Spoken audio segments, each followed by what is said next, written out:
So let's pass the ball to the two professionals. 1, 2, check, yes. check. In the house tonight. 1, 2, check, Carefully selected from the pool of thousands of children who talk shit about DSP. These are the most qualified minds we got, and us too, me and ALT. 1, 2, check, Carefully, check. me and ALT, we don't have any credentials to talk about narcissism, but we will anyways because it's fun to call people narcissists. Exactly. And it's very entertaining for the people watching. So, you guys.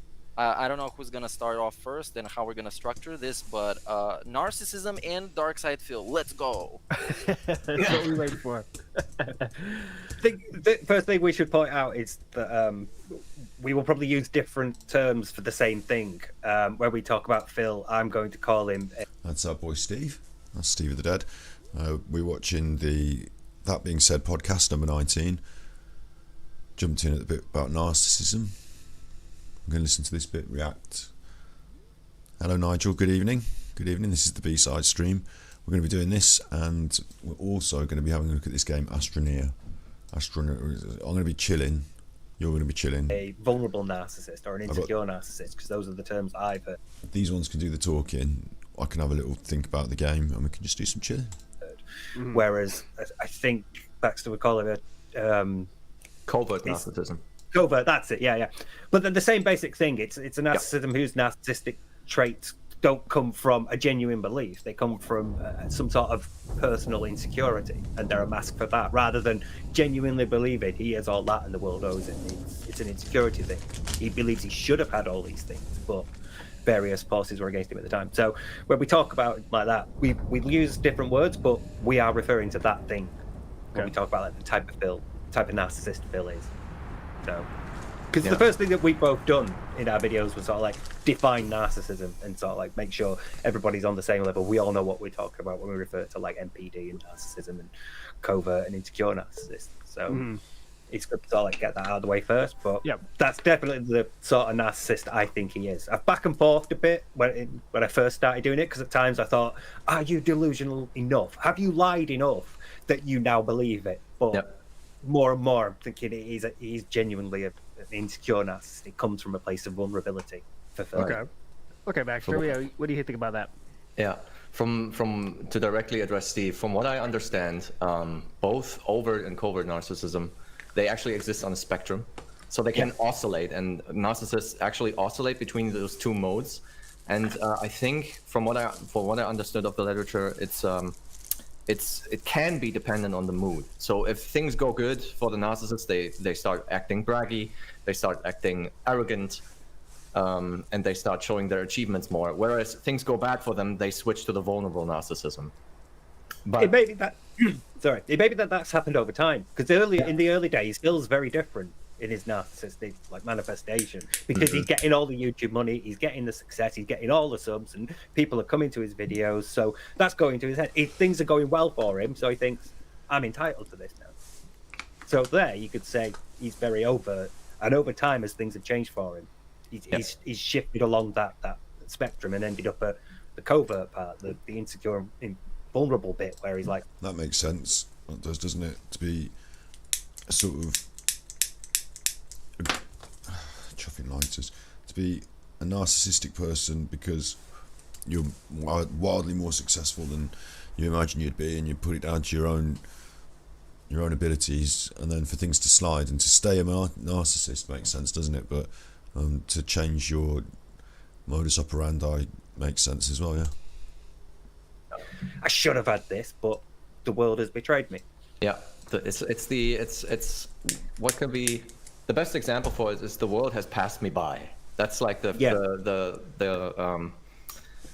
core thought of vulnerable narcissism. Like I guess I'm just not good enough, or no, not even that. That's wrong. I take that back. It's more like I think the world just doesn't understand my genius. That kind of feeling. Before we go deeper into narcissism, I want to make the distinction, because there's a stigma in narcissism. Narcissism is a personality trait. It's a trait like calling someone lazy. You can call someone a narcissist. So it has nothing to do with calling them having a narcissistic personality disorder, because that's something that comes from the DSM-5. That's actually a clinical classification. What we're talking about is subclinical. So we're not diagnosing DSP or anything. Disclaimer: we are not. I'm at least not a therapist. No, I'm not either. But I do think he's more clinical now. I think he's less and less capable of living his life. I think it has gotten to the point where it's interfering with his ability to live his life too much. I'm more inclined to agree with you here, because I think it takes great toll on the development of his personality to some degree, because he, as we talked about in chat last week, I think. No, it was during the phoning it in. He has genuinely no interest in being social anymore. And I don't think it comes from just not liking people. It's something, I don't know if he understands that he's too confrontational, too disagreeable, or if it's because of his narcissism to some degree. I don't actually know that. I do think he's reached the point where he needs to, like Steve said, it kind of affects his life, where he needs to justify everything he doesn't like in a way that is acceptable to him. Yeah. Just like with the gifted subs, in feeling like he lost $1,000. That's just a cope. That's just a delusion. And it's really easy for somebody who's watched them as much as we do to just say, damn, this dude is actually not living in reality, like on a factual basis. Yeah. He's coping over every single thing that has ever happened to him, to the point where now we've reached the point where he needs to go back and cope about stuff that have happened in the past that have hurt him, with people that have hurt him in the past, like with Pro Jared, with Rambo and Howard, Keemstar, Wings, Rich, all that shit he needs to cope with. And it's very bizarre. And it really, I do think it hurts him in reality and the way that he can socialize with people, because he's totally, completely disingenuous in approaching every single situation. Right. There's actually a term for this in psychology. I think it's genuinely called reality check, when you check your notions or cognitions against reality and see if they hold true or not. And he doesn't do those things because he doesn't talk to people or go outside. So they're just automatically true because he believes them to be true. I want to talk about. I definitely think that's true, and I want to know about what starts this, right? So if anyone saw, my wife was on the show last week. You can check that on the channel. She had a thought, and I want to ask you guys. She said that, remember he was bitching about that Burger King, right? And it takes kind of a special person to bitch about a Burger King for a fucking year. Yeah. She said her idea, I just want to run it past you guys, that when she thinks his internet fame should follow him everywhere, right? So the treatment he gets online should exist everywhere in his world. And anywhere that it doesn't exist, that means that's where the anger comes out and frustration at things come. And then if he doesn't get it long enough, right, from the outside world, he says, I don't need the outside world anymore, right? And just that part goes away too, because he knows he can't get the treatment he thinks he expects from the outside world. So he's like, all right, well, fuck that shit. I don't want to be social at all then, right? Is that something that you think can happen, like, you know, like when you get this high of being this internet celebrity and getting rich off it, let's be honest, he was back then, and all of a sudden things start going down for you out a little bit, and outside the world no one gives a shit about you, you know, that's, I can see how that would make you feel. I would feel a little like, whoa, hold on. I mean, I'm not the level of Phil, but I'm like, hold on, I'm cool online, but outside nobody's treating me that cool, so all right, fuck off, fuck outside, you know. And paired with insecurity, I think that could be perceived as some form of hurt. I think, yeah. But go ahead, Steve. Well, yeah. Before I start, I just want to say that because of the way you photoshopped Phil's head into that picture, it looks like me. It looks like really in the thumbnail. It was really freaking me out. That's cool too. I'm down. But yeah, I think for me, a lot of that is when Phil, like narcissists in general, when they have to sort of like check their pre-existing beliefs about themselves and the way the world should be with reality. Most of the time it would be through social interactions and context. So like, you know, you'd be acting a certain way at work, or acting a certain way when you're at the pub, or when you're engaging in one of your hobbies, and you learn over time to sort of, you know, temper and manage those as you go. But because Phil doesn't have that, he has the opportunity to avoid that and basically just go back home. He doesn't have to go out. He can order things in. So more and more he's had the opportunity when he's had to check his pre-existing belief about the world and say the service that he should get at a Burger King.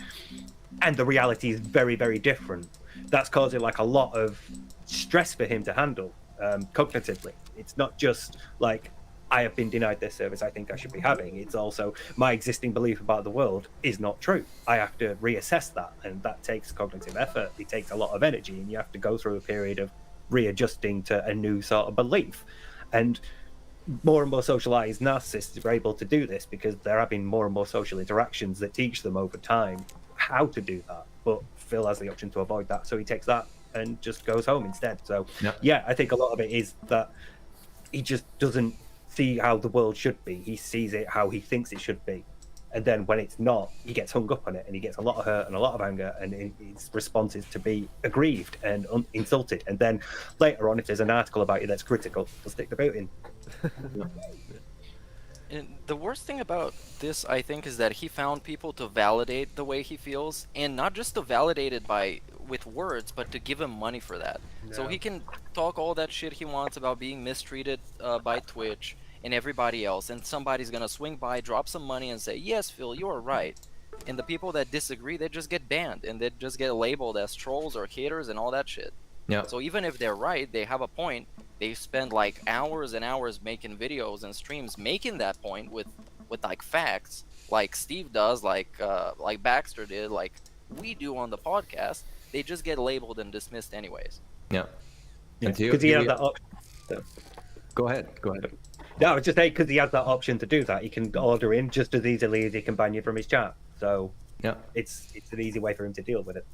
And here we are at the point I was talking about before, because I was mentioning a term that is deeply connected with narcissists, is flying monkeys. That reference, if you know, I think it was, I haven't seen a movie, The Wizard of Oz, I think. Wizard of Oz. Yeah. Yes. There are flying monkeys there. And basically they do, I think, something to a queen's bidding without questioning it. Yeah, and that's basically what gets... flying monkeys, I'm going to explain it this way. Flying monkeys are people who act on behalf of the narcissist. Basically, they can be his enablers, but most of the time they are. And they're the people, yes, I agree with you. Yes, you are doing the right thing. Yes, I think you are that person. And they're basically telling the narcissist Now I have to take a step back, because narcissism technically is when you put a false self over your true self. You're being someone you're actually not. And they're actually confirming his false self, saying, this is actually you. This is who we believe you are. We want you to be this false self. And his chat is mostly full of flying monkeys. And that's why I think ironic fans are also somewhat hurt. They hurt DSP more than they help you make fun of him to some degree, because he believes them to be true to some degree. Yeah, they validate that delusion of my life is this way, I should be this way, I should be seen by people this way. They validate that. And as far as Phil's concerned, he don't care that they're, undercover detractors or people laughing or whatever. They're saying what he wants to hear. Yeah. So, in much the way that he would criticize us for all believing something because we all say it and therefore it must all be true. He does exactly that. Yep. Like, projection is obviously a defense mechanism for narcissists. It's one of the favorite ones. So Yeah. I want to know, here. what do you guys, flying monkey thing, I definitely think that's spot on, of course. But what does a flying monkey get out of being that tool for the narcissist, right? I mean, what kind of personality does that take? Oh, I'd love Right? to answer that for you all. Listen, okay. Flying monkeys, they are basically, sometimes, not all the times, but they are people of the conviction that if they just give the narcissism enough love, if they just give the narcissist what they want, if they just give them enough money, they can change him to be the right person they want him to be. And that's basically sometimes or most of the time, that's the reason they try to help him, air quotes, in that kind of way. They say, "Oh yes, you are great. We love you," and they think if they just give him enough love, the narcissist will heal naturally.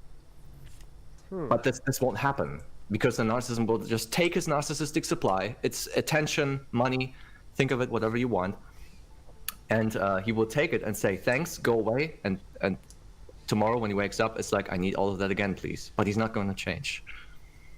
Wow.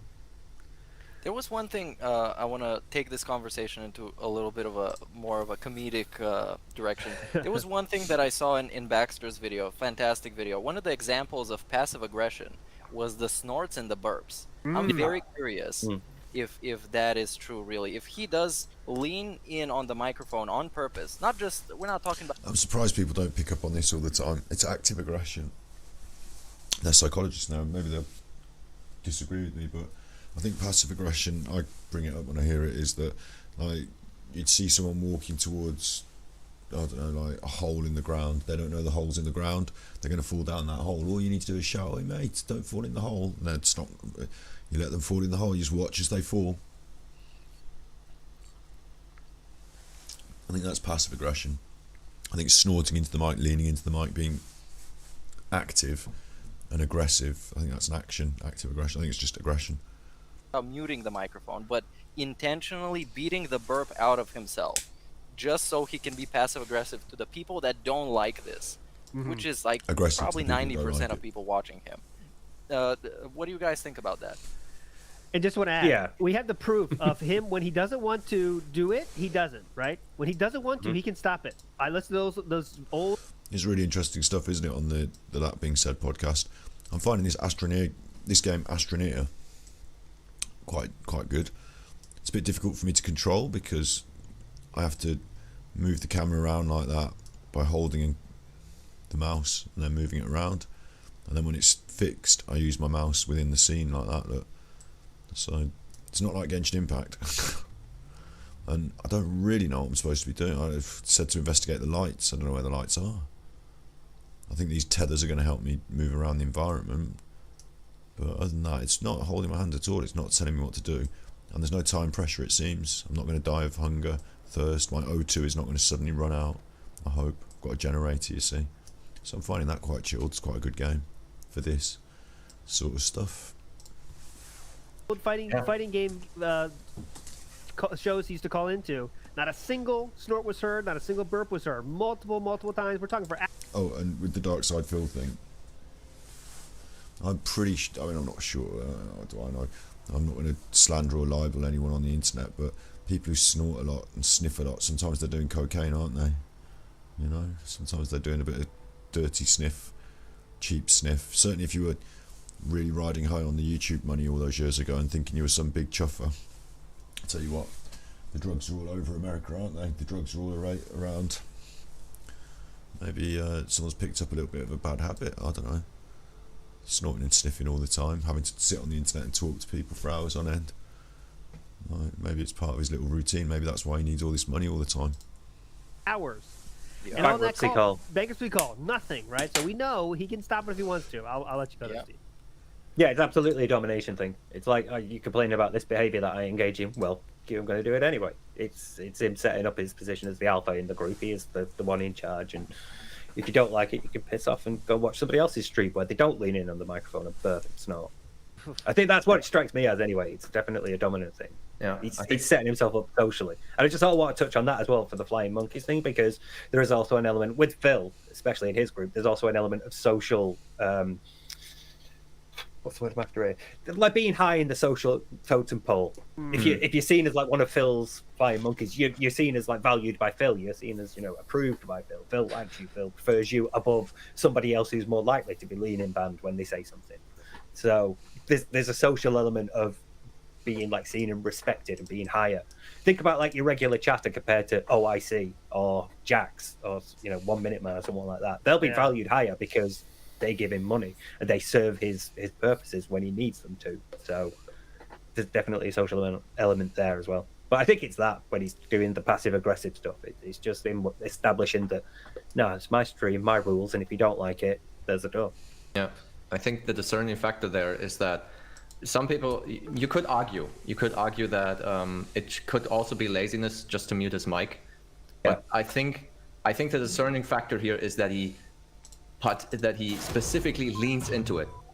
That's intentional, and therefore you need intention to be passive aggressive. You just don't do it because you want to, you left your car on two spaces because, oh, I was just being lazy. No, that's like, okay, you're not gonna park here, I'm gonna park here on two spaces. Interesting. I mean, Cat, anything else for this one, or going to get some questions? There's some questions that'll go. There's some questions that'll go right in line with this for sure. Well, passive aggressiveness is. Sorry, just going to quickly point out that, like most ways that narcissists deal with being wounded in some way is to lash out and attack, and passive aggressiveness is an attack. So there's also that element to it where whatever is said has insulted him in some way. It's offended his ego in some way, and the idea that you should clean up your behavior and stop being so disgusting is repulsive to him, it's offensive to him, so he's going to react by doing it more. It's going to attack back. So yeah, it's definitely a wounding thing there. I got one here. There was a thing. Go ahead. Oh go yeah, ahead. go ahead. I got a good question here from the Discord here that goes right in line with this, so it's right in perfect time. Phil always says that if you think the stream is boring, you're being boring. It's your fault, obviously, and it's the viewer's job to ask him questions, the viewer's job to keep him entertained, all this stuff. Is that also covert narcissism, or is that more just being lazy and not wanting to put effort in? Is that a part of it, like saying, "Hey, you think this is wrong? Well, that's you're being wrong." Is that kind of covert narcissism too, or is that something else? I guess Baxter. Yeah, I'll go ahead.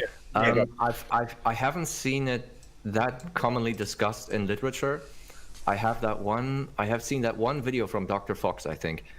He mentioned that covert narcissists, or vulnerable narcissists specifically, are chronically bored. And boring is not a nice feeling. Others need to entertain them. You need to entertain me, do something for me. And I think to some degree, I think I'm going just to ascribe this to projection. Basically, when someone says to him, this stream is boring, it's an attack on his personality or on how he conducts his streams. So he projects that onto, well, you must be boring then. That's basically the way he deals with it. Okay. For me, I think there's multiple things involved here. I think it's contextual as well. So, like, say the game's going badly and the stream chat is boring, you might be angry. So it might come from a place of like anger or expectation like that. But in other times, it might just be a case of entitlement of guys, we've hit this reward, we've hit this goal. So you guys think of a reward, think of what we can do for a marathon. I think a lot of it could be just entitlement from it. Maybe some of it is his ego invested in the whole, I'm an interactive streamer, you guys, you can vote in polls for things, you could suggest games to me. A lot of it is like shifting the the responsibility of doing the work onto the audience. And again, that can come from many places. That can come from him being lazy, that can come from him being avoidant, that can come from him wanting to like avoid criticism if he picks like a bad game or it's a bad stream and people are like, oh, that gameplay was shit, Phil, what the fuck. There's loads of different things involved in this. Right? I think it's probably contextual on how it's going in the game and how he's feeling, from which like impulse drives it. But I think there's a lot involved here. It's difficult to untangle that. No, I think most of it is entitlement, though. It just seems to me like if you're expecting your audience to do these things for you, you're very entitled because you're the one who's supposed to be providing to the audience. So. Yeah, That's and the way I I feel see it. it's because he feels like he's giving already 100% of himself by sitting there and playing games badly and having dead air. So you should engage with him. You should give 100% as well, even though you're not responsible for giving anything. You're just there to have fun and watch a stream. So yeah. Be chill. Yeah. right. There was a thing that I wanted to bring up, which is his disassociation with who he was in the past, as in he looks at himself in the past as a separate entity. That's old Phil, now we got new Phil. And for new Phil, it's very easy to apologize on behalf of old Phil. But when he called his viewers lazy back in, what was it, 2016, 17? Yeah, around and there. he did that half-assed apology, that was not a very genuine apology. It was like, I'm sorry, but Oh yeah. I'm actually kind of not sorry because people spun this and people took it out of context and they made videos about it.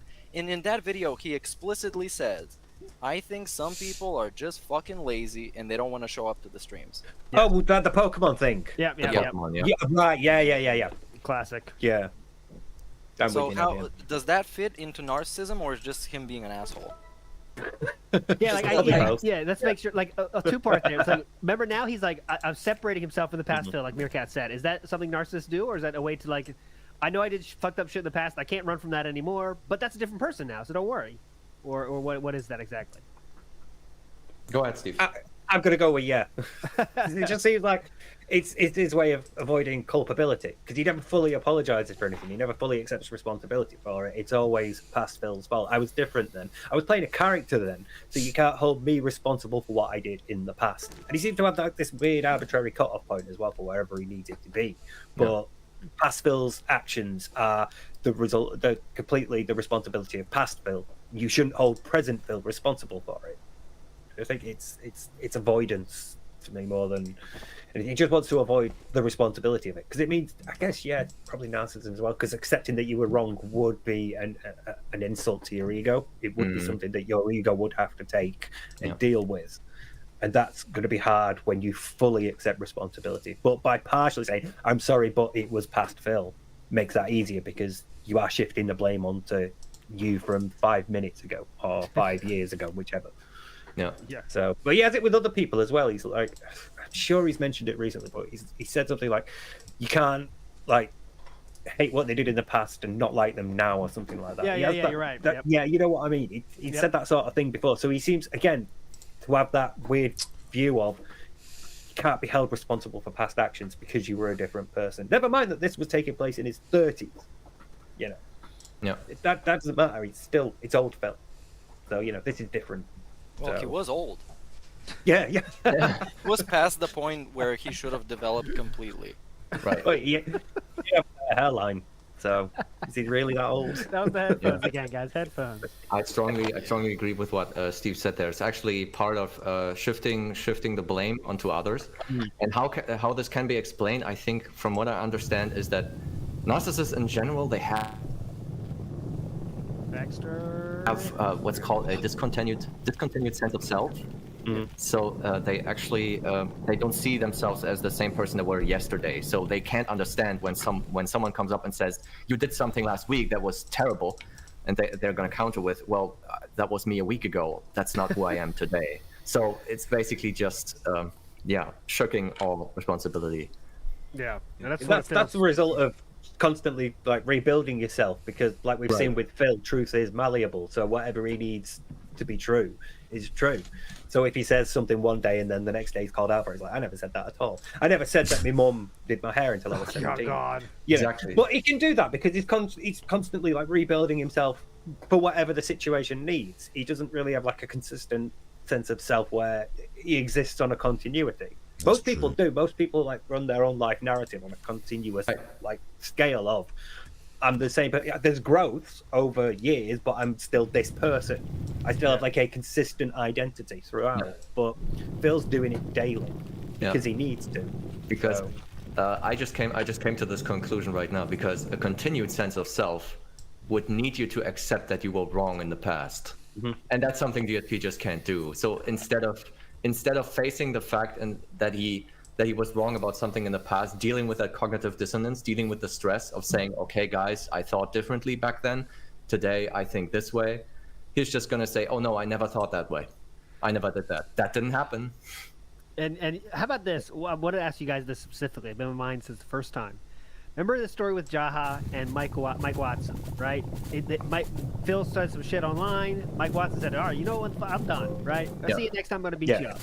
Then Phil, when faced with that, he went to the alcoholic card, right? I'm an alcoholic, right? Is that another form of this, right? Just seems to be another way to say, I'm an alcoholic. I was fucked up, but I'm an alcoholic, right? Just another thing to blow the blame on, right? Yeah, I actually wanted to, because you messaged me about this a while ago, and I've not gone back to you about it. But I sort of wanted to mention this because Phil does go to that well every now and then when he needs to. But for me, his consumption of alcohol during that period is not a dependency thing, which is what you would classify an alcoholic as. It's somebody who's dependent and addicted to alcohol. Somebody who's dependent on it and needs it to function, needs it to get up. You have to have a drink first thing in the morning. And back then, he wasn't like that. I don't think he was an alcoholic. I think he abused alcohol. He drank it as a coping method rather than using it as an addictive thing, rather than, because he's psychologically and biologically addicted to it. It's a coping thing, because then he doesn't have to worry about the thoughts and the feelings in his head. He just drinks it away. Whereas nowadays, maybe, if we do have that thing about him drinking and being drunk on stream, and maybe he is. Yeah. But back then, I think he abused alcohol rather than he was an alcoholic. So when he goes to, it's a bit like the depression thing. Felt sad in my life at one point, therefore I was depressed. I drank a lot of alcohol at one point, therefore I was an alcoholic. It's using that as a coping method rather than actually being addicted to it and needing it to function, because you physiologically are addicted to it, and your body is going through withdrawal. So you need a drink. Yeah. But Phil's not like that. Phil would just I'd play games and then I'd get drunk. I and you get drunk to excess, I also saw alcohol as something that makes you be more free to say the things that you actually think. So when he was talking all that shit, it was just Phil. It was just the filter was off. Yeah. Mhm. Yeah. Yep. It's And not of like- course, it's one of those things that helps him take off as much blame as possible off himself. Yeah. So yeah. Yep. He loves those. Yeah, again, not only young Phil, not only past Phil, but alcoholic Phil. Can't blame present day Phil anymore because he's changed, man. He was a character then. All that sort of stuff. It serves multiple purposes, and that's one of them. And I should say, real quick, Jaha said that wasn't even true, by the way. So just keep that in mind. Phil said he said that, but Jaha said that he just said, I was drinking, sorry. So just keep going to make the truth that stays out there. Phil did not tell Mike Watson and Jaha that he was an alcoholic. He said, sorry, I was drinking too much. So that was just another lie from Phil. Yeah. Now that Meerkat mentioned that thing about him using being drunk as an excuse, reminded me of that 2017 Christmas special. I mean, what Steve basically just said, he drank a little bit too much eggnog, and suddenly the filter comes off. Yeah. And it's like, oh, look at all these F-bombs on YouTube. Yep. When you want to watch drama, you go to them. Not that I have anything against homosexual people. It's like, I'm maybe just he saying knows- that's what they say. Yeah. Yes, exactly. Yeah. And alcohol might be legitimately his filter off condition, and that's why he doesn't drink anymore. And At least publicly. every At least once in a while, you would publicly, see yeah. him post what we call the gin tweets, which Yep. is like Yeah. low key in the middle of the night, or at least like after midnight. And I do think he supplements the alcohol with some gacha nowadays. I think that's his Ooh. combo. It's a very powerful combo. So he lays down at night. He has showed us exactly where he likes to lay down on the couch, on that side. He's Yep. explained specifically. Takes a glass of gin or rum, allegedly. I like me some rum as well, so it might be fair. rum, man. Big up. And then we pop on some gacha to cope. Good comment in chat, too good, I gotta say it. Adjaman. Phil is at level 1 as well as step 1. Oh no! No! Too You good. didn't have to do him like that. Too good, too good. You're a legend. You're a legend. Great. Well done. Oh, fuck. All right, so let's see. Here's one from, got a few more questions here, obviously. I'm just going to chip in with, I don't really feel like Phil's an alcoholic. I don't see the signs of it in his personality. But I think he might be a regular drinker like many people are.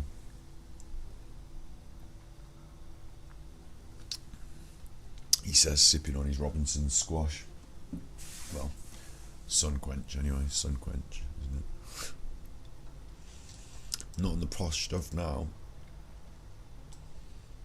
Where's my obs? Oh yeah, not on the posh stuff now.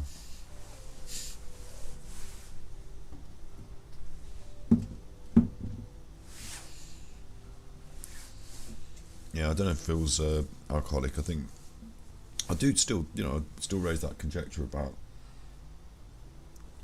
his potential use of other substances, though, because he does seem to have an addictive personality, and he's always sniffing and snorting on stream.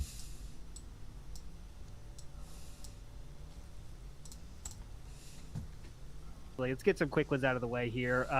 Good question for Steve.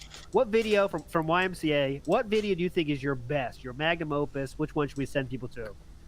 Steve. See, I'm sort of tempted to say the one where I did a narcissism test with that using Darksyde Phil clips, because it's like I had fun putting it together, and it's like That's a good video, Steve's the narcissism test. Using Darksyde Phil clips. Basically all of the things that you have a checklist for narcissism, and he finds a piece of Darksyde Phil, clip to evidence and reference every single point on the checklist, which is quite a funny video, yeah. got really low views. But I don't, because for me, I'm always only as good as my last video. So, Fair. like the problem with that is now this is a part 2, my last video, so you have to watch part 1 first. But That was past Steve. that was past Steve, exactly. Another question from Sifu. But I think like whole ones like the Keemstar one, the cat one, Oh, that's good, about yeah. Cat's birthday, just like whole ones like that. So Just work your way through Really them. do. That's what I say. Work your Yeah. way through them and figure it out. This one's for Baxter here. Do you think Phil's aversion to overtime is partly due to him not wanting to dilute his per hour rate, since he might lower a value of himself if he goes above that. What do you think, Baxter? Can you repeat the question, So please? Phil really doesn't want to do overtime these days. He only does it really unless he's just about to hit a goal. That's the only time he does overtime. So do you think he doesn't want to do overtime anymore because it dilutes his per hour rate in his mind, right? Like I'm working. Yeah, so like longer, now I'm he not getting earns paid. like $20 an hour, but if he did like 4 hours, he'd only earn a $5 an hour. That's fucking great. I genuinely don't know because I've only seen him do overtime if tips have been very bad. Yes, that's the only time you get overtime, by the way. Great incentive, Yeah. right? That's a great incentive to donate. When you donate more, I finish on time. If you don't donate enough, I'll keep playing. So good job. Great incentive program we're working Sometimes here. at least, yeah. Yeah. What about the Q&A though? I think that fits into that because that's the overtime of the pre-stream. Right, yeah. Because if he doesn't make a satisfactory amount of money, he does a Q&A because that is definitely the Fucking overtime of the Pentagon. pre-stream. Yeah. That I for don't me have to feels play like the an game, though. avoidance. Yeah, it's that I don't want to play the game, so I've finished talking about all I want to talk about in 40 minutes, and I don't really want to start just yet because I'm thinking like another 20 or 30 minutes, I'm going to go for a piss and a quick gacha. So Q&A. It feels like that. It's just He looks at the fucking chat. It's like depression comes on that face. Like, fuck, now I got to deal with these assholes. You know, it really, you can see it going in his mind. Like, son of a bitch, trying to deal with these assholes. All right. And you can't even cut Q&A, it short. guys. I don't know. You have anything? Yeah, go ahead, Baxter. No, I was just saying you can't even cut it short. It's like it has to fill until the pre-stream. I'm specifically not calling it a podcast. The pre-stream is 90 minutes. Like he has this arbitrary length of this is how long it has to be, and if Q&A makes half of that, then it has to be. We cannot start 30 minutes earlier. No. Oh, was it you? Because you've got that Twitter thread going on at the moment where you post like various moments. Was it you that posted the bit where he was like, "I'm not going to take my pre-streams longer than half an hour. I'm going to have a quick brief thing, and I'm never going to drag it out." Yeah, that was old Phil. That was old Phil. That was someone else who posted that. But yeah, he said like, "I'm not going to make pre-streams go long. I'm going to get right to the point, get to the important part of the game." And like, clearly that's not the important part because fuck, he does not want to play anything.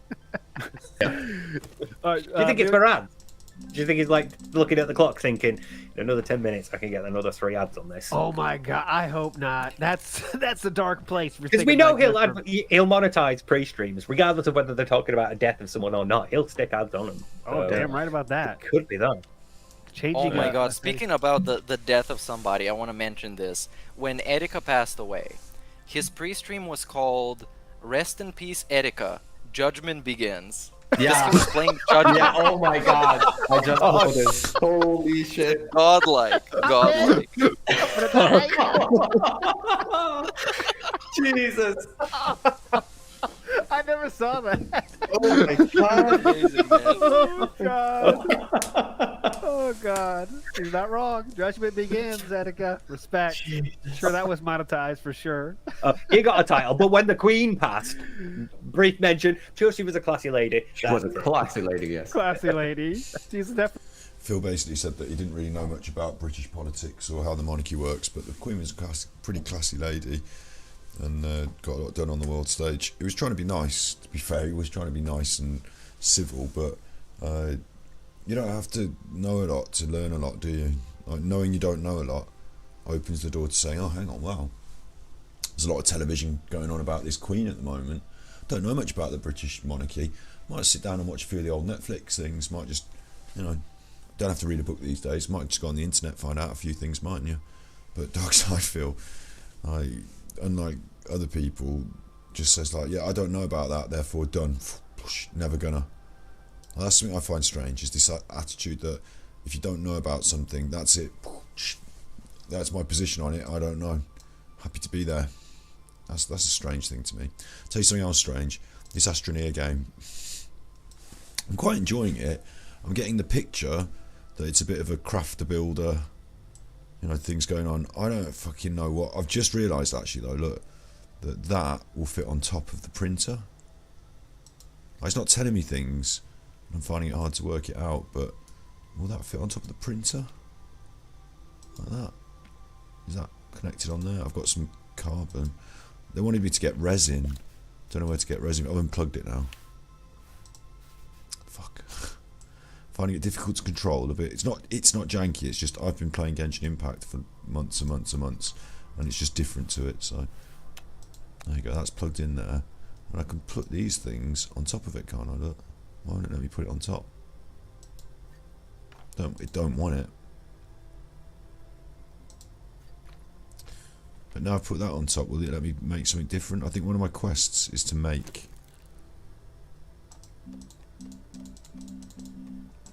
I'm finding it a real chore to like sort of figure out what the fuck I'm supposed to be going on, doing, and how. But I'm getting there little step by little step, and it is very chilled, so I'm actually quite enjoying it. I think as I get more accomplished at the controls and sort of understanding what the fuck's going on. Gather compound 0 of 4, gather resin 0 of 4, use the terrain tool to gather resources as you excavate. And I found some stuff underground as I was just digging up with the terrain tool, and I gathered it in that little canister. And I know that I can gather other resources just by sucking them straight up and they appear in my backpack, but do I need to... How do I gather compound and resin? Where is it and how? And do I need to... what is compound and what is resin? And do I need to have that tank on my back to gather them or not? That's what my questions at the moment. Unlock, print and attach boost mod to terrain tool. Unlock, print and attach the boost mod to the terrain tool. I don't know how to unlock stuff in the printer. I managed to get the printer on my back a minute ago. Pick it up and put it on my back. This is all just my thought process here. Look, I managed to get this up on my back a minute ago.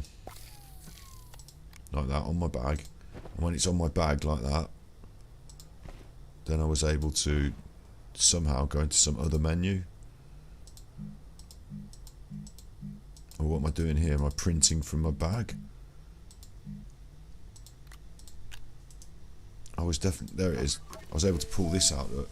Large printer, medium printer, small printer available. And I can print... I mean, it's hard to read because it's very small. Print small and medium sized items. Packager, leveling block, tethers, beacon, power cells, wide mod. Wide mod, is that like drill mod? There's one. Locked. Required ceramic ×1. How do I unlock it? Press the green button maybe. Unlocked. There's one. Drill mod. So that's one on the list for sure. It's gone away now. What was the other one? It was like boost mod, wasn't it? There, look, boost mod. Cost 1,000 bytes. I haven't got any bytes. How do I get bytes?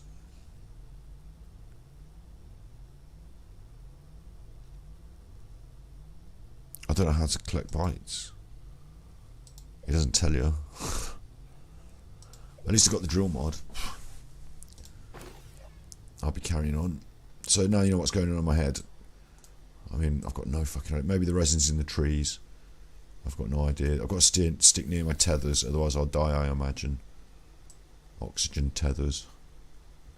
And I've got loads of those tethers, look, so I can always pop out another tether. We can wad up a tether over here. We can mess about over here.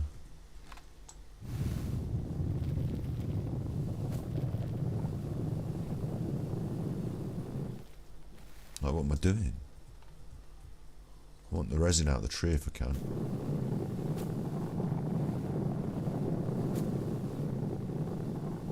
Felling a tree now, look. Oh.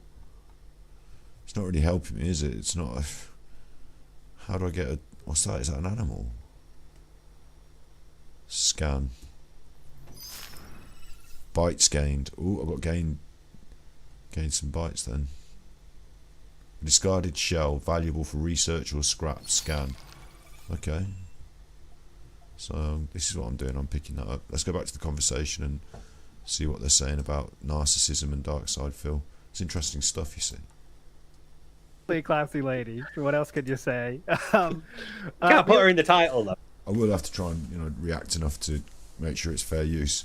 I was just so engrossed in what they were saying, I didn't want to interject, and I didn't have many novel things to say on top of it because I think they're quite expert at that.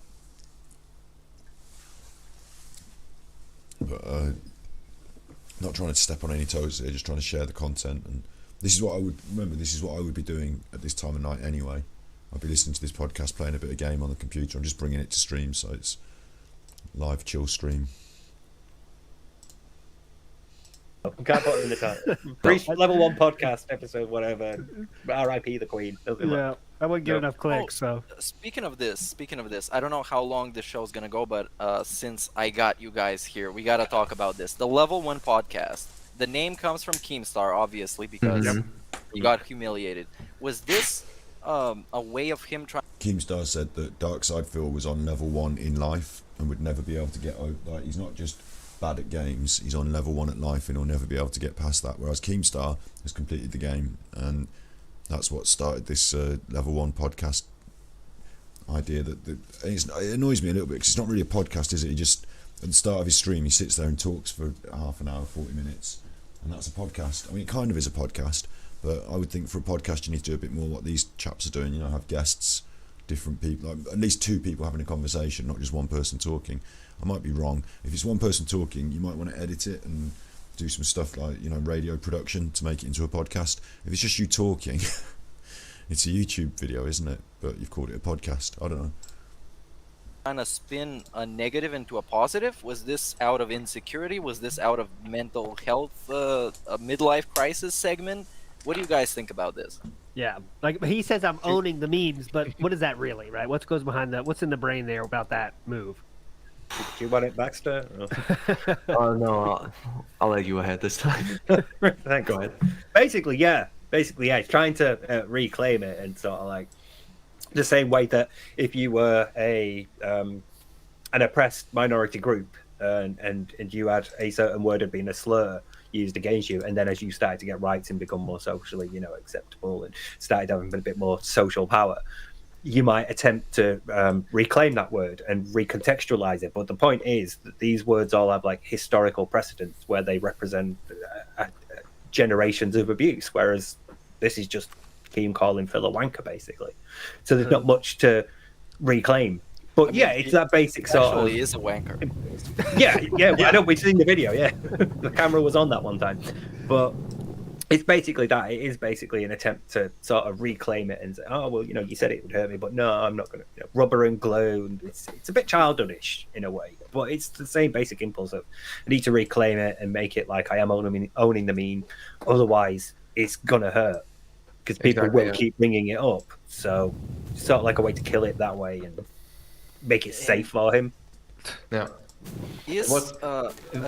Oh yeah, go ahead. Yeah, I think I just wanted to add shortly. I think it was hurtful the first time Keemstar said it to him, but I think if we follow his cognitive steps, it's like if I keep saying this about myself, it's not as hurtful anymore. So when someone else says it, so that's basically why he does it. Why he keeps owning the memes, so to say.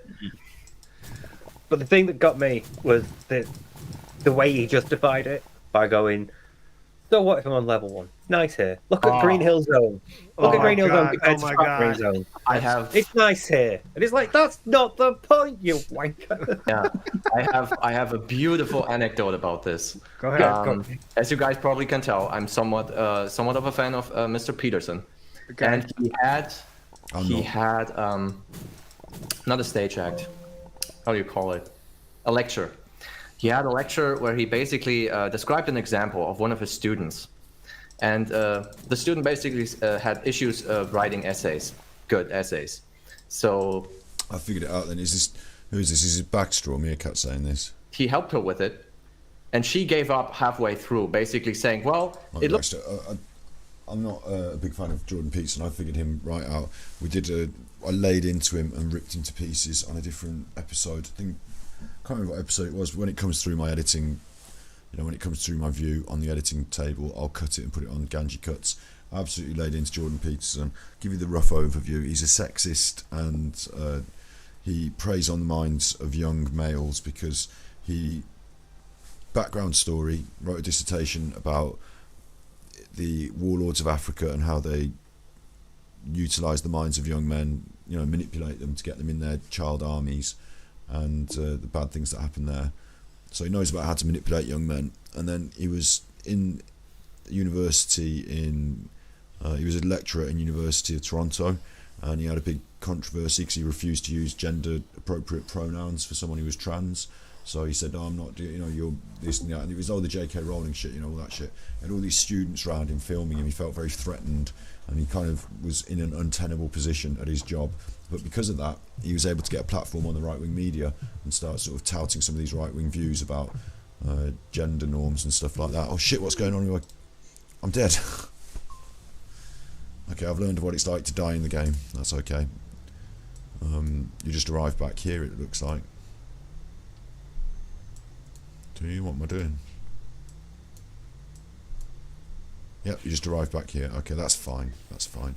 Yeah, so his ideas about gender and all that sort of stuff got him on this platform with the right-wing thing. And then he used he was suddenly realised, because he's on YouTube, and he's like going viral on YouTube, and he's looking into YouTube, that there's a lot of young men on YouTube, and it's a ripe market for exploitation with those ideas that borrowed from the dissertation about how African warlords manipulate the minds of young men. So it's about insecurities, and it's about becoming realised in different ways. And of course, the joke is that if you don't listen to Jordan Peterson or follow his books or anything like that, as you grow up into a young man, you do become realised. It's like somebody stood at the top of a big hill, and you give them a book on how to roll down, and then at the end of it they roll down and they said, well, your book really helped me, I got all the way to the bottom of that hill, or top, depending on which way we look at it, and you say, yeah, it's all down to my book, isn't it, I'm really good. But then the person next to them also just naturally rolls down the hill, and they both get there. No. Jordan Peterson's not got some secret knowledge, doesn't impart some secret knowledge. In fact, the stuff he teaches kind of hurts people and people around them, and he doesn't care, because the main thing is it seems to be sensible in the minds of the young men who he is manipulating. And that's every YouTube video, every argument, every debate he's in, all that, it's all just advertising for his product. That's what he knows he's doing. He's using YouTube to advertise his books to young men, and more than that, he's become the product now. So Looks like the teachers just... I'm not into Jordan Peterson at all, and if you're naive enough to, like, it's not like, oh, ignore the man, what about what he says in the book? Yeah, but what does he say in the book? And like these ideas that are in the book, if you're naive enough to not question the motive of the people that are sharing the ideas, you're on a loser to start with. So I'm sure the people that read the books think the books are really good, because that's the whole purpose of the book. It's like going to a hypnotism show, and at the end of it you say, like, oh, that hypnotist was really good, and they say, was he? What did he do? I was hypnotised by him, and I'm sure he was a good hypnotist, and it wasn't that he was, like, during the hypnosis he wasn't saying to me, make sure you say this was good. You know what I mean? Like, you can't see the wood for the trees while you're in the forest. So but from the outside I can really categorically see who Jordan Peterson is and why, and it plays out in his behaviour and his words. So I'm not a big fan of Jordan Peterson at all. don't like my essays. So instead of acknowledging that you're just bad at writing them, because where you're going to learn them in school, definitely not. Yep. She was content with her insufficiencies, and Peterson basically described it perfectly, saying that's not being proud of yourself. That's just arrogance. Okay. And that's basically just tying into what Steve was saying. Mm-hmm. Mm-hmm. Yeah, and he is, the way he's weaponized it as well is very arrogant, because he's saying it with the confidence of it is actually a reclaimed slur, when the reality is that it's not. Yeah. But he's using it like it is. You know, he's proudly got it above his head every day. Yeah. Every day he starts up his stream and it's there. And so don't forget what that means, right? He left out the part about fucking level 1 includes me asking you for money every fucking day and letting you know not 5 minutes go by without reminding you how I want tips, not super chats. I want not members. I want tips. Like, that's what level 1 is, and he left that part out of his little beautiful. Oh, the Green Hill Zone is so beautiful, but let's get to what that is. That's asking his fans for money every chance he fucking gets. That's level 1. That's literally what it is, right? That's level 1. Yes, that was the whole thrust of the point that's that what Keemstar was making. But again, another way of go ahead, Steve. Another way of flipping it is by misrepresenting it, because he does that a lot. Any criticism that he'll have, he'll find a way to misrepresent it and then attack that. And that's what he's done here. The issue is that Keemstar was saying, you are on level 1, you have not advanced in your career, you are not at a point where you are, like, you know, self-sustainable. where you're not relying on begging for tips. You just turn down 50k for a couple of hours work. And to Phil, it's like, I'll call it Level 1 Podcast. It'd be great. I'll show you. I'll be proud of being on Level 1. And it's like, totally missing the point of.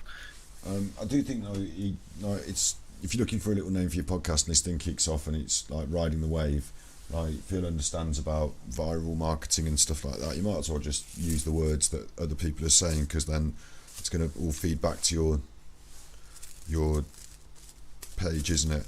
And another point to make is that to Phil, it's like, I'll call it Level 1 Podcast. Oh yeah, you mentioned the 50k. Phil was offered 50k to go on a thing with Keemstar, and I think two reasons why you wouldn't do it. One, if you don't trust someone, don't get into business with them. So, will that 50k turn up? When will it turn up? Does it turn up before I do the podcast? Does it turn up after? How do I chase you for the money? All that business. If you don't trust them to start with, it's a bit difficult to start asking them to put it in escrow or whatever, isn't it? But there's that. And then the second thing is that you're asking, that's your cashing out, essentially. If you go on that podcast with Keemstar, you're completely cashing out, because he could absolutely rip you a new one live on air. He could put up all sorts of stuff you don't know what he's going to put up. Like if you're Darksyde Phil and you've got dark things in your closet, things you don't want people to know about. Could be the WWE champions, could be anything. Like could be my contention that he might have some sort of addiction problem in general. Like those things, anything that you don't want to come out could come out in a Keemstar live podcast, live on air. And for 50k, you're basically saying, what if I do this one podcast and then that's the end of me? I get cancelled, I get finished, Keemstar drags me so hard through the mud that I can't speak for coughing up clods of clay. It might completely ruin you. Let's say you take a 50% hit on your business or your whatever you call it, because Phil calls his podcasting a business, his content creation a business. I guess so do I in a way. I'm running a business. I think of myself as a media producer, and I'm a sole trader. I'm self-employed. That's the way I think of myself, as being self-employed. I don't think of myself as running a podcasting business, but what I would think is that you've got to weigh up risks. You've got to weigh up risks, and the risk to going on the peak. Like the worst case scenario for going on Keemstar's podcast is it ends your career overnight, and then you've got 50k in the bank that you got paid, or you don't. Let's say the worst case scenario is you don't have that, and you're chasing him for 50k, and that's the end of you. Like you think about how much money Darksyde feel, because as much as I'm gonna, not just they, but we admonish him on the internet. Phil is also a huge success story in many ways, because over the years he's had greater success than any of us that admonish him probably will ever have. He was quite a big cheese on YouTube at one point, and now he's not just eking out a living. He's regularly pulling in hundreds of dollars in a day. Maybe not regularly hundreds now, maybe not regularly hundreds, but that's his setup. He's got targets every day. 100, I think it's 50 to 100, is it $200 a day? And he's making certain amounts.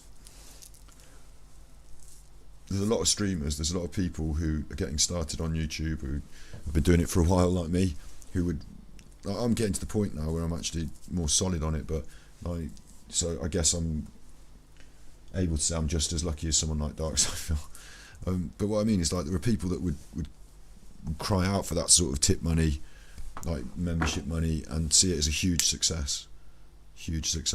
So we think of him as a failure because he's had bigger success and he's climbed down from that, or been pulled down from that over the years to the position he's in now. But you start from scratch and you go to where he's at, big success. Like, you can't, these are facts in a way. I'm not trying to say he's a great person, like, ethically, but I'm just saying these are facts. So you weigh up, in the next coming 10 years I'm making X amount a year.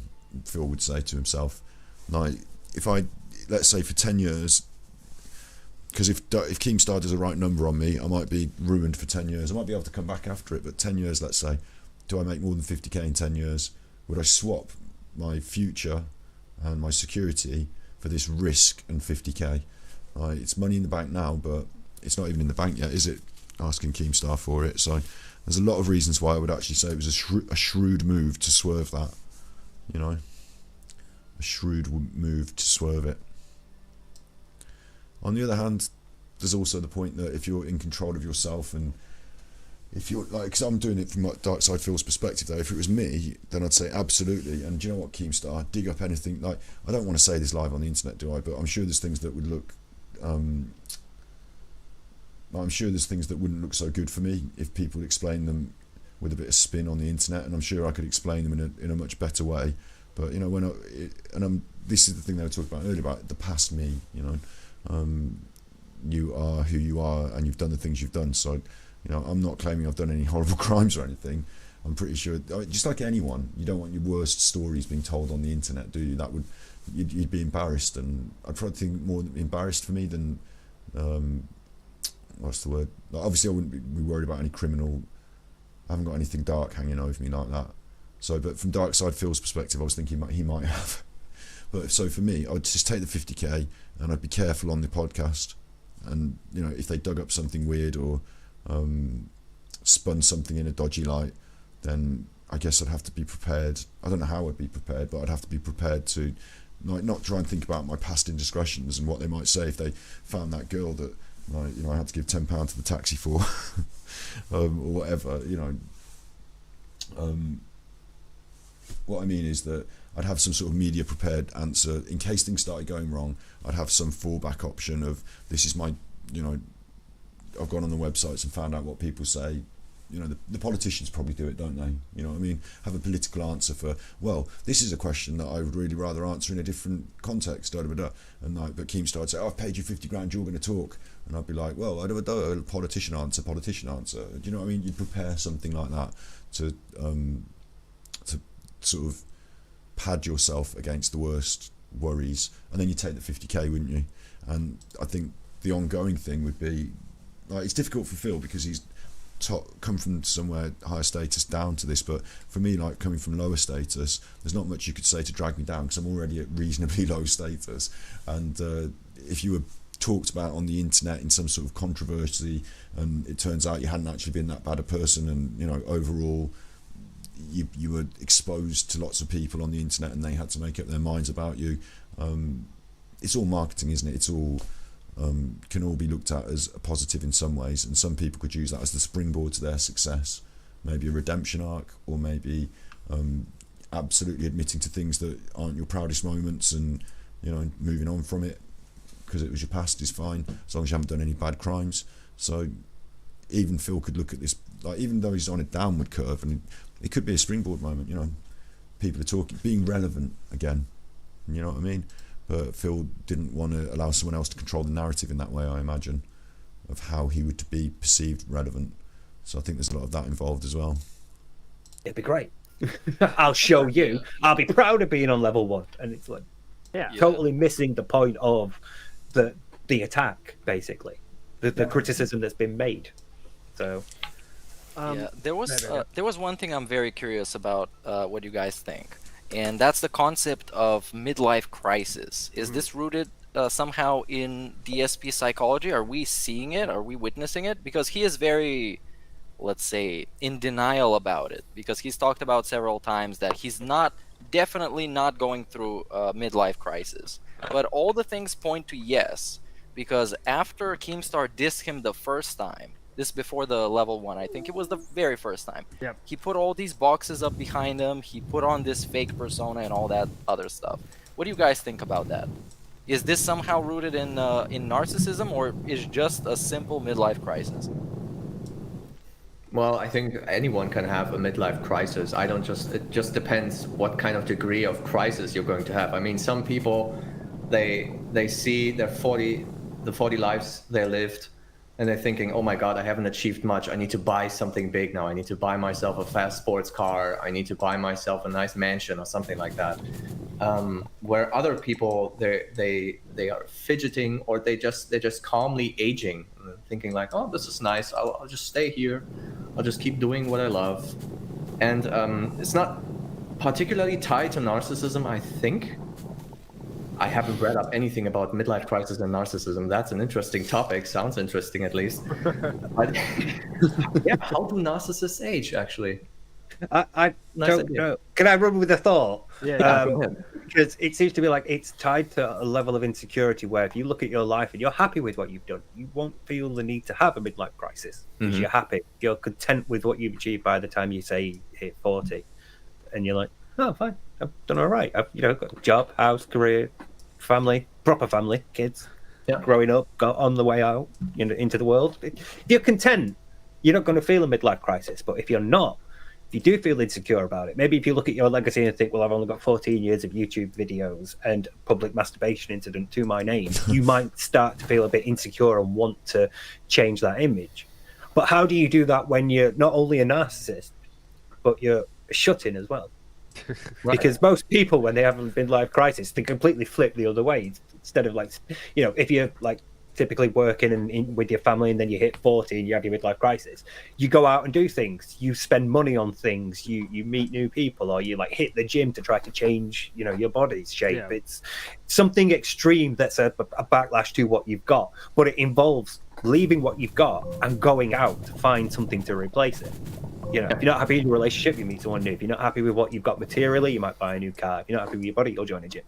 But Phil can't do any of that because it involves going out and meeting people and doing things. So we're stuck in this position, this rather unique position where we get to see a narcissist have a midlife crisis without being able to leave the house to do it.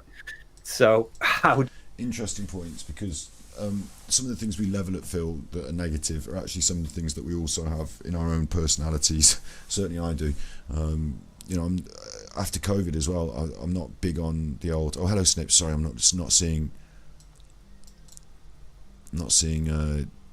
your chat. Sorry, I wasn't seeing your chat. Before I lose my train of thought, I'll just quickly say this thing: that not wanting to go out, and not wanting to meet people, and being reclusive, especially with COVID having just happened, kind of human in some ways. And I think that I remember always being encouraged in terms of mental health to go out and join in things with people. So it is something we have to try and work on. The really wealthy top streamers must be sucking that money away. Yeah, that's true. I hope they are.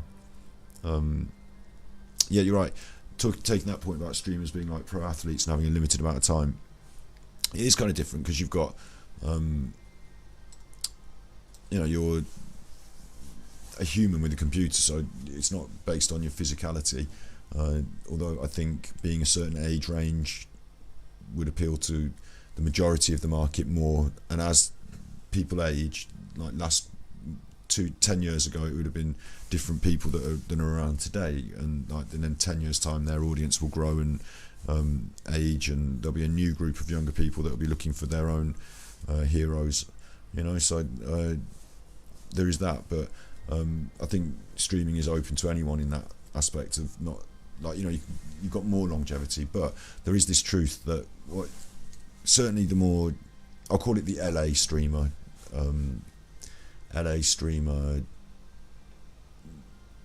career path, is that you should have a rise in popularity and get to a certain shelf where you're like consistent, and then you should try and burst up to this other level, this elite level, and maybe it's about some kind of wave of trend or whatever it is, drama or whatever it might be, and you get to this like higher level of elite level of number of views, eyes on you, and then you capitalize the fuck out of it and you find an exit strategy. And for someone like the best examples of these are people like the Paul brothers, who their exit strategy was to get into professional boxing, I think, and promotion in that way. Mr. Beast, I don't know if it's his exit strategy, but he started a chain of burger restaurants. Like, you have to be able to capitalise on it, build the brand, and then move on into another place. And hope, like, some of them might hope to be. It's like Hollywood, isn't it? It's like becoming a budding actor, doing some TV work, and then breaking into the big films, and then you see them make 20 films in a year because they're the big hot new ticket. And then you've got to be then they go and open restaurants or start beauty brands or whatever the fuck it is. You know what I mean? Like, there's an exit strategy as well involved. I don't have one of those. I'm just doing this. But first of all, you know, step by step, eh? But yeah, you're right. Like some of the bigger, more, like I'd say, personality-based LA fame-based streamers, like the big ones, like I think they're certainly well aware that their time in the sun is short, or at least finite, and that they should be putting the money away and doing something different with it other than streaming. Yeah. Darksyde feels an interesting case, isn't he? Because he's been through that phase in his life where he has made hay while the sun shines. In fact, he was lucky enough to be there at the golden age of YouTube, when the most money was being made by, I don't know about this on statistics, but the most money was being made on YouTube by creators with lowest budgets, if you know what I mean, like before all the big companies had got involved. And the once the, like, we're on here being a victim of this ourselves, not a victim of it, on the wrong side of it. You know, I'm not making, this webcam's not HD, so, but it's expected now because there's people with bigger marketing budgets putting stuff on YouTube that everything should be crisp quality, HD, drone shot, this and that. Do you know what I mean? Like, so it's harder these days for the smaller content creator to be on the same platform with all this other stuff. Like Darksyde Phil was popular at a time where you could just use a video camera and you wouldn't look very different from all the other stuff on YouTube, because like the Red Bull team hadn't got involved. Do you know what I mean? So I think he was lucky in that way. A bit like, you know, Bill Gates was lucky to be making computers at the right time. Phil was in the right place at the right time, capitalised on it, definitely did that. And then squandering wealth seems to now require a weekly stipend from his viewers, otherwise he's in some sort of financial trouble. I don't know if I believe it. I don't know if that's turned into his grift, you know, like you see beggars on the street who spend all day with a cup and then they filled it with like 40 quid and then they go home to their house and you know, take off their scruffy clothes and put on their nice clothes and spend their 40 quid. Like it might not be true everything he says on the internet, but we get the impression that he's not financially as secure as needed be, despite having had all that money flow through his hands at some point, which is a foolish thing, isn't it? He didn't have an exit strategy. He just thought it would go on forever. I once had a therapist tell me about a narcissist in my life. There's nothing that can be done for them and just get away from the toxicity. I'm curious if Steve feels the solution. That was one of the questions I wanted to ask about Phil, yeah, if he's redeemable or not. This is why I want to get Steve in for Mental Health Monday and stuff. He obviously is quite busy as well. Like, look, he's just been on that show as well, so I'm not overly pushing hard, especially as he said specifically that like, you know, he was taking a little break a few weeks ago. So, but we'll try. We're trying, and I haven't. Can they be helped though? I think the thing is, right, I think with the question that what you were having there is they possibly can be helped, but possibly not by, like, depending on your role in the relationship, possibly you're not duty bound, or like possibly they'd need some sort of external help that they would. I think the difficulty for the narcissist is, and I'm not expert and I don't know, and I don't think you can diagnose someone on the internet and all this business, but I think they would have to in some way, like, to be helped in that psychological way, you have to be open to the idea that you might be at fault in some way, or not at fault but fallible, or you need to learn something. You know, you need a mentor to help you learn something, don't you? That's the whole point. And so to be a narcissist in some ways is to say that no, I don't need to learn anything, you can't tell me anything. And certainly if you're a sibling or in a relationship with someone or whatever it is, like, you know, if there's someone in your life and you're not coming to them as, like, if you were, like, if they met you because they were brought before the judge and you were the judge, they might have some respect for your authority, might.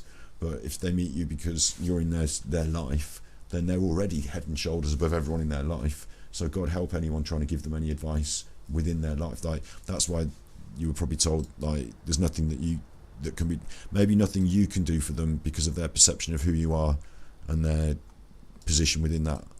But can they be helped? I would say yes. I think everyone can. I don't know exactly. Maybe narcissism. Maybe it's a neurological issue where, you know, people just literally can't be helped. They need rewiring. But personally, I think yes, everyone can grow and learn. Sadly, I think for some of these people, it might be through their own self-destruction mechanisms or through seeing themselves in a realistic light, having to come down, crashing down in some way, and then needing to look at things and either saying, I'm going to carry on fucking my life up, or there needs to be some sort of change. And at that point, I think anyone can maybe be helped. So I think those things, just need to quickly use the bathroom as well. So I'm going to get some nice relaxing music. Let's get some nice. This is going quite well though. This game is not perfect for what I want to do, Astroneer, but it's going quite well for it. Finding it a little bit tricky with the movement and working out what the fuck is going on, but it is quite a chill game with no pressure on me. So let's get the music, because I've got to run downstairs. Zelda, thank you.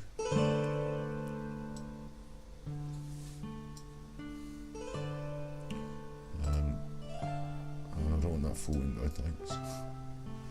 That's alright there, isn't it? Everything's alright. I'll just be back in 1 second.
Oosh.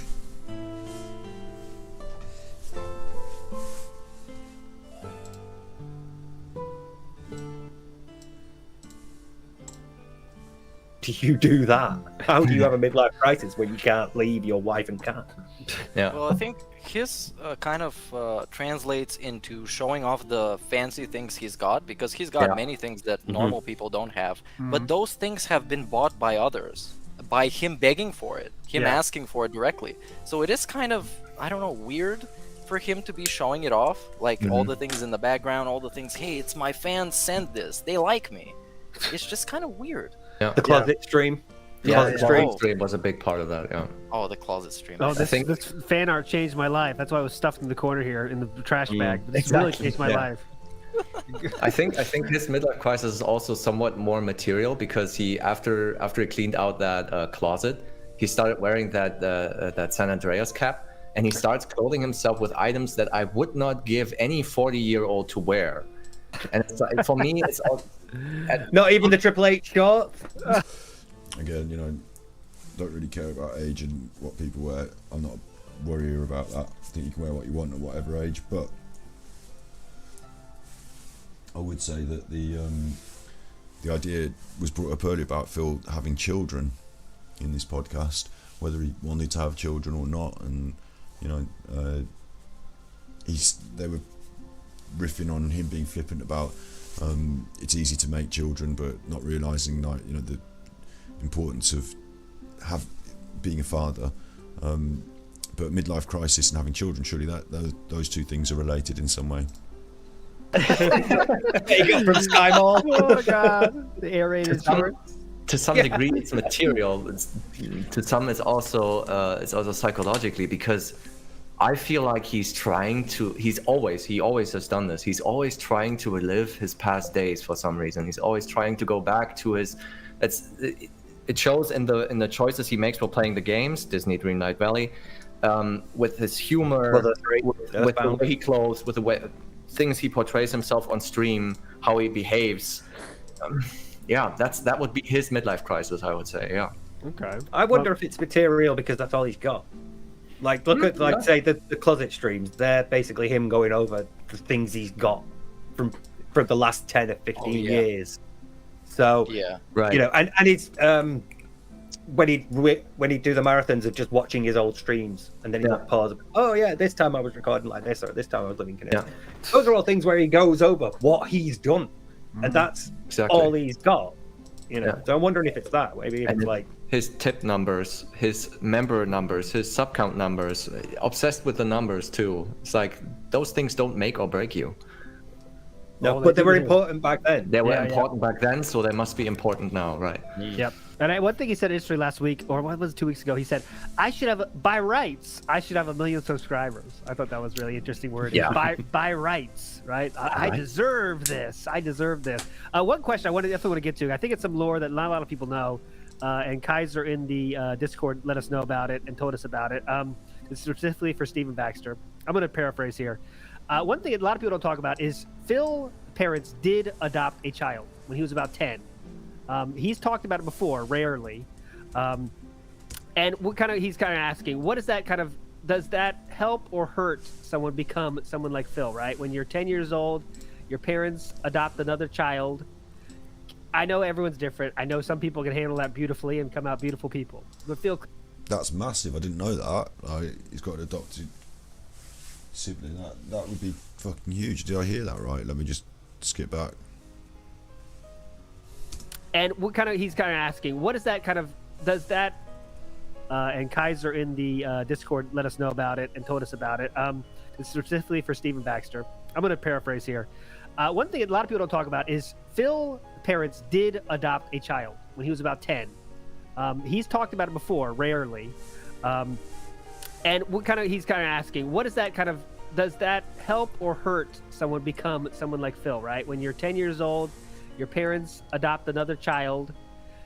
I know everyone's different. I know some people can handle that beautifully and come out beautiful people. But Phil clearly is not a beautiful person now, you know, socially or anyway. And he never talks about his siblings on stream. A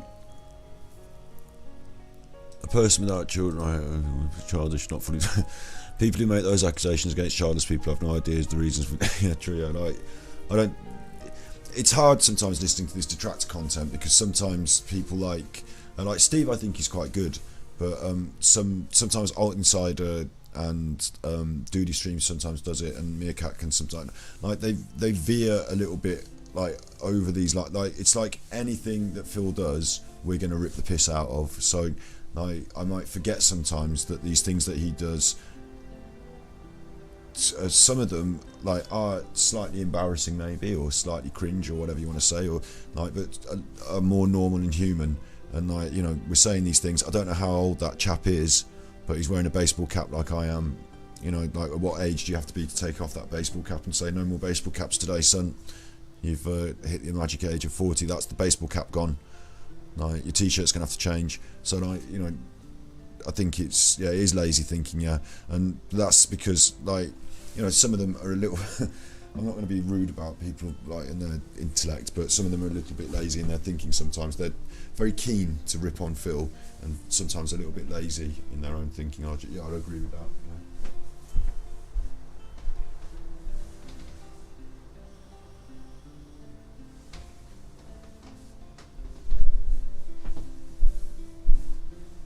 Got my little cup of water from the little tap. I've got my Robinson squash from Aldi. I'm doing my own little drinkies up here now. Other streamers have a drinks fridge, and I actually had a drinks fridge from the salon when I used to have the hairdressing salon, and I lent it to my sister for a party, and then when she split up with her boyfriend, he took it.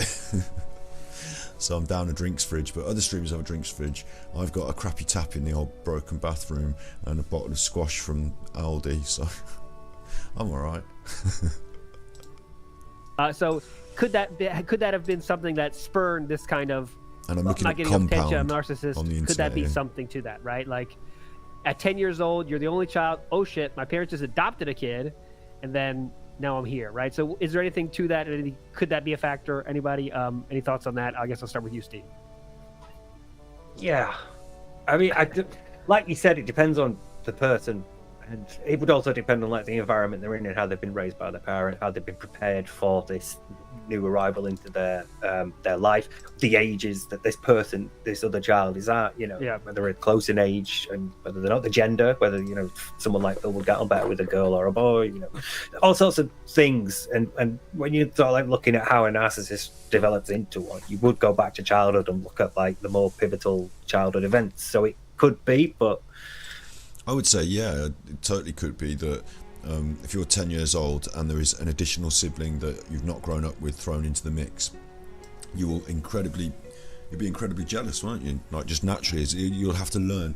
As a child, you have to learn these things. Like, and even as a child with a sibling, like, all of a sudden you're having to cut these things in half, or let them go first, or they can have the front seat, or like, you have to share things. And Phil would have been used to being, like, I don't know how many other siblings he's got actually, so maybe I'm not correct in this, but I get the impression from his behaviour that he'd have been used to being the one that gets what he wants when he wants. It's almost like he behaves like an only child quite a lot of the time. So I think it would be a really big thing for Phil to have this additional sibling, and I would be surprised if he instantly took to them and got on with them and had fun with them. I'd be surprised, and it hasn't seemed to play out in that they're not part of his life now necessarily. Can't ever see them around, never see them around. So, I think he would have found it an intrusion. I don't know if it's like the one, I still think the one is still probably the Wolverine one, because it strikes. I know, but it strikes me as like one of the first times his parents said no to him. Yeah, and he was deprived of something because of it, and that's why it sticks out. Yeah. It could be that doubtless it did have an effect on him having a new child in, because all of a sudden he's got to adjust to a new way of living. He's got to adjust to all these new rules about what is owned, his concepts of ownership, and like, this is my toy, that's yours, and things like that. This is my cereal, and these are my snacks, and now you're able to share them, and this is when I watch the TV, or this is when I watch this or play this game. And so there's loads of like readjustments there as well. And if he's brought up being alone and basically having the run of his house, and now he's not, that probably would have some effect. But again, depending on the child being adopted, the parent, things that would happen afterwards, because at some point it stops being nature and starts becoming nurture. So but I don't think that's the one necessarily, but it probably did have an effect. It's the sort of thing that could. Yeah, I absolutely agree with you there, Steve. I think I would personally put more emphasis on parenting, because it's a difficult question, nature versus nurture. But I'm somewhat still of the conviction that narcissists are made. And for me, the one key moment, which I also pointed out in my video, was that it was just like one small window into DSP's relationship with his mother. And I don't know what his relationship with his father, but the relationship to this adoptive sister is like, it's completely dark. So I can't draw any conclusions from there. But the relation with his mother, apparently very emotionally cold, and she didn't acknowledge. No, I would put more emphasis on parenting, personally. Okay. And I go ahead, Meerkat. I do have a question for Baxter. Something that he talked about in the Discord, and I think it would be pretty interesting to the listeners. Can you explain a little bit more about the concept of lame play that you talked about in the Discord? Oh, okay. So that was something that I recently discovered. It has very little to do with narcissism, but it somewhat ties into who DSP is, because we're all aware of what a scrub is, right? Yeah. The official definition. To reiterate, it's someone who personally limits himself to play a game by a certain very specific set of rules, and if you don't play by their rules, you can't ever win against them. So lame play plays into that to some degree, because it's basically gameplay of a video game, but lame play would be when you limit yourself to play a game in the most boring way possible, but still to the degree that you're able to beat it. An example would be that you're playing Doom Eternal, but with only the shotgun the entire game. That would be lame play. because that's not what the game wants. The game wants you to experiment with different weapons and change the weapons, switch the chainsaw, all that. Like Devil May Cry. Devil May Cry is a really good example of that. Yeah. Because the moment he gets a gun, that's it. And the guns are only like combo extenders. You're mainly supposed to attack with like your swords and other Right, weapons. exactly. But he does that. He immediately. The clip that I used in one of my videos was when he grabbed like the gauntlets, and then he's dropped down into a fight where he's supposed to use the gauntlets, and he immediately switches to the grenade launcher. And Yeah. just quickly. And But so this- that This he does concept that a lot. doesn't work with a live streamer / entertainer. It doesn't work with it. It can work for me because I just play games for fun and I can quit it at any time. But if you're trying to entertain an audience, it doesn't work just playing the game mechanically just to be done with it. Yeah. No, it can do if you're putting it on like deliberately, like people who sort of like do no hit runs and things or level 1 runs and things. Right. But that's different. Oh. You're doing that specifically for the purpose of entertainment, not just to get Dude. through the game the way you do it. You know. What if he was doing the whole time he was just doing a level 1 run of life? Get through life with the lowest effort possible. Yeah. Yeah. Kind of. But he can't respawn. He can never try again. So I guess you got one shot, you're playing on level 1, so I guess just sit back and watch how it's gonna work out.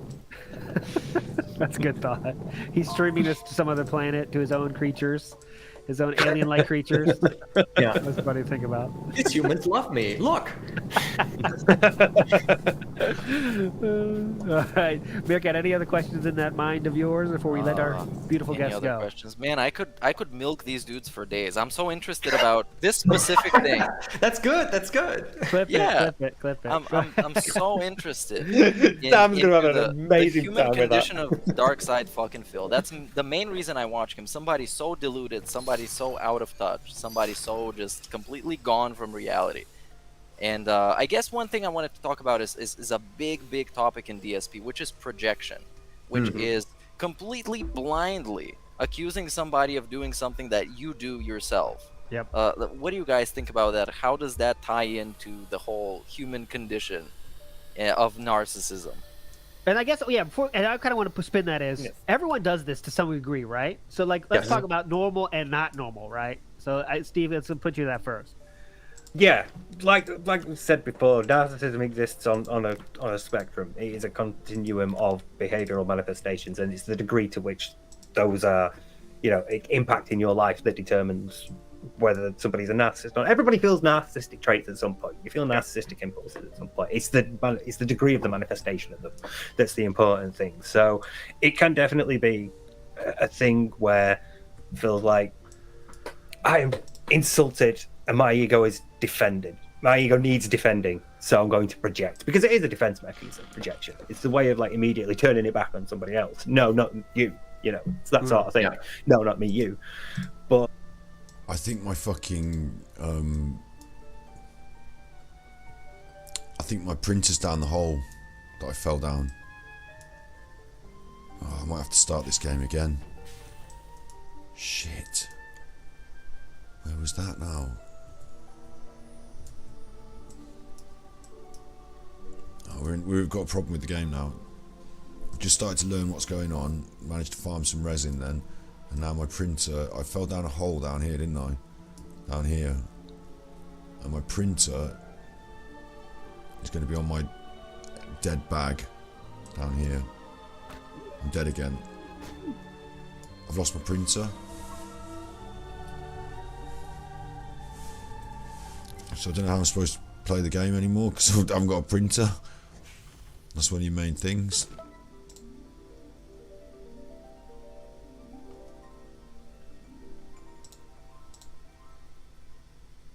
I'm not going to be able to do anything. I might start again.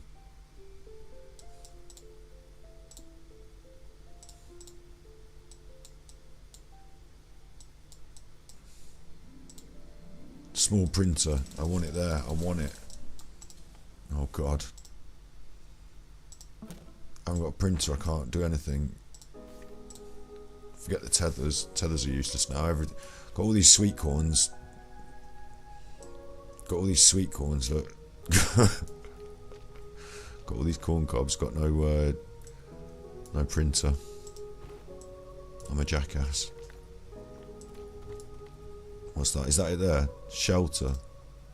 Permanent base shelter. Ooh. Oh, that's the shelter. What's that on the side of it there? It's not a printer anyway. Fucking fucked it. I think I fucked it. It's pretty though, it's alright. I'm getting used to the controls, and it's a little bit clunky. Like, it is a bit clunky. It just is. It's not just I'm a bit clunky. Maybe the frame rate, I've got it out or whatever, but it's a little bit clunky. It looks quite pretty, very indie. All the polygons are very like they retro feel, PlayStation-y era feel polygons. Makes you feel a little bit happy. And then I get it now. The resources are out there. I've got to tether my way around, linking up to the oxygen, find the appropriate resources. I was going in the wrong direction. Over here there was resin, and the other stuff I'll find in a different place. You know, you have to explore. That's the main thing, isn't it? Don't run out of oxygen. Figure out what the fuck's going on. And the more you explore and the more stuff you get. See, I don't even know what that is. How to move it or anything. Oh, I've picked something up, you see. I've had that now. So you go around, you explore and you mess about. And then one of the things you can seem to do that seems a bit strange, I think I might be able to, should be able to spray out with my gun, because I can obviously dig up the ground, but you can dig up the ground underneath yourself and cause yourself a right chuffing problem. Look, that's going to be an issue, isn't it? That's going to be alright. Oh, there's that stuff I need. Shit, that's the stuff I needed. It's right down far. That's interesting. And there's some other stuff deep down. Ooh, pop coral. And what's this? Caves. Shit. Wow. A bit special, isn't it? A bit clever. A bit clever, this game. Maintain desired power input to unlock. I'm going to die of suffocation, but that is fucking clever. The game's cool. The game is a good game. And I'll tell you what, the pace of it, what's going on now? What am I doing? Right. The pace of it, if I just want to stand here for fucking 10 hours and talk, I'm not going to die. I'm just going to stand there for 10 hours and talk. So I think that's quite nice. Not having to get food and worry about that sort of thing. You know, it's not survival in that aspect. It's a little bit like base building, strategizing, farming, you know, it's strategizing and all that, but without the pressure of combat, food. Obviously you can dig yourself a bit of a hole, and I don't know how you'd ever get out of it, but that's obviously going to be an objective at some point, isn't it? Make myself a little path down. Interesting stuff. I need to restart because I've fucked it up, because I haven't got any I haven't got a printer, but this is a good one for this late night stream, I think. I want a series of different games of this ilk for this stream, so there's a good one. I will be researching the ones that you left in the chat as well. I'm trying to find my windows now. And at Christmas we're going to do Stray Cat, but let's get back to that being said. Again, if you've socialised enough to the point where you're okay, and you can handle criticism, you're not going to use it as much, and it's not going to be to as an extreme as Phil does it. Phil, it's one of his main defense mechanisms because he's not got that many, whereas other people can handle and accept criticism appropriately. And you know, so you can take, like, some criticism is small and it's easier to take, although you have to take a bit of time to process it and deal with it, but you learn how to cope with it. But Phil hasn't, so one of his favoured defense mechanisms is projection, because it's really easy to do. If you just say you do this and it's bad and you just ignore me doing it, it's you that's doing it, that's a problem. So yeah, it's absolutely a defense mechanism for him, and he uses it far more than normal people would, because normal people are socially conditioned. I don't like saying socially conditioned because it sounds a bit evil, a bit nefarious, but you know, you learn through social interactions, you adjust your behavior accordingly. So well, this playthrough is going to be a little bit easier, isn't it? Look, because this is my ship, and right there is that stuff I need. So it's different every time. Right there is that stuff I need. Well, it might be easier, it might be harder, because there's a pod over there, right within reach, but there might be other stuff that I need that's not so close. I don't know, but interesting, isn't it? It's different every time. This game's cool. Most people learn through many repeated social interactions how to deal with criticism to the point where they don't need projection as much. Yeah, I like that game you suggested, the cruising along. Then I like that concept as well. I was thinking of playing Journey, and I've got one on the back burner. I've got a couple on the Steam library back burner that I want to save till we get a slightly better camera and we can actually play a bit better. That might actually be a bit emotional as well. So we're going to start to build up quite a cool library of games. Remind me of the name of that one as well, in case I forget it. Or I could just look back on the other stream, couldn't I? Just because I got it up on the window and everything, so I could just have a look. Don't worry, don't stress. He's not socialized, unfortunately. So, yeah, he goes back to it far more and to far greater extents than other people would. How about anything you add there, back? Going on to this point about socialising, about Darksyde feeling socialising, what I gleaned from him, from the early stages of meeting him on the internet, he's been on there as a Street Fighter 2 competitive player. And all this talk of arcade cabinets, I get the impression that he would have spent some time in a social environment playing these games, and it's that his socialisation has been different to ours because I get the impression he was the victim of bullying, maybe at school, maybe in the arcades or whatever. Maybe there was a more I certainly saw it through certain sporting teams that I was in, and it was sort of weeded out over the years in more modern coaching. But like hierarchy of bullying, the older kids, the younger kids have to wash the older boys' boots in football, when they're in the apprentice scheme or whatever. Do you know what I mean? Like the older ones have the privileges and the younger ones get a bit bullied by them, and it can spill over into actual bullying. In the fighting game scene, when you're a little kid in the arcade, fuck off, you little kid. And then when you get better and you're bigger and older, like you're telling the other little kids to fuck off. Do you know what I mean? There's a bit of that, isn't there? So I get the impression that it wasn't for him. Maybe he didn't go into that arcade with a group of friends, and maybe there was a group of friends there that bullied him, and he wasn't in their group. Because he seems to then translate. It's like you do what you learn, don't you? So it's like he's now in a position of authority or some perceived status or strength, and he reflects that, bullying people, being belligerent to them, that sort of attitude back, doesn't he?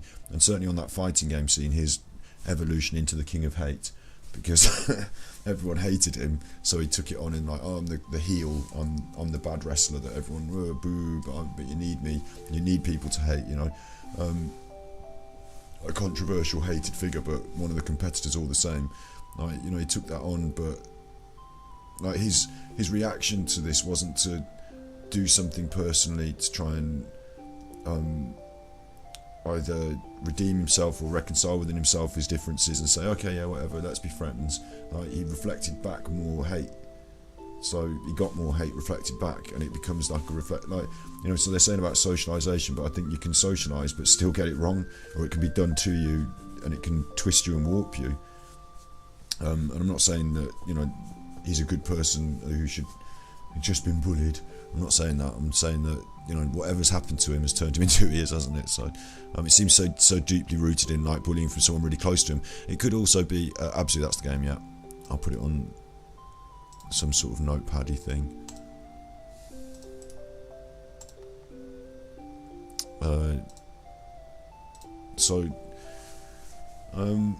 Yeah, maybe his parents, maybe one of his parents has been a bit like that with him.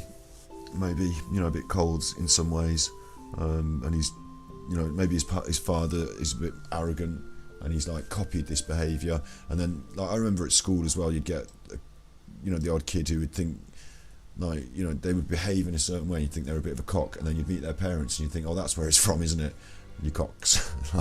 So maybe there's that, whatever it is. But I think the wider social thing, it can't be levelled at him that he didn't go out and didn't socialise. He was on that fighting game scene, and that circuit is live turn up. He was proud of it. You turn up, you have to actually play in person at the competition. It's not on the internet. It's arcade cabinet culture. So it's come from that in some way, hasn't it? And maybe he brought his own lackluster personality to the group, and they rejected him, and it's rejection and reflection of rejection that's coming through there for me. Yeah, in psychology, projection is the most statistically linked ego defense. It's one of the ego defenses. There are more than just projection. It's the most strongly linked ego defense mechanism to narcissism. And well, in a way, what Meerkat described as projection is correct. It's that you could basically think that projection is emotional vomiting. You can see it like that. It's basically you take all the negative emotions that you have on you, inside of you, and you vomit them onto another person. That's basically projection, like projecting a picture on a projector.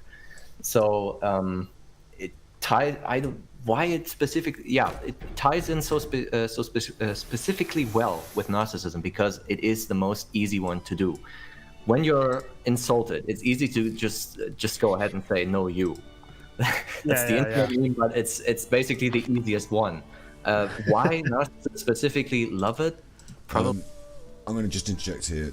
I think there's an issue between thinking of a narcissist and projection as like a tool, right? So this is happening. Oh, I can see it's happening in my brain. I'm saying this is happening. Which of my tools am I going to use? I'll project this back on them. I'll say no, you. Like, it's not that. It's subconscious, isn't it? It's deep subconscious. So I often think of projection as a way of people trying to voice feelings that they find difficult to voice, and their subconscious is getting these feelings out and saying, oh, you're doing this and you're doing that, and yeah, but like those feelings are then voiced, and whether the person that you're saying them to is really guilty of them, obviously not in the case of projection. You're projecting your failings onto them and saying, oh, it's you that's doing this and this and that. Like, sometimes you need a sounding board as a human being, don't you?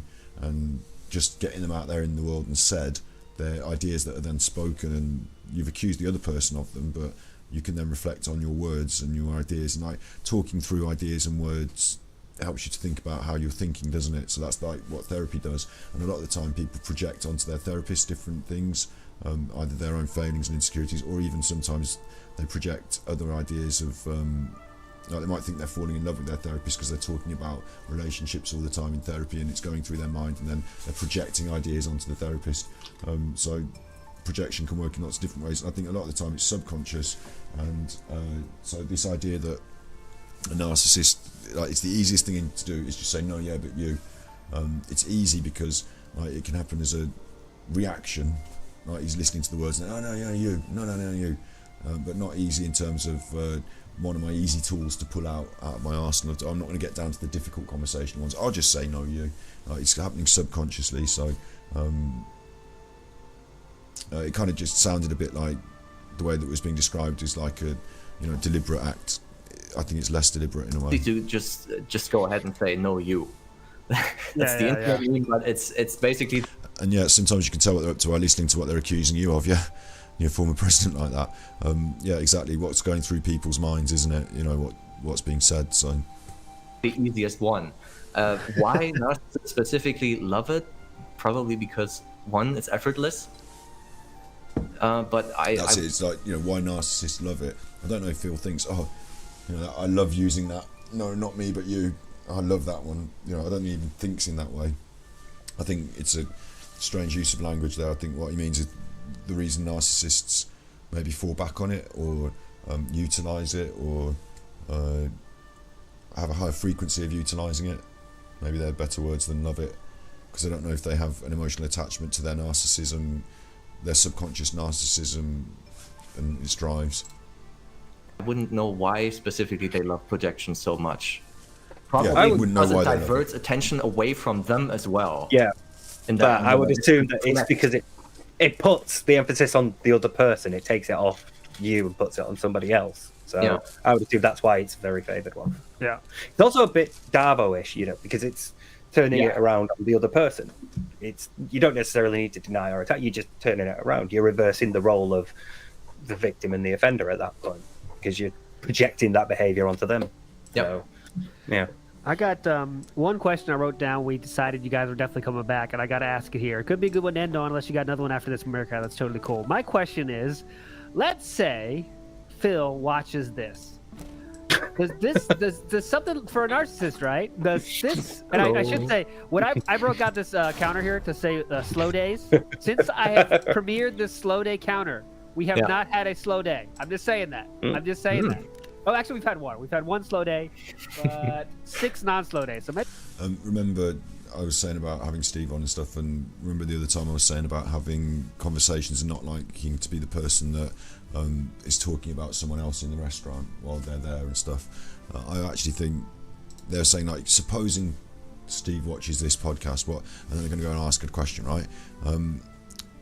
I would, if you're making content and someone's the subject of it, I would talk as if they are watching it. Like, I would assume they're watching it. I wouldn't be like, supposing they might watch it. I'd assume they're watching it, because you're talking about somebody in public, so you might want to take that into consideration, how they would feel about you talking about them. You might not want to. You might take it into consideration and think, I don't like Darksyde Phil, he's a chuffer, he deserves everything he gets. In fact, I'm going to say these things in public to make him unhappy, so here we go. You might consider their feelings and then discard them, but you should at least consider them first, shouldn't you? You shouldn't be there belligerently just blurting things out about somebody on the internet without considering that they might be watching it. And that's the same with when we do conspiracy theory stuff. I'm aware that it brings, like, I do videos. I've had a comment recently, I'll bring it up on the Ganja Kid channel when it's appropriate. Big long comment basically saying that, you bear this in mind, that you can only understand history by looking at old pictures and listening to some of these idiots on YouTube, and I'm a shill, and all this business, like, and I can't answer it in one. I need to talk it through to answer it. But the where was I going from there? I forgot what I was saying even. Just give me a second. They were going to say, yeah, someone's watching you. Yeah. And I was saying that someone's leaving a comment. Yeah, I get a lot of people. I'm doing videos about this reasonably controversial idea, and I'm falling on a certain side, and I'm not trying to do like debunking Simon Dan, where I'm like, these fucking idiots are idiots, ha ha ha ha. Obviously, look, this is what this idiot said. What a fucking idiot, ha ha ha ha. Because the people are going to watch it, and they're going to be in the chat, and they're going to be that. So, like, not only am I not doing that because I don't want people to be cross with me. It's not that. It's that I consider them and their feelings, because they're going to be there and watching it, and I'm not going to put. If you were sat here in this room saying something that I found, I'm not going to, you fucking idiot, ha ha, hey Dan, come over here, have you heard what this twat said? Like, if you're in the pub and you're having a chat with someone at the bar and they say, oh, I think the Earth's hollow though and there's people inside it, like some of these conspiracy theories, you don't like suddenly put your drinks down, the bar goes quiet. People start laughing. Have you heard what this twat said? Hey everyone, come on, somebody get the phone out and film him. Tell me again. This guy's a twat. Like, you don't do that, do you? Like, you go, oh, really? Do you think? And you might have a discussion about it. Like, treat them like a normal human being, mightn't you? Or you might think, I'm not into this, I'm going to go and get my drink from a different bar, but, whatever. Like, you're less going to likely to be condescending and arrogant about it, because that would make you the arsehole, even if you're right in principle that this guy has got funny ideas, or girl, or a person of non-specific gender. I shouldn't be a patriarch. Anyway, so yeah, the idea that we shouldn't consider whether we should only consider. Imagine if Phil watched this, like when we make those episodes about the people that are doing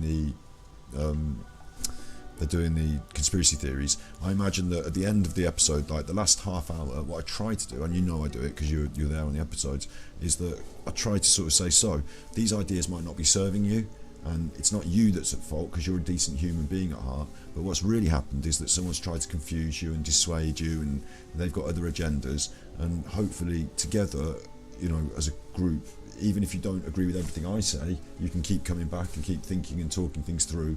And I'm not here to put ideas in your head, and I'm not here to tell you this is what you should think and this is what you shouldn't think. And I'm open to your ideas as much as you should be open to mine. And so together maybe we can move forward on something. And some of my ideas go a bit deeper than, is the earth flat? They go a bit more to, why are they telling you it is, and what are they gaining from you, and why are they doing it to you? And is it serving you and your mental health and your place in the world, So I hopefully offer an olive branch of peace, and a helping hand, and they might not agree with me on my ideas, but the higher ideas are more important, aren't they? And then, you know, hopefully they do come around on some of those other ideas as well, because maybe the Earth isn't flat. Maybe they see through the charade. Maybe they see through the shaitan's wassa wassa, and you know, the whispering of the devils. Maybe they see through that eventually and come out the other side, hopefully. But I'm not certainly going to grab them by the nose and lead them through. Like, that's not happening. I'm going to be nice to them and kind to them. That's what's going to happen. So I always imagine they're watching, because if you're making that content about people, that's what being an ethical person involves, is to assume they will be watching and listening. And so with the Darksyde Phil stuff, if I were to make an episode, my last questions would always be, is there some redemption? Can we make some room for forgiveness and moving forward?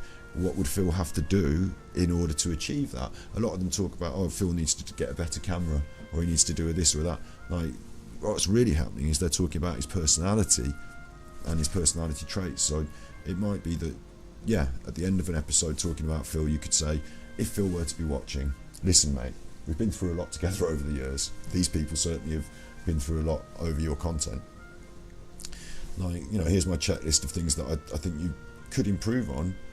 And like certain things, like, you know, like racism, I'm not ever going to tolerate, and that's really drawn a line between you and me, and we're never going to be big friends because of it. But you know, other aspects of your personality that could be easily moderated, and were you to show some contrition and work on them, and I suppose acknowledge them in some way, everyone that's doing all this conversation about you on the internet would, I think honestly, in the main, they'd have to, and I don't know exactly what he'd have to say in order to achieve a certain amount of respect, but people would have to take a step back at some point and say, look, the man is working on it. This is what we've said he's bad because of, and he said, yes, what you've said, got it on board, right, taking that on board, give me a minute, working on it. Like, at least that would be so, like, the contrition would be important, wouldn't it? So to allow for that would be important for me. That's even with someone who's been racist or, like, you know, whatever in the past. Like, we were talking about it earlier about past people, weren't we, in this podcast? Like, you know, the past me did it, I didn't do it, therefore I'm not bad. It was the past me was bad, and I've changed now.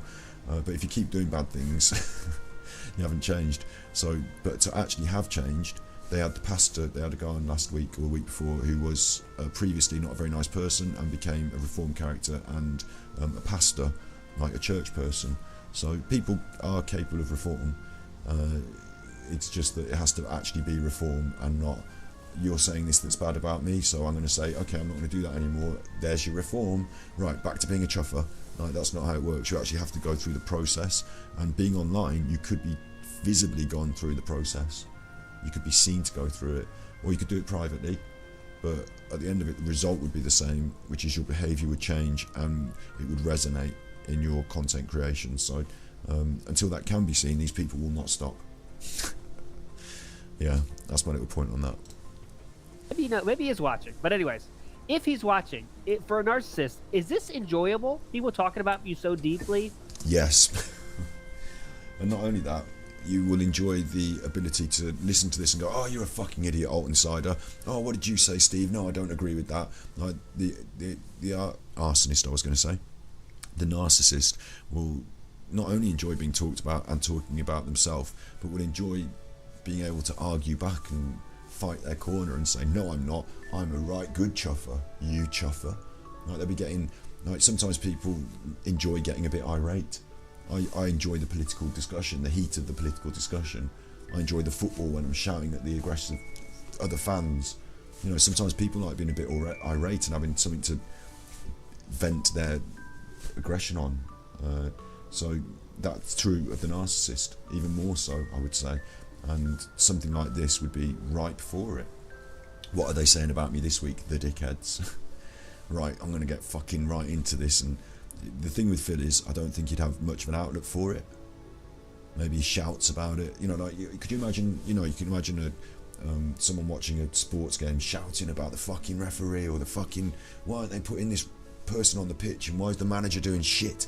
you know, venting it out like to the rest of the world because they're the fucking right one and they know the correct.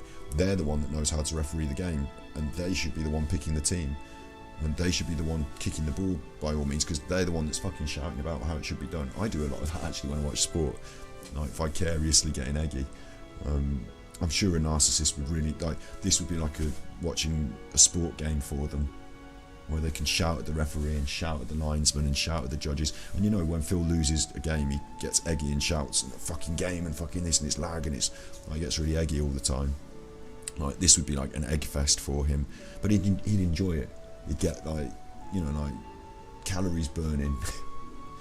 He'd be up for it. Do you know what I mean? He's not. I think he would actually. He wouldn't be taking the nuance of the conversation out. He wouldn't be learning from it. But certainly, I don't think he'd watch it every week. I don't think he'd be like, "Oh, they're doing me again. I better check in, and this is on my list of things to do every day." But certainly, I think he, from time to time, goes through a bit of a binge, and maybe at a certain point in the day, even probably says to himself that it fuels him to do more and to push harder. And maybe he laughs sometimes inwardly because, like, his grift. Darksyde Phil is on the internet saying, "Oh, I've got problems with my money. I'm desperate. The bills are coming, and I need you to help and pay me some tips, please." And then people give him some money. Yeah, and like if you're in the street doing that, like, you know, "Oh, I need some money. Excuse me, can you give me 20 quid?" And you eventually get the money every day, and you go home with $100 every day. You're like, "Fucking yeah, that's clever of me." Ha ha ha. And when people are on the internet saying, oh, that guy in the street that keeps begging people for money, like, he's a grifter and you shouldn't watch his videos and all this. And he's like, yeah, they're even making videos out of it, and I'm still making $100 a day. You know? So there's a bit of him that listens to them saying, "Oh, he's a bad chuffer for grinding the money off the people." And he's like, "No, I'm not the bad chuffer for grinding the money off the people. They're the stupid people for giving me the money. This is the world we live in, chaps. Nike are bad chuffers for asking all that money for the trainers. Coca-Cola are grifting you for the Coca-Cola. You don't think that McDonald's are giving you a good deal on that burger, do you? The whole world's a grift. This just happens to be mine, and it's working. And these people are so jealous because I'm making $100 a day that they're making videos about me and keeping me relevant." The joke's on you, Alt Insider, for even being angered by my grift, because my grift is $100 a day guaranteed in the pocket. So ha ha ha. Right, there might be a bit of that about it as well. I think, you know, I think he could watch this legitimately. A narcissist would legitimately watch anything said about them in some form of self-aggrandizing entertainment. Like, People. Darksyde Phil has got a counterculture, hasn't he? He's got a counterculture movement against him, and he'll look at them and, you know, all of them on their podcast all talking about big Phil, because he's in a different, like, these are not elites. To Darksyde Phil, Phil is an elite, and these people are this sub layer. Like, Phil's been on YouTube, he's the king of hate. These people are a sub layer, and like, they're feeding off the big fish. Like the way Eric Cantona, this is Darksyde Phil, except I actually like Eric Cantona. Cantona trawler, Uber Eats. Let's get it on, come on. Playing after the ad.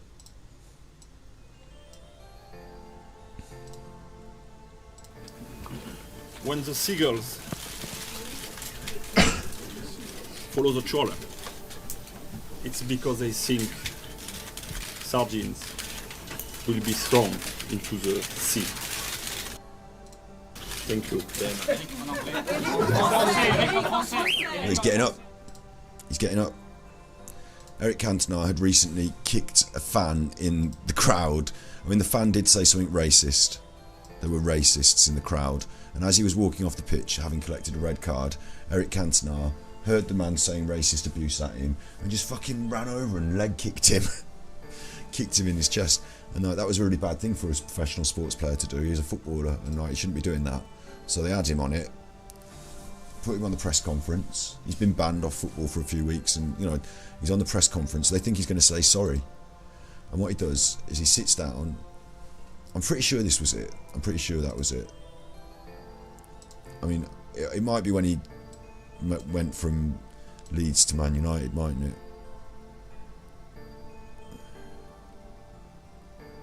Pretty sure that was it. I'm pretty sure that was when he did this interview. Anyway, the point is that when the seagulls follow the trawler, it's because they'd expect sardines would be thrown in the sea. So what he means is, clearly, obviously, I don't have to explain it to you, he's the trawler, he's the big fucker, and they're all just seagulls. All this media, all these people, all the photographers, all the people, here's your ban, here's your fine, bad chuffer. But, you know, I'm the star footballer. Even the chuffer I kicked in the crowd, he's just a seagull looking for sardines. You're all fucking... I'm the big trawler. You're the sardine eating... Sardine munchers, you are. That's what he's saying. When the seagulls follow the trawler, it's because they expect sardines to be thrown into the sea. And then he fucks off. No more sardines for you chuffers.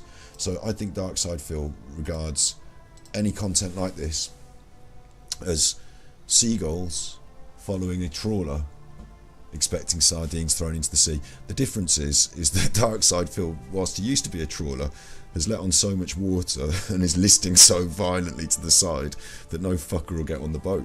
And he's not caught that many fish. Like, he's not trawling anymore. He's not, you know, dredging up thousands of fish anymore. He's scruffing with like lampreys and limpets and, you know, picking up bits off the side of the boat. And the seagulls are more like vultures. Not in a bad way, but they expect a death. And there's a lot of shit floating around in the sea. Every day he's pumping out more shit out of this sinking ship into the sea. The sea's full of sardines. All of his previous haul of sardines are getting filtered out through the WWE Champions filter into the sea. Just like fucking filling the sea. And all these people are gorging on. In fact, there's trawlers off in the distance successfully trawling, you know. The main pack of the seagulls are off over there following the other trawlers. This is just a subset of people, like a specific kind of bird of prey rather than a seagull. That's why I said vulture. It's like a bit more specific. They're not bad, like, you know, evil vultures picking on the dead. They're just like, it's different. A better analogy would be something different than a seagull. But he can still be a trawler if he wants. He's some kind of what have I done now? My windows. Oh, my windows. Which window is that? Is that? There we go. Yeah, my windows. He's some kind of chuffer anyway, isn't he? Some kind of bad chuffer. A bad chuffer. I'm just gonna have to go to the bathroom again. Oh, all that juice is running through me now. I've had all my drinks for the evening. It's time to let it come out.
1-2, Chuffy 1-2.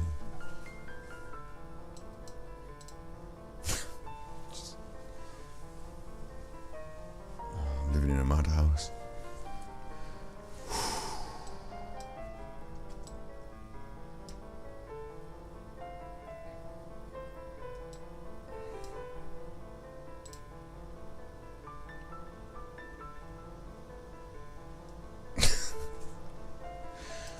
I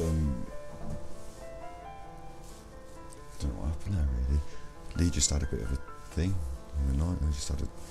Was crying out, making a noise. I thought he was having a heart attack. I'm assured he's not having a heart attack.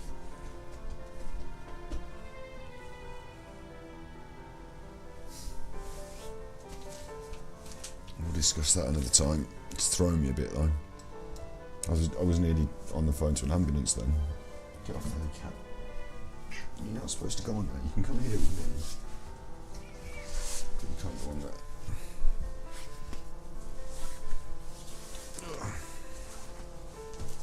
Look, you can go on the camera then. Look. Don't even think about going on the table. Look, she's looking at the table. She just wants to go on there. The computer's on there.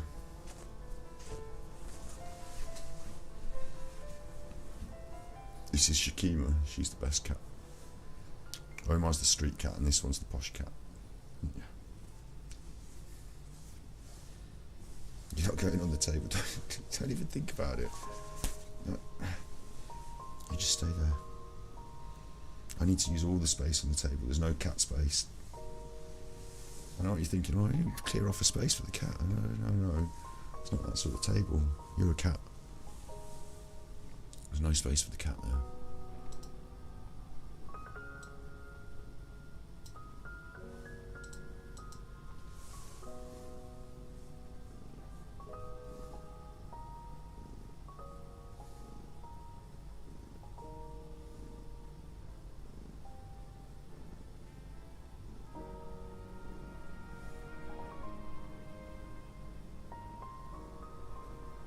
Just chilling with the cat now. Do you want to put her into that microphone?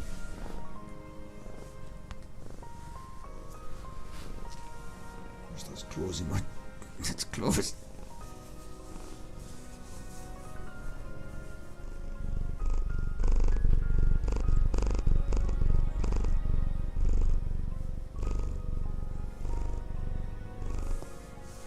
Very relaxing, isn't it, having a cat? Very relaxing. I can see what you're doing. Don't even get on that table. It's a mouse mat. It's not a cat mat. A mouse mat. She's cross about the concept of a mouse mat because, well, why would the mouse get its own mat and the cat doesn't? This is a mouse. It's a computer mouse. They don't have computer cats. So you have to deal with that. So it's like you won't pay attention. Well, right, what's happened was I went down to the bathroom, and in the next room, he was just asleep. He made a noise and jumped out of bed, and I thought he was having a heart attack. So I was in operational mode, and it set me right on edge. And Mum said, no, he has this thing like, you know, when you feel blocked up at night. I don't know what she meant, but apparently it's not. Like out of the two people down there that should be worried, they should. Neither of them seem that worried, so I just fucking left it in their hands. Come back up here. There's two other adults down there. One of them seemed to be having a medical episode. That was what I would call it. Well, I said it was. I asked the questions: are you having a nightmare? Is it your heart? Is it your breathing? Do you want me to call an ambulance? No to everything. Everything's fine. So I'll just deal with that as it happens. As it is, I'll just be chill. It's quite difficult. I was in the middle of going to the bathroom as well, so I was like, I might have to finish urinating before I can go and help anyone. But as soon as I've finished, I'll be on it. You have to wash your hands if you're going to be a first aid responder. What's best? Is it's best to get there quicker or to wash your hands? Probably a bit of both, isn't it? But I was going to be. If I was going to be called into action, I was going to go into action. I won't sleep now for another hour and a half. On edge. Seriously, I don't know if you heard it on the mic, but It all happened for a minute there.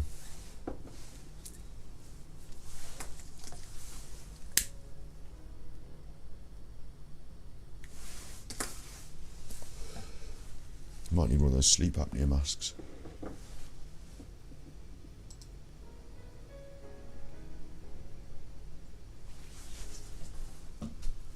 Right, am I even visible on the old camera? Ah. Sitting on the cushion.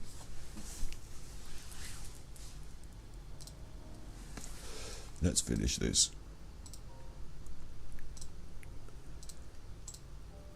Clearly knowing about you, knowing about what you do, kind of analyzing you, I think that could be kind of, well, this is cool. I'm kind of a big deal. Look at this podcast about me. Cool. I'm a badass. What's your guys' guesses, obviously? Is DSP enjoying this or not enjoying this if he did tune in? Oh, I don't know. That's interesting. I feel like on a gut level he can't. Because look at his reaction to Rich. Because Rich watches the secret documentary. Yeah. His reaction to that, it's all slander, it's all garbage. They've cut it, they've edited it, they're misrepresenting me, they take me out of context, all that stuff. But that again is an hour and a half video about him. Yeah. So in that context, I could see, but he could though, because again, we've just spent like nearly 2 hours talking about him, and that's pretty quick for me. So, so it could be that he does get some form of enjoyment out of it, some sort of like, well, I'm obviously big enough because I've spawned. Look at what I've spawned, and it is weird at times when you see like somebody tracks how much he earns. There's a search engine for him. You know, you look at these things that he spawned, and you think there's something there. You know, he must get something from it. And we do that thing of if it weren't for detractors, Phil would basically be gone. You know, the detractors that are keeping him afloat, basically, or at least keeping it relevant. So there's probably some element of it that he's like aware of on some level. But if it is, if it's there, I don't think he likes showing it. I think he would rather just dismiss everything because, again, most of this is critical. Most of this is picking at his flaws or revealing lies or going into things that he doesn't want us to go into. So probably not as enjoyable for him. But maybe on some level he does think, look at what I've spawned at least. You know? Yeah. All these people dedicated to attacking me and I'm still here. Yeah. Probably some of that. Given that question, I remember that that he started using a particular term once a certain video was posted in his private Discord. Can you guys remember what it was? Starts with C. Thank God I thought it was groupthink then. No. What is it? He started using a specific term to call detractors, specifically the group of detractors, specific C term after he has seen a specific video. I don't know, man. Crazy? No. Chat's gonna get it Phones eventually. down? Chat's gonna get it, I'm sure. C word. Huh. You got I'm us just all. gonna I'm always curious as to where he picks up words from. So Yeah. I No, no, Oh, it was cult. exactly. Oh, cult, He right, started yeah. calling detractors cult right after LSB. May he rest in peace. After he posted the introduction of the first part of that cult video. And that was definitely posted in his Discord. And he immediately started using that term against detractors because they're such a group of, this is just a cult. These people, they are so cultish. And it's like, I think the strong suit of a narcissist is basically they can turn negative attention to fuel them. So if you insult a narcissist or call them names, like you say, okay, you're leading a cult, you're a narcissist, he's gonna take that word and say, so what? Every one of us is narcissistic to some degree. Then I am the narcissist. What does it matter? People still love me, and that's the whole deal. So he's just gonna use what we tell him he thinks he is, what we think he is. Yeah. And he's just gonna flip it. He's just gonna turn around and call, maybe you're the narcissistic people. You're so obsessed with me. Like that. Isn't that exactly what the King of Hate moniker would mean? Then because he's taking he the said hate that. and Contextualizing it. Now that you say it, yeah. I take all the hate and turn it back on I don't them. know. Yeah. And I mean, cult doesn't work with what we do because people get called out constantly. And as you can see with what was his name? The steel toe guy. Yeah, Got yeah. called out immediately. No. Because if you talk a bunch of nonsense, you're gonna get called out, which goes directly against cult, which is everything you say is gospel. And in a cult, usually there's a central figure, which everything revolves around. Right. Kind of Yeah, like yeah. DSP. Yeah, just about to say the thing with the steel toe guys and us all sort of like calling them out and applying social pressure that way is that there wasn't really like a leader or a defined figure who decided and determined we should all do that. We all just did it because we all as a community decided your behavior is unacceptable to us, it's inappropriate, go away, we don't like you. Yeah. But there isn't like a central figure here. Detractors usually have like their own way of saying things. Everybody has their own voice, everybody does their own thing. Sam talks about streaming, Brittany Gates talks about business, Piece of Peace talks about finances, you know, we talk about psychology, and so everybody has their own thing. We've got a fucking pastor, for Christ's sake. Yeah. No offense, Eric, didn't mean that. But you know, there isn't a centralized figure determining how we react to every other person, whereas within Phil's group there is, and we don't restrict access to other people. Nobody's sat here going, don't watch Piece of Pieces stuff, don't watch King of Hates, Cult of Hate stuff, don't watch this person's stuff. You know, you're free to watch whatever. Yeah. So, you know, Yeah, we do the opposite. more open. Everybody Yeah. gives big ups to people, shout outs to people constantly, links them to their channels. It's just a supportive thing. It's a community, not a cult. Yeah. Yeah. That's what and he that's the big does is a difference. cult. Yep. Yeah, exactly. Meerkat, you're good. Right to what I was going to say. He does not want a community. He has no tools for his community to be together at all. There is no tools. There's no Discord. There's no anywhere you can go if you want to say, okay, community, let's enjoy talking to each other. Except that fucking forums. When he uses forums anymore, his forums are for polls now. That's the only use they have. Cat's going. We, on the And other Kate hand, Gallion. everyone else, and yeah, and shout out to Gotta keep insane. But everyone in the distractor sphere has their own Discords. They have their own Twitter to talk about. It's all supportive thing. Great got question. I Discord. have to ask from Ludwig World don't know Order. how to Shout use it, outs to really. you. That's a great question. Pick up. If DSP had to react to an episode of the podcast, which meaningless detail would DSP obsess over to pretend that he has a better podcast? So, for example, like he did with Rich, 2 monitors behind me. What the fuck is that? You know, like, what The fact that detail- like I got it. The fact that like Meerkat and Baxter don't have camera. Yeah. Why aren't they right. showing their faces? That's a great one. Yeah, that's toxic. But I already said I don't have a camera on because I've gone completely You've gone bald completely bald, from, yeah. balding over DSP. So yeah, I've gone so mad that I've lost every single hair on my body. Yeah. That's a bonus. But I'm guessing, yeah, great question. I'm not a serious answer. I would say he would say something about like the color scheme is weird. You know, he'd find some little thing. He's Sunday at noon. Why are they doing that time? I mean, who's even awake then? I don't know. Also got an awesome super chat message for you, Steve. Please make more very long videos, Steve. That's the message. Please do that. I have no plans of doing anything other than. Somehow, I don't Do know. not Like it's like asking birds to fly. Yeah. Dear fish, please continue to swim. Yeah. Yeah, How I about can you, do. Baxter? On that note, when's your return coming? I know you made the follow-up video, but I want a full Baxter special again. When might we see one of those again? We will definitely see one this year still. It's just okay.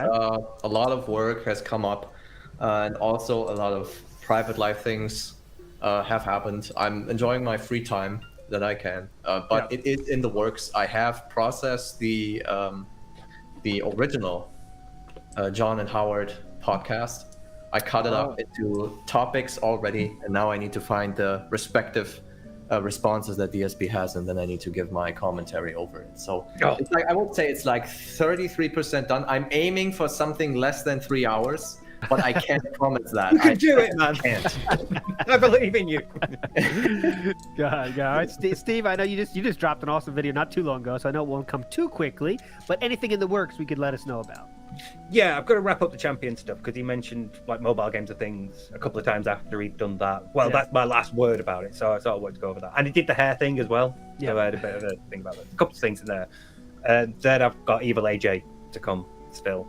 So that time he did the response to Evil AJ in his pre-streamer, then he did the This Is How You Don't Play. I've got all that as well. So I was sort of planning on being in a hospital at some point, but my operation date's pushed back a bit, so got a bit more time to catch up with it. Yeah, I did read about that. Unfortunately, man. Hopefully, it worked out for you. Yeah. Meerkat, we know you have some computer issues going on. You shared with us. Anything you can share in future works? What are we waiting for here? Future works, man. I don't know. I was about to make some videos for the channel so it doesn't go completely dry and tumbleweed, but I've been having tech issues. My laptop got bricked, so I'll see what I can do. But I've been really stuck with work. I got an interview coming up tomorrow for a project, so I've been preparing for that. And outside of that, really, I just try and stay engaged as much as possible. But this Dude's got a proper job. You should just quit and be a streamer. People give you hundreds and hundreds of dollars like Darksyde Phil, as long as you fucking have a hat goal or some shit. dude is getting real insufferable. And the more stuff I do in real life, the more annoying he gets with his... And it is really annoying as well, because like, I'm saying this as a streamer who hopes for donations to help push forward. You know, I've got this bigger plan of trying to build towards like, Phil can't have a sponsor because he's done horrible things on the internet, so he's stuck in a bit of a loop there. But you know, I'm trying to build towards something, but I'm saying this as someone who's grateful for the gratuity that I receive. But the thing that sticks in everyone's throat, especially with the Darksyde Phil's thing, is that he goes on the internet and he sort of like grifts for the money. It's like he begs for it and twists people's arms and makes them feel guilty. And like, I think any of us that have been successful on these platforms, we can all agree that I don't think it's the norm to ask people for money on the internet. I'm really grateful if it happens, and we've got a tip system, but I'm not here like saying, right, end of that episode, that's how many hours in the bank, right, so I need all of you to donate this amount of money for that. And like, you know, it's not like that, is it? We're just grateful if things happen. We're not here like making demands, unlike Darksyde Phil. So it's yeah. Entitlement. I So agree. yeah, I guess we should speed run real quick through the last couple questions. There are Yeah, very few of them. Go ahead. So first one is that I was pretty interested by Sifu Magoo. Question is pretty long, so I'm gonna kind of paraphrase, summarize it. Is it any better what he is doing nowadays by uploading 4 to 6 videos a day plus a bunch of shorts? Is it any better than what he did back in the days by uploading 30 to 60 videos? Marginally, just by the sheer dent of the volume, because it's better to see like 5 or 6 than it is to see 30. Yeah. You know, it's The volume is better, but I actually did the math when he did the change back in 2018, I think. And even then, he used to get he's getting less than when he's breaking them up into 2-minute parts. Yeah. So it doesn't help him, which is correct. But is it better? I can actually answer this question a bit more, which is that Darksyde Phil does a live stream like we're doing now, and then at the end of it, the equivalent would be, I take this stream that I've done, you don't see it anymore on YouTube, it's gone, and I cut it up into half-hour segments, and then I upload them all. And if you want to watch it, you have to watch each video one after the other, and the idea is there you get 5 views instead of 1. So that's better, isn't it? 5 sets of adverts. It's better, isn't it? No, it's not. Not for YouTube's search engine optimization and algorithm. And at the moment, if you're doing a live and you leave it up afterwards as a video live, you know, it's there now on YouTube, which these are. YouTube will suggest those more than they will if you uploaded 5 new videos to your channel, one after the other, and they're all half-hour each. Like that thing, you look at the impressions you get, and it's clear that doing a nice long live, and because, for example, Snips has been here watching, haven't you? So the view count will be 1, but it'll be one big, long, interested viewer. Like, that's better than having someone watch one of your videos, the second video, and watch this. Like, if you've got this stream snipped up into 5 different videos, each time you come to watch the next video, you've got a big choice of all the other videos on YouTube. You don't have to keep watching it. All these other videos are thrown up. Do you want to watch this, or the next one, or this? Like, so most people eventually get a bit tired and they click on something else, or when the video comes to its conclusion at the end of half hour, they think, all right, I might do my dinner now, or it gives them a natural break to reconsider their options. So as a streamer, I know that it's better to leave the big long stream up. You get that engagement isn't just number of views, it's also the percentage of the video viewed. And if you've got a half-hour video and someone watches 5 minutes, and if you've got a 2-hour video and someone watches 5 minutes, obviously it's better on the half-hour video, isn't it? But if you've got a 2-hour video and someone watches like 30 minutes or 40 minutes or an hour, then you're outstripping that half-hour video every day of the week. So YouTube starts to suggest that to people more, because it thinks this is a live feed. So a live feed is on our tick box at the moment, which is trying to push our live service. So that's getting the views. Plus, people have watched this and they've watched it all the way through. There's another tick in the box. And like, you know, you do a thumbnail and you whatever.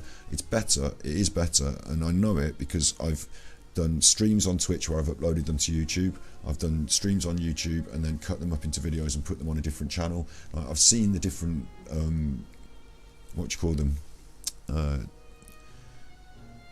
Impressions. I've seen the number of impressions that you get. So Phil's in this like old age thinking of number of views equals number of adverts equals money. And so why would you have a 2-hour video, you idiot, when you can have like several half-hour videos and each one's got its own ad revenue attached to it? But that's silly. And you can, in the 2-hour video, if you want, you can put half-hourly advert segments. Like, you can put the adverts in, you can press the fucking button and make adverts happen. I think you can on Twitch, I think. So again, you don't have to do, and it's creating extra work for him, and it's removing, like, you've done a live thing, YouTube's ready to push that, and you've deleted it off the platform. So like, you're going against your own, like, you're getting a ball rolling and then you're taking the ball off the course entirely, smashing it up into smaller balls and putting them on again, saying they're going to roll now. Well, no, sorry, your momentum's gone. And like, Phil relies on this other thing actually of if you go to his channel, which I quickly will, Darksyde Phil, is it gaming or is it DSP gaming? There, if you go to the channel and you look at the videos, it looks like a bit of a mess, but like, these are segments of chapters of playthroughs and all that. So he does what, you know, he's sensible and arranges them into, it's a bit like my channel, there's a variety, so he arranges them into the playlists. And what works for Phil, or has worked historically for him, is that if you want to look at a game, he's played the fucker. Look at all these playlists, full game playlist. So there'll be someone today, not many people, but there'll be someone searching for Mass Effect 3 on the internet, Legendary Edition, considering buying it maybe. Maybe they do a sale and someone wants to look. He might get a few views.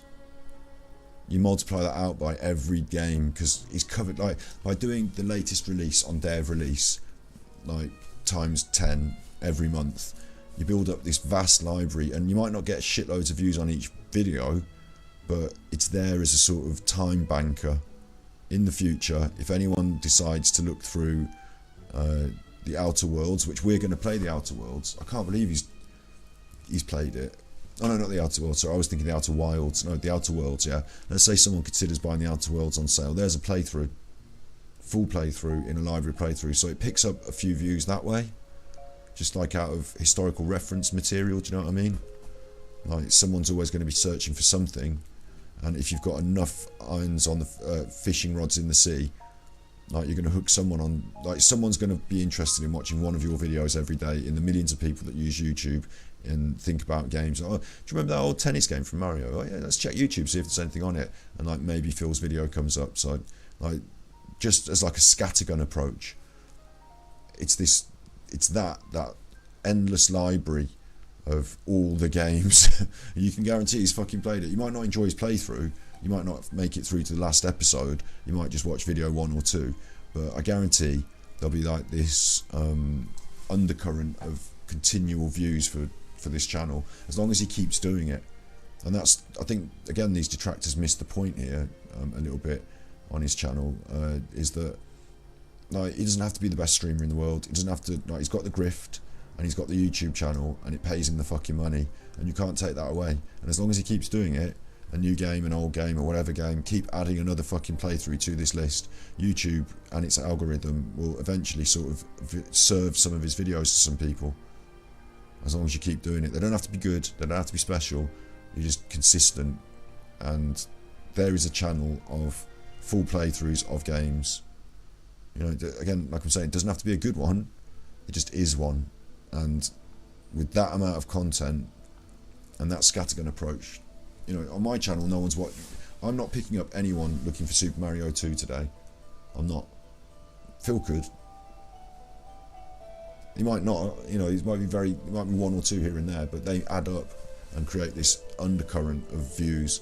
And when your channel's got a consistent undercurrent of views, YouTube thinks, well, people are here watching, and sometimes they're even watching historical content. I'm going to keep serving it. Like, you know, you find your niche, or you find your audience in a way, or and maybe they come and go because they're not interested in everything, and then you pick up a new one next week who's interested in Dying Light 2 or Sifu or Arceus, or do you know what I mean? And like maybe you pick up a few when you do a new game, recycle a few when you do an old game. I don't know, but it's all this that's paying him the money. It's not this week I've done a new video and it got 10,000 views, ergo I'm getting a lot of money. Like this week his videos will not get loads of views. Watch. We're talking hundreds. Yeah? That's a short, so it doesn't count. Thousands is low on a short. We're talking 500, 700, 600. These are just today, so I go down a bit. They're still not they're not crossing 1,000. 300, 300, 900, 600, 500. A lot of them will be troll views as well. Not crossing 1,000. Crossed 1,000 for Call of Duty. Okay, so you've got all that, yeah. Now, if I scroll down historically and just go down in time, you'll start to see it's not because he used to be more popular, but things are getting over 1,000 here because they've had more time on the platform to gather views. That's all. Not everything will, but if I scroll down, it's not that Batman Return to Arkham was more popular and has cleared 1,000 views. Back then it would have only said 700 or 300 or whatever. It's cleared it over this last month, while some people have filtered in and decided to check it out, whatever. You know what I'm saying? Maybe it was a slightly more popular playthrough even, but as you go down in history, the views will start to accumulate, won't they? They've got more time to, and they haven't in some of these. Some of these are less than 500 still. Pac-Man's got over 2,000 there. I'm thinking that Pac-Man playthrough stands alone as a Pac-Man playthrough, doesn't it? So if I search for Pac-Man playthrough, Pac-Man World Playthrough, I've spelled it wrong. Will Phil come up on here? Yeah, that's his bread and butter. He's not even coming up on here, so maybe I'm wrong. I thought he might come up on here because I think that consistency of playthroughs is his bread and butter. People just being interested in, not interested in him, interested in a game, in one of these games, and saying, "Oh, I'll just watch that on that channel. I don't care what the channel is. I'm just having a look at that old game." And as long as there's at least like 1,000 of them a day, 2,000 of them a day, you're getting this undercurrent of views. I think that's part of what it is. Yeah, no worries. I would rather have to suffer 10 minutes of DSP than 1 hour, let's be honest. Yeah. I would argue that it's actually not better at all, or it's not much different, because nowadays the scene is just so oversaturated with people doing stuff, and there's so many channels. Everybody has their own gaming channels, they do stuff, and you get subscribed to a lot of them. So anyone who uploads like 4 to 6 videos a day is just unacceptable, and I don't want to be subscribed to them because they just oversaturate my feed. Good point, well made as well, is that, and I've suffered with this a little bit sometimes, content dump. You want to upload several Genshin Impact videos to catch up, and you end up swamping someone's inbox with Genshin Impact videos they don't want, and they press unsubscribe. Simple. Yeah. It's really not much better than what he did back in the day, when there was no competition. Yeah, that's the fastest way to get me to unsubscribe to anybody, is when I want to see your video, like Steve's best example, it's like, oh shit, new Steve video, I'm watching, it's an event, right? It's not like every day I see the new shit. It's like, all right, well, no need to subscribe to you.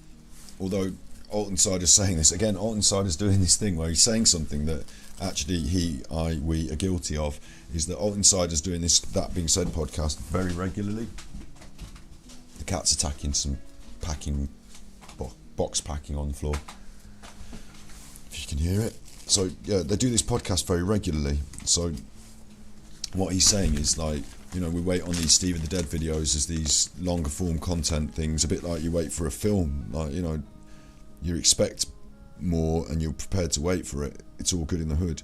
You don't have to split your 8-hour video up into 16 half-hour long segments, I'll watch the 8 hours. And Steve will benefit from people watching that one longer piece more than he will if he's got 16 different videos for them to fuck around and get through. So that's that style of content. You remember when I was talking about video essays as well the other day? That style of content, you know, it lives on that platform. Not on that platform, it lives in that space. But having said that, it's also completely acceptable that people listen to their radio every day and they've got their favourite radio DJ, and like I'm on in the background for some people. We can have more special events, we can do some more edited content, and people might look forward to those. But in the main, in this more modern YouTube space of streamers and, you know, streaming is a more day-to-day operation, isn't it? You don't look forward to your favourite streamer once a week. You have to maintain and be present in order to become people's favourite streamer in the first place. And I look forward to my daily dose of Asmongold rather than my like monthly dose of Asmongold. So, in fact, I've since all that stuff that went down in Austin, like, you know, Asmon did come out looking very solid. He said the right things at the right times many a time, but I did think he lacked a little bit of compassion for this person who was the victim. And I've also learned recently, though, that those events, Minka, don't play with the wires. Those events took place some time ago. This assault didn't happen the other day, so it's all come out in the wash. So I can understand people's, what's the word? Them not being so. Like, I was very cross about the women not being on the phone call, but they were having a private phone call about an event that happened some time ago. So maybe. You know, maybe they had talked to the women. I don't know. You know, I don't know. So I can't criticise them for things I don't know that have happened over a long period of time. I thought that was their instant reaction to something that was happening, just like, you know, a couple of days ago. Maybe it was their. The cat's gonna have to go now. This is not acceptable. Come on. No, because you're deliberately messing about.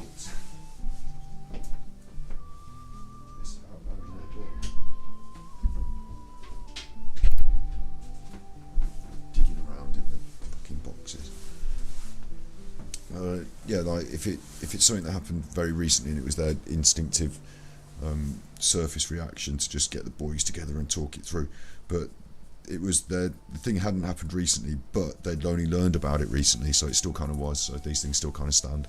But I'm getting myself distracted now. So what I was saying was that it's okay. Like, Alt Insider is going to critique Phil for being consistently streaming when all the top streamers have gained success through rather than not being present for a whole week. Sometimes you can take a break and get the audience excited for a return, or I'm going to take a couple of days off and I'll be back on this day, but not being there for like weeks on end is not a success. It's not a tool for success when it comes to streaming. And Alt Insider knows this well because they do not only a weekly show, but there's actually multiple uploads during the week as well. So like, you're not holding out on us, are you? Then, right? If I want to see it every day, who gives a shit? I'll just go to your channel and watch it. But last point. So I do just want to, you know, make that point. I'm not going to drive it home too hard, but I just want to check that being said. This is the channel we're watching, and we've got today's thing that we're watching, and then yesterday they were on, and then the day before they were on, and then not that day, but then the day before that they were on. So almost daily over the last 4 days. And there's another one 7 days. So within 7 days, 1, 2, 3, 4, 5. So almost daily. So doing exactly the thing that you just said you were critiquing Phil for. So that's a bit rich, isn't it? But, you know, these things Tougher happen. 10 minutes of DSP than 1 hour, let's be honest. Yeah. I would argue that it's actually not better at all, or it's not much different, because nowadays the scene is just so oversaturated with people doing stuff, and there's so many channels. Everybody has their own gaming channels, they do stuff, and you get subscribed to a lot of them. So anyone who uploads like 4 to 6 videos a day is just unacceptable, and I don't want to be subscribed to them because they just oversaturate my feed. So it's really not much better than what he did back in the day when there was no competition. Yeah, that's the fastest way to get me to unsubscribe to anybody is when I want to see your video, like Steve's best example, it's like, oh shit, new Steve video, I'm watching, it's an event, right? It's not like every day I see the new shit. It's like, all right, well, no need to subscribe to you then, right? If I want to see it every day, who gives a shit? I'll just go to your channel and watch it. But last point there is, how far has Phil gone from like when he did drop those 10 videos a day, or whatever, 20 videos, 30 videos a day, but at least you knew you were getting something, right? I was getting something with my view. I was getting some opinions from Phil for my view. I was getting some actual, Phil thinking about how to, gameplay, how to do stuff. Now what do you get with your views, right? You get no reactions. You get bland as hell. You get games that no one wants to watch. And what are you getting now with your subscription to Phil? Like, anyone still subscribing to him or new subscribers is like, I don't know how they exist in this universe, right? I mean, what are you getting? What is that sub worth to you, right? I mean, they aren't worth anything really, but it's really bad. I mean, now you can see in his view counts too. I mean, it's not observable how far his channel has fallen. But anyways, Meerkat, keep going with this question. Okay, next question is, given how Phil talks about wings and likes to mock his weight, do you think Phil hates fat people? And if so, does he resent Cat on some level for the same reason? Assuming that Cat is a whale right now. I can't confirm that. This question is from Bill Brasky. Big ups to Bill Brasky. Bill Brasky. I don't know why it's so funny, because like we're necessarily critiquing someone on their weight there, but I'm not laughing, but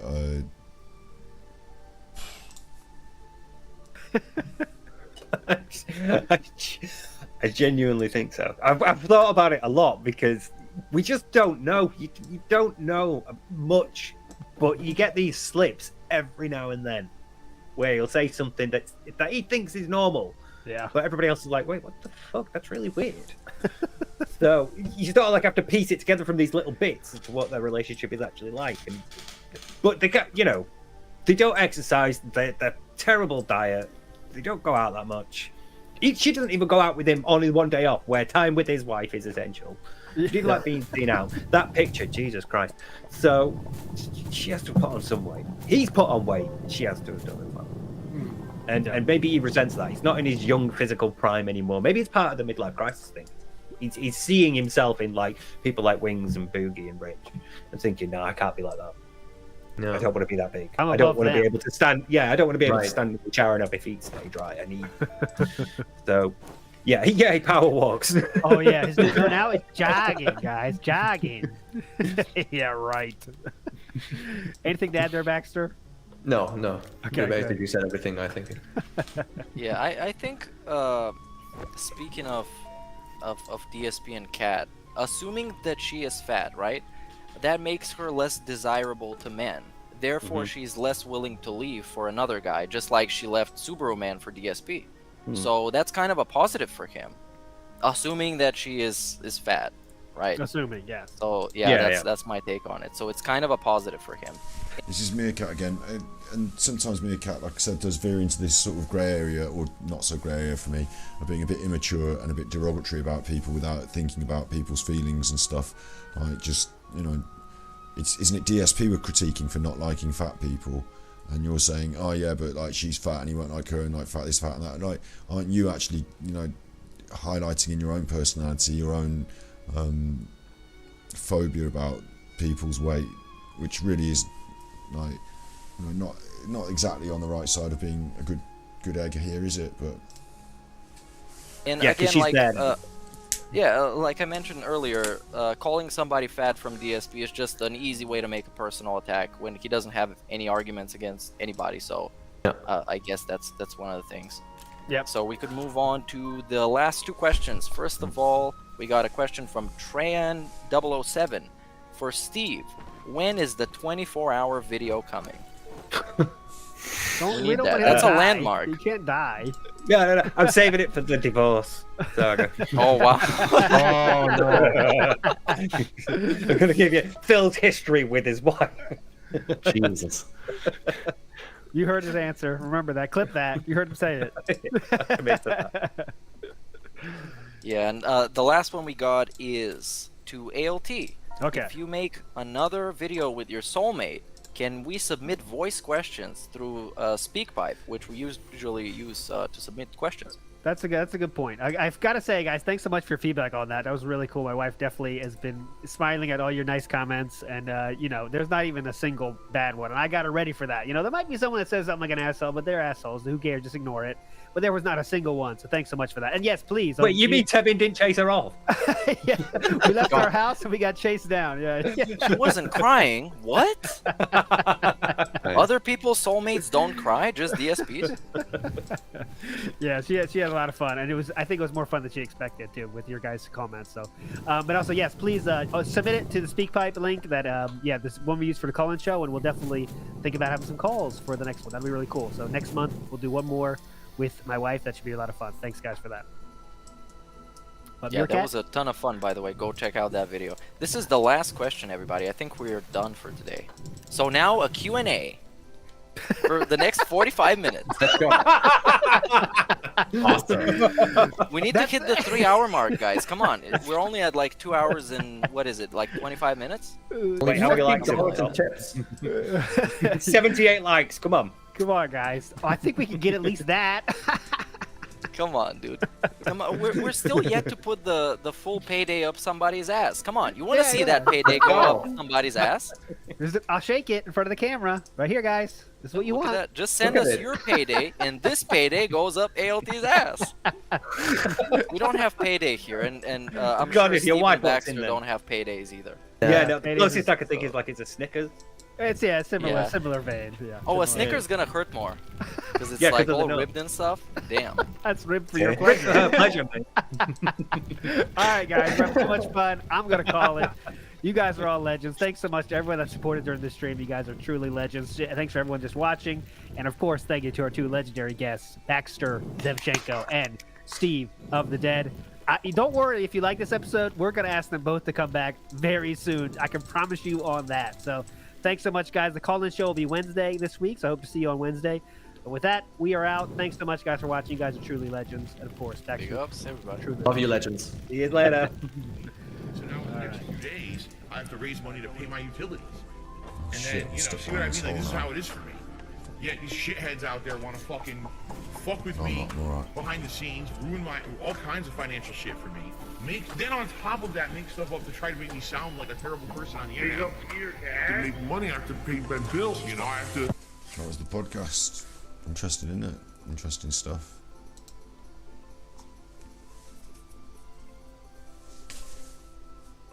I don't know what to say about his wife, to be honest. I don't really feel that's, you know what I'm like as well. It's not a conversation I'm going to start having. Like, if she wants to go on the internet and be a public person and put herself up for conversations, then I would maybe talk about her personality, but her weight is none of my concern. That's the only thing I'm going to say about that.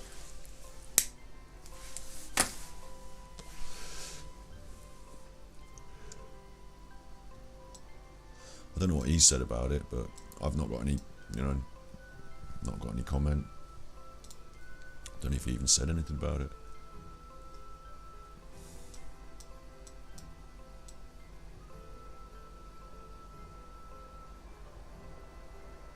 Wonder what's on next. Wonder what's on next. This is the videos that they do that, like, detractor videos. Wait! Did you? Not this. This. Alright, as you guys know, I'm a huge weirdo. Yes. Right? I'm very odd. I do things very differently than most people. Very eccentric, oddball person. And I'm very obstinate in my ways. I don't like to change the way that I do things. If I'm doing something in a way that works for me, I'll just keep doing it. Even if there's changes to the way things are done and advancements, I say, fuck all that. What works for me works. Why change? Here's a perfect example of that. I'm using a PC to stream and capture for 8 years. Same exact setup. All right. I've only changed streaming software once into 8 years.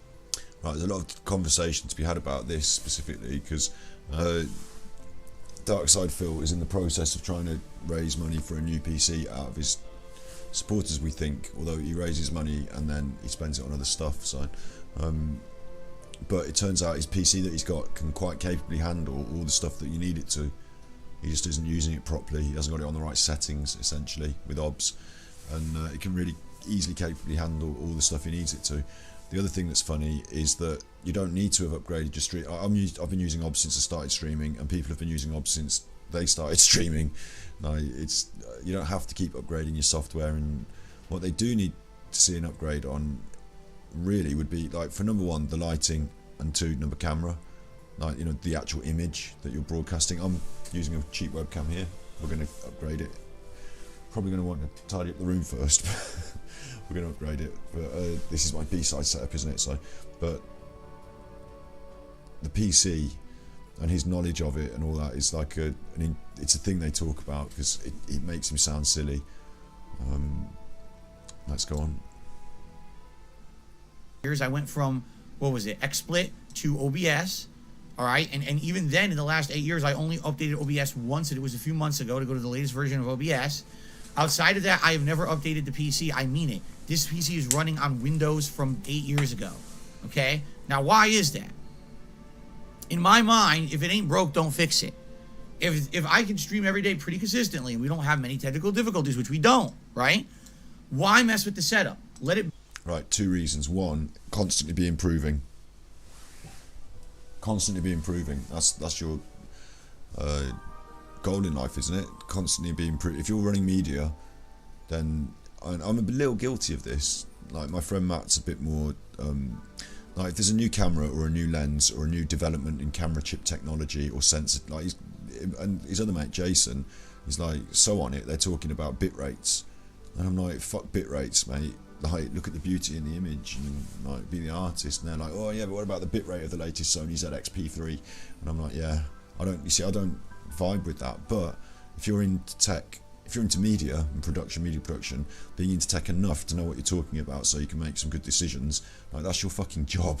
That's what you're doing. That's your product. You're a media producer. You're on the internet, and like, it's not that it ain't broke, don't fix it. It's that the world is moving and you're staying stood still. So you're going to be an antique soon if you haven't kept up with things, because it's hard to do big leaps, isn't it? You know, you want to kind of keep up with the movements, the goings on, the way the world is evolving, and you can see it in other industries, can't you? You know, that's how they used to make cars, that's how they used to make chairs, but it's not how they're doing it now. And some businesses keep up with the times and move and adapt. That's the word, isn't it? And learn and move forward. And some people don't. And what he's saying there is that he's not interested in the world, and certainly not the world, like, you know, he's into gaming, yeah, but like, like I'm saying, you're not just a gamer, otherwise you'd sit on your own and just play the games. You're interested in broadcasting them. So to be interested in the world and to understand it and keep up with it, sometimes it might mean a new camera, it might mean that, but this belies a deeper personality trait, doesn't it, of this unwillingness to change. Be what it is. Don't touch it, don't mess with it, don't screw with it. Just let it ride and use it and do your business every day. I pride myself on consistency and being here for you guys every day when I tell you I'm going to be. The fact I don't have a lot of technical difficulties is a huge positive for my business, right? True, which is why you overlap, which is what I'm doing here. Like, I've got the setup downstairs, the big rig, and it works, so I can stream on that rig and it's going to work. We've gone through technical difficulties to get us there, but we've got there. Now what I'm going to do is overlap. I'm going to set up this upstairs room as a second stream, and what that will allow me to do is, like I say, first of all, it's going to allow me to do loads of different things, and you know, it's going to be space. I'm here now talking and doing it, like, but what it's also allowing you to, if you're a business, you need to, like, it's like self-insurance. So let's say downstairs the camera stops working, I can just come up here and switch on and we can go. Second setup running. If I want to upgrade my kit, like, it might not be that I want to throw everything away and then just buy all new kit. What I might do is set up the second kit next to the first set of kit, get it up and running, do a test stream or two with it. Still got the old kit all there running, still there, still running. So I'm not, like, you integrate it over a period of time. You might just upgrade a camera, and you might just upgrade a sound thing, and then it might become to a big thing like the actual PC. And like I didn't set up the PC and just say, right, now we're on the PC, new technical difficulties. I did 2 or 3 weeks where I had both setups we're still using the old setup and transferred over. You know, you think about that, because that's that's how you strategize in moving forward, isn't it? What Phil's saying is he's going to come to a point at some point. Now he's building in his own failing. He's like building in a guaranteed fail, because at some point Twitch is not going to want Windows 7, or is not going to accept, or like your new camera won't plug into the old HDMI ports that used to exist, or whatever it is.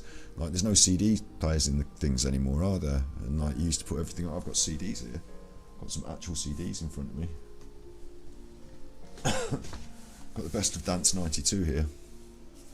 Do you want to hear what was in '92? The best dance tracks were "Rhythm Is a Dancer" by Snap, "Ebenezer Good" by The Shaman, "Jump" by Crisscross. We'll do this on another stream, but the point is, if I was relying on my CD to operate my operating system, because that's ain't broke, don't fix it, when I upgrade to the new computer it doesn't have a CD drive, I'm in the shit. You have to be prepared for transitions, don't you, and move forward. So the way you do that, like I said, is to overlap. I remember in hairdressing, it could have been something as simple as getting a new hairdryer, and you wouldn't just use that new hairdryer on every client. You'd use it on some clients, get used to the way it feels, but then when you've got this client and you know it's difficult and you need that nozzle the way you want it, you use your old hairdryer and go back to your old ways. Like, you overlap and transition.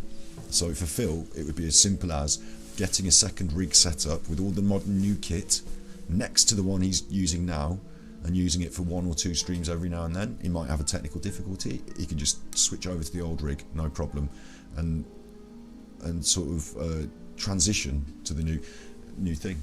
Like, it'd be really easy. And because he's already got a great big PC that will do the job, he doesn't have to do much for transition. What Phil could really do is have just moved with the times and got himself like, the first thing I did when I wanted to become a streamer was get a capture card, and I got a shit one, and I was looking at that Elgato and I was drooling over it. And when we got the PC, thanks to your tippies, I was able to buy the 4 PCLI. See, I don't know about PCLIE or whatever, but I learned about it to put it in the computer. I fitted that fucker in. I've got 4 HDMI ports of clean, crisp 4K captured now on the big PC. Like, we got there and I moved to it, and like, Phil should have been there years ago. And then what that does, already I was saying to you, I could have a second camera set up, or we've got this other camera for the dog bed, and like, you start to have ideas, and you start to evolve your, you want to push your content. Phil is saying to us, I don't want to do any of that. I'm not interested in doing any of that. I want to stay the same, and I want everything around me to just deal with it. And the problem is that the world won't deal with it like that. Let's get you a phone for we just bought my mum a phone for her birthday, so she's got the best phone in the house. But yeah, an iPhone would be I don't think of it in the same way as part of my operational kit. I think of a phone as a thing that annoys me and you used to call people. But yeah, you're right, probably, upgrading that would probably be another thing I should investigate. Phil's saying he's not interested in doing any of that, and he's building in like an automatic fail mechanism, which is one day something won't work, one day there will be problems, and you won't be able to ring up the company and fix them because they'll have gone bust. And what, you want me to try and fix your 2013 modem, or like, the 2003 webcam? We don't make them anymore, sorry, you're out of your warranty. Like, no one will care, and you won't be able to fix the things, and you'll be thrown into a position of having to try and amalgamate new tech and old ideas. So he's going to, like, the minute the computer breaks, everything's fucked for him. You need your backup plans, you need your, and certainly with streaming, like I was saying, you want to be having ideas and giving yourself flexibility and freedom. Like, not trapping yourself in that corner of the room because that's where your kit is set up every day. Like, opening up ideas and opening up options. Sometimes it might come with something as simple as Zoom. Like, having a second screen here would open up more opportunity for me on this stream right now. So it can be something as simple as Zoom and a second screen. But for Phil to say outright on his stream, you should support me and my media product, you should support, become a member of this channel, because I will not be pushing anything forward in any way. In fact, I'm resistant to it. I'm not going to upgrade. Like, you're going to get the same shit that you got 10 years ago served up cold again. Like, what kind of a thing to say is that? Now, It's called I'm lazy. I don't actually want to analyze anything. way back when. I think there's another aspect to it. I don't think it's just he's lazy, right? I think there's another aspect to it, which is that I think there's two other aspects. One is that he's afraid, not lazy. That you tinker with things, you don't know where you are then, you're in a new place. What's working is working. Not brilliantly, but it's working. The minute you start to take it apart and try and put it back together again, maybe the car doesn't start this time. You know, I'm afraid to change. There's like a fear and an insecurity. So stay in your lane, stay with what's working. I think there's another big point as well, which is that Phil sees himself as more of an internet personality. I see myself as more of a media producer. So I'm talking about all these things. You know, the audio interface is interesting to me because I like playing guitars and music, and you know, I've got an interest in the tech, not as much as my peers maybe who are onto the new super duper camera or whatever, but I'm interested enough. I learned to edit because of it, not because I needed to for my content, which I did, but because I used my content to help me learn to edit because I wanted to, because it's fun. So Phil is in a different world though. He's not the people behind the camera, the geeks with the editing software. He's not one of these interested in the resolution and he is in the games, and the games, he's a game, but he sees himself more as a like internet personality. And I think he would rather live in a world where somebody else just run their fucking computer, somebody else set up the fucking internet for me, somebody else do the, you know, you do the camera and edit it, and I'll be the star. Like, you know, you need me because I'm the star. I don't want to do these fucking laborious jobs of learning to edit. Like, you know, like, you don't think Michael Caine edits his own films? Who's Michael Caine? You don't think Steven Seagal edits his own films? Who's Steven Seagal? You don't think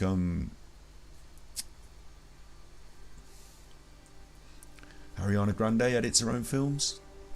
You know what I mean though? Like, I think he doesn't have an interest in these things, like, and that's almost okay because you can be a gamer and a personality, and you know, get an agent, be a star. You know, you can be that. You don't have to be interested in cameras and tech and editing, but being a streamer in the modern world, if you want to be successful, it's like being a one-man band. It's like back in the old days with music. You might be the lead singer of the band, and so you need to get yourself a guitarist, and you need to get yourself a drummer, and you get all these people behind you, and the A&R man, and someone else is going to print the posters, and someone else is going to do it. You just need to turn up and sing. Yeah, Phil just thinks he just needs to turn up and sing, right? But these days, you've got people who are writing their own beats, playing their own guitar licks, putting out their own flyers, doing their own mixtapes, doing their own Bandcamp. Like, you know, they're one person industry, like they're doing all the jobs. That's what streaming's like really when you get started. Like, you're not some personality that just turns on a camera and hear me sing. Like, even if you're a singer these days, you've got to get the microphone, the audio interface, you've got to learn about Logic Audio, and you know, being interested in all that other stuff makes you into an artist that can produce, a content creator, a media producer, whatever. And then hopefully you either point that at somebody who's a star, like the people that are behind Jake Paul, you know, all the industry behind him, there's editors, there's, you know, but before that, when he was getting going, he got up to a point and then he hired an editor, didn't he? That was one of the big power moves that most YouTubers do. If you're if you're not that interested in the tech side and you're not interested in the production side, you hire someone to do it, and it's not a loss, it makes you more money because they're churning out the content for you while you're singing on the stage. So DSP needs a tech guy, and you need a tech person, sorry, patriarchy, a tech person and an editor. You know, he needs those two things, and he'd do well to just pay somebody to do it. Like, he might take a loss in terms of business money and all that, get the whatever money, offer like a third of it to somebody to do that, and he will see a massive boon in that because they'll do a good job for, you know, there's a lot of young people trying to get up through that world who know a few things, have a few skills, and like, you know, the whole concept of like an intern or whatever, you might offer someone on Fiverr per hour, you know, some cheap website, they'll probably do a reasonable job for you, and it takes the pressure off you, and you can just stand there and sing. You know, hire somebody and just like, here's $200, look at my setup, tell me what I need, improve it, and then once I've got it, I want you to set it up. I'll pay for the stuff, you set it up, and I don't want any tech problems.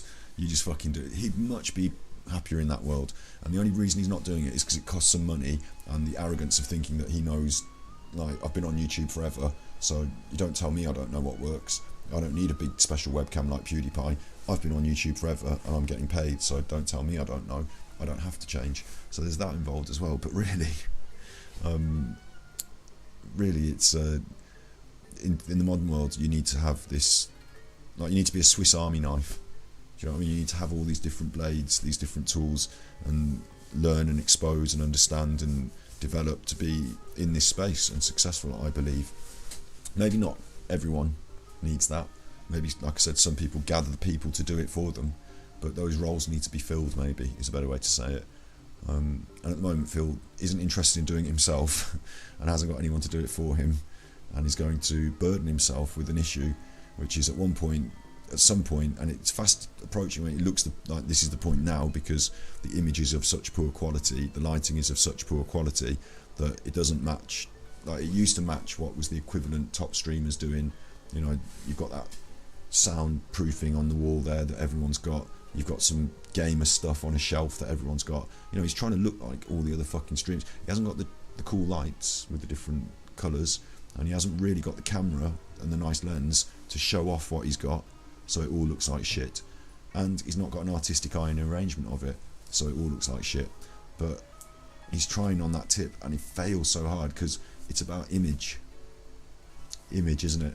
So, you know, I'm talking through this shitty webcam, grunge vlog, whatever, but when it's about image and you're deciding to wear a particular t-shirt for that reason, then you have to understand that you have to control the rest of that image, and you're failing. Like, I'm not saying basing things on image is good, but I'm saying that in this world, what Phil's doing there, and stating outright on the internet, like, you support me, give me the tippies, subscribe to me, and I'm not going to fucking even change the camera. I don't care. When I started this whole rigmarole back on YouTube over a decade ago, I was very different. When I started back then, it doesn't matter a shit. This is another failing of Phil's, is that he repeatedly, you know, because that's where the success was for him, he's not able to look forward and visualise a potential success in the future that looks different and to work towards it. Instead, he looks back to where the success was, because he can visualise it, because he can see it, it's in his memory there, and he says, how do we get back to that? How do we do that? What's happening there? How do I repeat this? Like, is it that the landscape has changed? Like, he refuses to change, doesn't he? So the landscape might change, but what I was doing was definitely good, so I'm not going to change. Like, you know, instead of, that's all gone, that's all done, that's all finished, that's all over. What you were doing 10 years ago doesn't matter whether you were sucking your thumb or sticking it up your bum. You fucking, it doesn't matter, right? It's 10 years ago. This is what's happening now. So we need to get on the train. Like, the train from 10 years ago is old, ye olde train, you know, going around its old fucking ye oldeville, museumville. We're on a track to the future. So you've got to get on this train, and you've got to be able to envisage the future and move towards it. So what you were doing 10 years ago doesn't matter. Different from everyone else. Most people who were doing gameplay were doing capture into PC. They were playing the game on PC, right? And then they were basically all the different PC. So for example, they're fast forwarding him because he goes on about this all the time, about how people weren't using a capture card, and then they started using capture cards, and for him the big leap was to use a capture card. And you know, that's all like ancient history. It's like me telling you when I used to play on my Spectrum ZX Plus 3 and I had to use a tape player to load the games. It's an interesting, you know, bit of history, but it's history and it's irrelevant to your approach to media production today. I've got a Walkman over there and an iPod over there, and they are irrelevant to the way I listen to music today.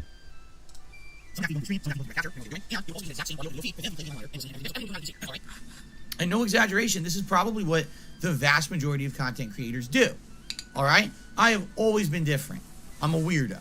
All right? I'll be honest with all of you, because some people ask me, how is your setup so weird and different that you have issues that other people don't have? Because I'm a weirdo. What's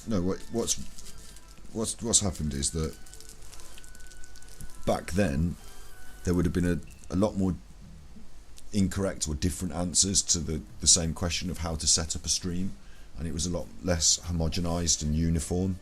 But over the years, because that question has been asked by more and more consumers, how do I set up my stream? You've got millions of videos about it. You've got Elgato pumping out top quality gear that, you know, just works for what you want it to do, and so people use that, and everyone's using the same stuff, and they're all watching the same videos, and the majority of top streamers these days are using the Sony A7 range of cameras, which I was using when I was making documentaries before they knew about it. I knew that camera was good before them. But you know, there's like an industry standard now. It's an industry, and there's an industry standard. So if you want to go to the shops and just buy it off the shelf, when I got my stuff for the stream, I went on Amazon and I didn't have any trouble finding all the right stuff, essentially. Like, it's just there, available.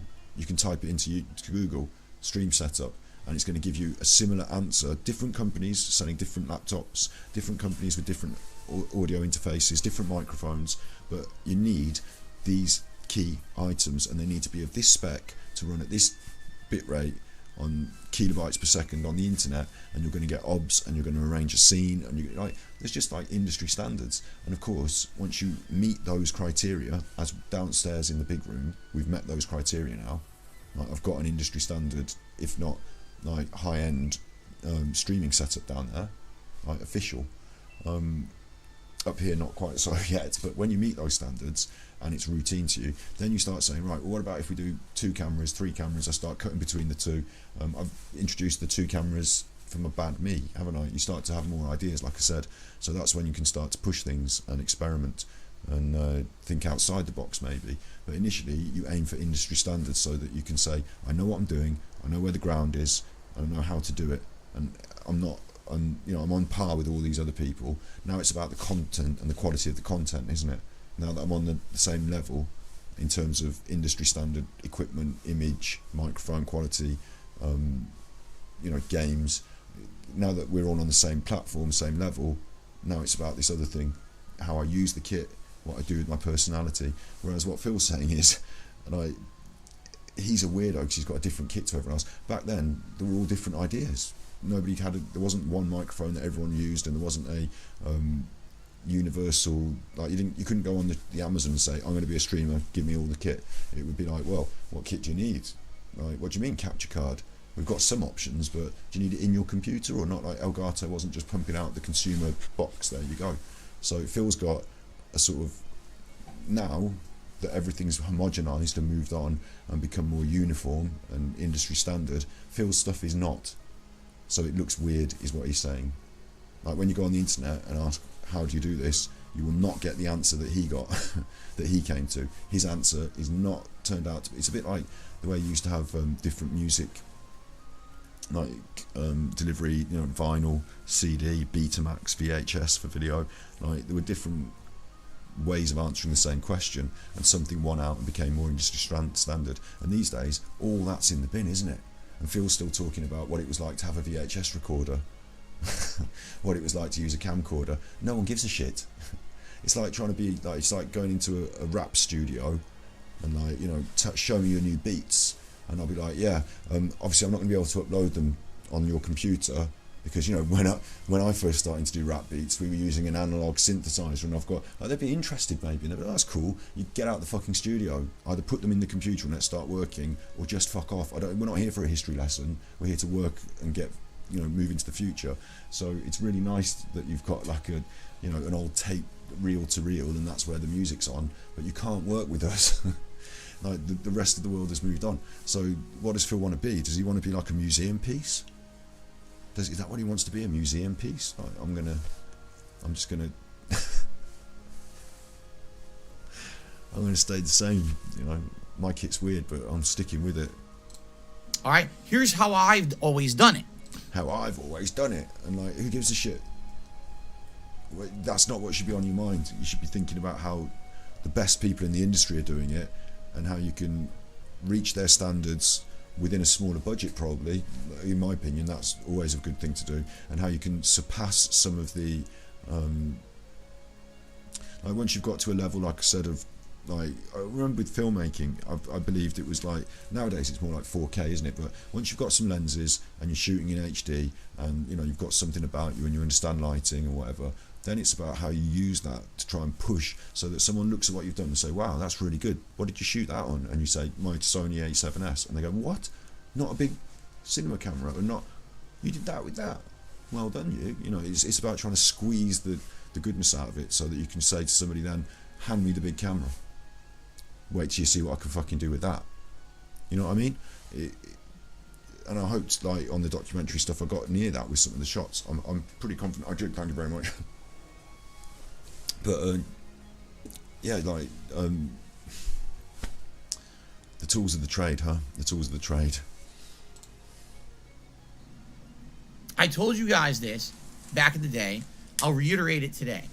I do not feel that gaming should be something that you do hunched over a tiny gaming desk with a monitor literally a foot from your face. This is this daft idea, right, that he's going to say gaming, you sit on your sofa and you do it in your living room on your sofa.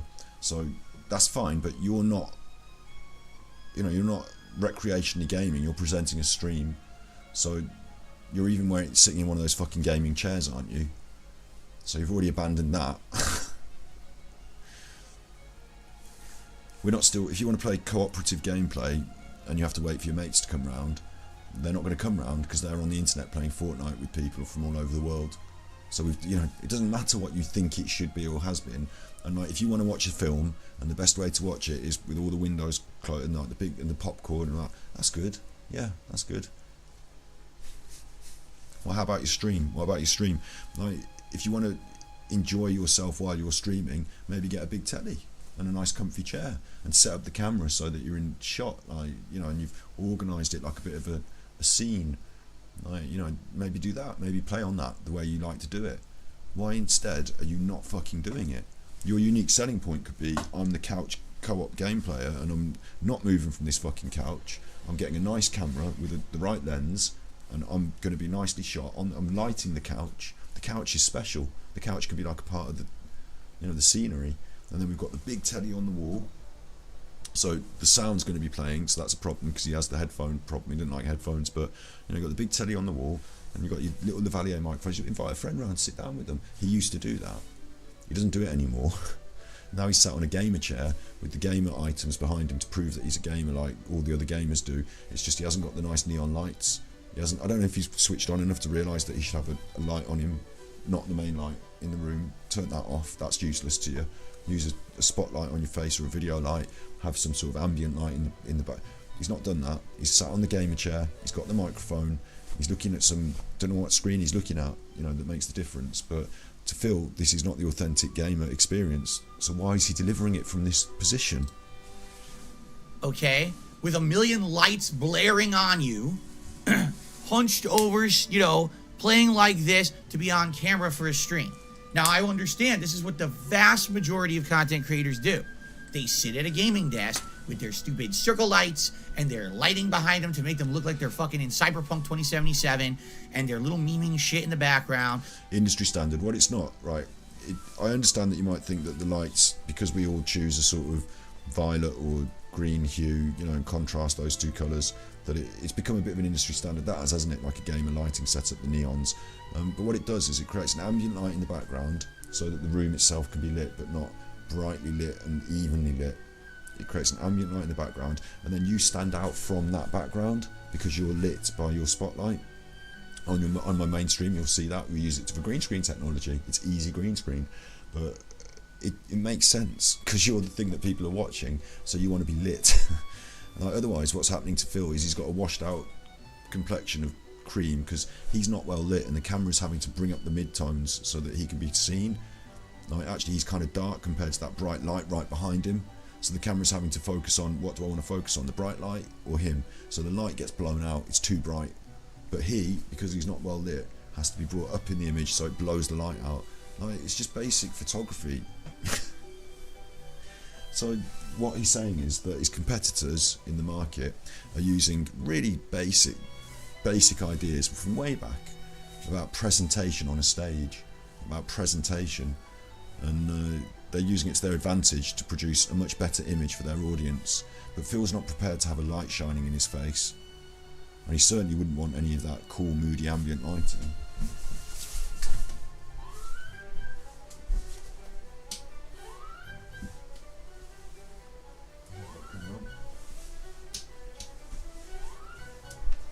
certainly wouldn't want any of that ambient lighting, would he? So, what it does is it makes you stand out as being shit instead, doesn't it? And sometimes I wasn't like, oh, I think this lighting's so cool, all these gamers are so cool, but I thought it was a bit cheesy and a bit repetitive in the image to see that ambient light. But actually, like, it's better than your normal bedroom lighting. So unless you've got enough brains to come up with a novel concept of lighting, we varied ours downstairs a little bit, but I'm not saying I've come up with a novel concept. You go on what is industry standard and homogenised because it's the best. It's like saying Coca-Cola's fucking shit because everyone drinks it. Everyone's drinking that shit. I'm not drinking Coca-Cola, it's shit. I'm going to drink fucking Aldi squash instead. I'm drinking the squash from Aldi. I'm sticking with this. You can't tell me, this is what we used to drink 50 years ago. Still drinking that, mate. I'm drinking barley water. It's what we used to drink. You fucking twats with the Coca-Cola. Like, it's weird, isn't it? This attitude that he's got. I'm gonna have to take repeated bathroom breaks now in this episode.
Bearing with me.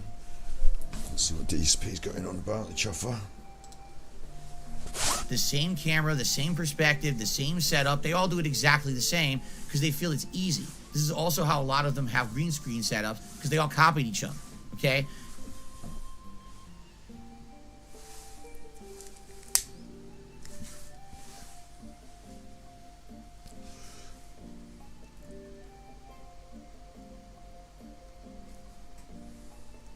If you haven't noticed, I've never done that. My philosophy has always been the whole point of gaming is supposed to be this is what you're doing to relax and have fun. Now, of course, there are games that aren't relaxing. Playing Call of Duty is not the most relaxing thing. It's quite competitive. Playing a competitive... This conversation is irrelevant, Phil, because you're not gaming. You're presenting a media product on YouTube. You're creating content. So whatever gaming is, doesn't fucking matter, does it? It's like, how could I give an analogy in another form of media?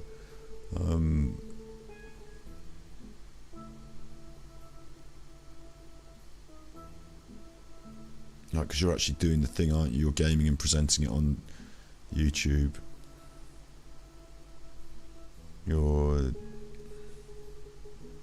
Okay, yeah, let's say for example I've got a piano channel. I'm going to do some piano work for you today. It's like saying I'm not going to edit videos and create any content around it. I'm just going to sit down at my piano and I'm going to play on that piano for like 2 hours straight. Sometimes I'll play this stuff I know, sometimes I'll practice some stuff. That's what real piano is about. It's not all concerts, It's not all edited content. It's not, these are the keys from A to E and this is what we can do. It's not lessons like that. Sometimes it's just practice all day. So I'm going to play fucking the national anthem 20 times until I get it right. Sit down and enjoy it, you fuckers. Like, okay, that's piano. That is one approach. the camera can just be a fly on the wall, observational documentary, not a problem. But you know, I don't really believe that's what Phil intends of his content. What he's talking about, actually, it's funny the way this has come around. Like, it's funny, these ideas, isn't it? What he's talking about really is being an IRL streamer and playing computer games. That's his ideal. He doesn't want to be an IRL streamer because he thinks IRL streamers walk around with a camera in the shops and video themselves in Burger King. That's not what I'm talking about. He wants to just sit down and play computer games, and for his stream, the content, IRL stream, and he happens to be playing computer games.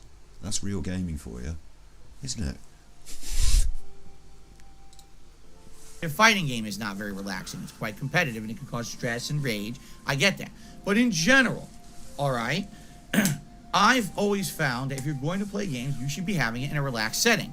You should be sitting in a comfortable seat where you can sit back and be like, this is nice and relaxing, and, you know, I'm unwinding. I'm not putting my body into incredible amounts of So you binned off the sofa and bought yourself a gamer chair. stress or whatever sitting here. You should have an optimal audio setup. Okay, I'll be honest with you, as someone who used closed headphones for many years, from 2013, all the way through last year, all right, I used headphones, all right? I don't feel that's the optimal experience. I really don't, okay? But your optimal experience and the audience's optimal experience are different, right? Imagine if you're playing a gig, right? Or you go to a concert, you go to watch the Red Hot Chili Peppers, they come on the stage, they're rocking, it's all going well, and they say, hang on, stop, you're all making too much noise. I can't hear what's going on this stage, says Anthony Kiedis. I'm not getting the optimal experience here. I want to be able to hear the drums and the guitar properly. You've all got the big speakers out there, you've got the big screens, you're getting an optimal experience. I'm not. Where's my big screen? I want to see myself. That's better. It's better. Phil wants to be in the audience. He's the fucking person on the stage. You don't get the optimal experience, you provide the audience with the optimal experience. That's the point of content creation. That's why we talk about upgrading a camera. It's not so I can look at myself and go, oh, don't I look nice on that camera? I'm not even looking at myself now, I'm on a different window. Where am I? I'm not even framed correctly properly, or whatever. You know, who's he giving out advice when he's got a shit webcam? Yeah, but the point is that Phil's completely misinterpreting his role. And it's not making him happy. And I played so many games with headphones, but I feel that when you're playing games with headphones on like that, you're actually kind of hindering the overall experience. I've always been... You're not hindering the overall experience, Phil, because I know, because I've bought fucking loads of headphones over the years, and some really good headphones over the years as well. And the really good headphones, kind of audio, like you get that whole 3D thing. You don't think ASMR is better without... ASMR is good with headphones because you can create binaural sound in the recording setup designed to be listened to on headphones. So it's actually better. My ASMR is better on headphones. If you sat and tried to listen to my ASMR in a room with speakers, you couldn't get the 3D audio experience. It has to come in direct through the headphones. So there are certain aspects of audio that only work well with headphones. So fuck you, you're wrong. And it's irrelevant anyway, because your audio experience in that room where you're playing the game is not as important as the experience your viewers get from watching. So if you've got sound playing in the room and it's getting in the mic and they can hear it and it's fucking it up, you're fucking up your videos. Play computer games in your own time with your big setup and enjoy it. And when you're streaming, you're at work, so you're doing the best for the audience. It's like me saying, like, I prefer, like, I actually play Genshin Impact, you know, this is my B-side stream, isn't it? Enjoy your night, you're abandoning chat for a hair appointment, no worries, you know, no worries. I'm in a bit of flow, and then I'm going to abandon everything for favour of bed. But it's the daytime for you. I hope you enjoy the hair appointment, I hope they do a good job. Tell them that Scotty Hottie knows all about it, and he'll be coming to tell them all off if they don't do a good job. Tell them Scotty Hottie knows about hair. NVQ level 4, thank you very much. I've got my folder over here.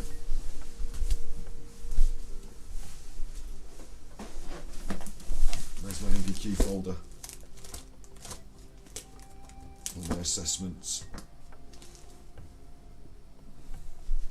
That's a record, that's proof. They give you a certificate to put on the wall as well. I've still got that somewhere. I kept the folder though. I'm not putting all that work in and throwing that bugger out. Sell it to a student and they can use it. Yeah, Phil is confusing his role here, and if you, like, I play Genshin Impact off stream sometimes, just chilling, because I don't want to talk down the mic.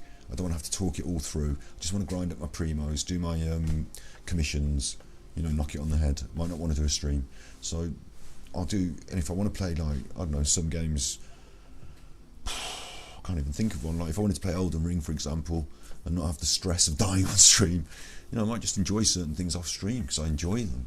That's fine, do that. But if I'm running a stream, I have to say, right, the most important priority is the audience, isn't it? It's like obvious, because I'm trying to create a good media product. So if it looks better in my house with the big telly, but on the video it looks shit, another option is that I sit slightly differently and have a different screen setup, which I can control, and if I want I can get a big screen or whatever. If it's just headphones are the only problem, I might have to put up with headphones for the streams, because it makes it better for the audience and the videos don't come out shit. Like compared to everyone else that's using the industry standard. Do you know what I mean? I refer to that musical thing again. Imagine if you're like, right, yeah, I'm not going to use a microphone because I'm a good singer and I sing really nicely, so I don't want a microphone. Yeah, but it's industry standard, mate. Everyone needs to hear you. Yeah, but it's about my experience. I don't want that loud noise going on, and if they want to hear me, they have to be quiet. It's better for me that I don't use a microphone. What? Alright, we're not booking you. Move on, jog on. Come out, can everyone be quiet? Because we can't have the noisy amplifiers on. We want to hear the true sound of the singing. I'm doing this and I've got an actual microphone that I can hold. But you know what I'm saying? Like, what is he going on about? Experience. I used to have it playing through my surround sound system in my living room while I was recording with a camera. That way I got the true surround theater style experience that these game devs intended when they designed these games to have surround sound. Why are you playing an incredibly high-end AAA game with insane movie quality audio, but you're putting it through shitty stereo fake surround headphones? You're literally hindering yourself with the setup. Okay? We don't give a fuck. So that was always kind of my philosophy, is if you're going to play games, you got to do it in an open air environment. You got to be comfortable. Enough with this hunched over a fucking PC setup and all of. Just because you've got a PC setup doesn't mean you have to be hunched over. That's totally within your control. You realise that it's not a prerequisite that PCs come with funny seats that hunch you up. Like, you can put a big screen on the telly and you can sit down at the sofa. You can even have special controllers and Bluetooth stuff, so you don't have to go near the PC. You can have Bluetooth headphones so you're not wired up. There's just no reason whatsoever to say that having a PC requires a certain seating position. That. Now, today, I don't care how you enjoy games, but about a decade ago, I was an asshole, and I was like that kind of guy that was like, oh, my way or the highway. So anyone who did that... Oh, right. I didn't realise this. I didn't realise that it was... I thought that was just for him and his personal feeling on how to play games for him. I didn't realise that everyone else had to agree. And now it's okay, because now it's just him that thinks that, and everyone else doesn't have to agree. You're allowed your own opinion now. All these years later. Back then, I didn't allow you your own opinion. I made fun of, all right? I'm not going to sit here and make fun of them or whatever. But tons of people, I mean, we're talking thousands of people have made content like that and been very successful over the years. People. And I would say as well, while some people prefer to sit on the sofa, there were other people who played World of Warcraft, you know, up to the screen with their stuff on the desk. Like, some people prefer a more officey environment. Some people prefer to trash that office. Like, he's completely. Like, I didn't realise that it was also everyone else in the world that was wrong if they didn't play computer games the way he did. Much bigger than me, more power to them. Okay, I don't like doing that. You were never going to see me become a full-time PC streamer over there in front of my PC, hunched over with a camera there with the circle. I hate that shit. Okay, even now, as you can see, I strive to be different with my setup. Absolutely not. It doesn't strive to be different whatsoever. He's in a white room, standard room that you get everywhere. Hasn't decorated it in any way, shape or form. He's put up those uniform tiles that you get off Amazon for sound dampening that every fucker puts up, that aren't that useful maybe, but every fucker puts them up. And then he's got generic gaming tat in the background the boxes for the machines that he's played. That's a bit different. People don't usually display the boxes, but generic gaming tat and a terrible lamp. But he's trying, with those awful shelves and towels on top of them, he's trying to create that gamer shelf that most gamers have with like their favourite memorabilia items, and he's sat on the gamer chair, you know, the uniform gamer chair. So he is like that. I play games. He's just a shit version of it, pound shop version of it. But this leads to issues. Allow me to explain. Costco Since version. I have a dual setup, I am not just using one feed from my console going to my PC and that's all I'm using. Quite the contrary. Here's how it works. I have a console. It goes to an HDMI splitter. All right? That splitter has two Already we're on a wrong one. HDMI cables coming out of it. Why? One goes to my TV. Right. One goes to my PC. Okay. Okay? Sounds a bit weird. You don't need the TV. You can just run it into your PC, and then you can see the game on the. You use it like capture device to put it in the PC, and then you can see it on the PC. And lo and behold, PC graphics, like they're all right these days. They're like almost pretty much like a telly, if not better sometimes. So you run it from the console into the PC. And when I say that, I mean the monitor you get will probably be better than your fucking telly, won't it? And then, you know, it's up to you. You can spend whatever money you want on whatever monitor you want, you chuffer, and then you've got it on the big screen on the PC. No, you don't need to. Why have you got two tellies? What really happens is it goes to my capture device, and the capture device goes to my PC. So I have an You've external got the capture device. capture card. Okay? So how does that work? Well, you guys see the same exact visuals that I'm seeing. It's the same quality, meaning the same resolution, the same frame rate. We're seeing identical. Has to be because there's an HDMI splitter. You're seeing the same signal that I'm seeing. No, that's a silly thing to say, isn't it? Because we're seeing it transmitted through Twitch or YouTube. So we're not seeing the exact same visual you're seeing. You're seeing the visual that's gone from the console to the HDMI to the telly. And of course, refresh rate on the telly. Refresh rate on the telly. Frame rate on the telly, you know, all that shit. These things matter, don't they? And then you're sending it to a PC, which is sending it down the internet. And then we're seeing it. So if you've got a shit internet and your shit upload speed, or you're sending it at a crappy bit rate, then we're not seeing what you see. Okay? Or it might be at my end. I might have bad internet at my end, but it's not a guarantee, Phil. Audio-wise, you're basically hearing stereo. Because even today, even though YouTube tries to pretend like it actually does... I'm not hearing stereo. Your mic settings, if you've got stereo microphones, then we'll hear stereo. But if you've got one mic and it's running through the mono channel, then we'll hear mono. So I think I'm hearing mono. Around. It does not. They claim, oh, it's full 3D surround. It's not. It's all bullshit. Whenever you put a video into YouTube, it really compresses the shit out of it. Which is why you're uploading all your stuff to YouTube. So what?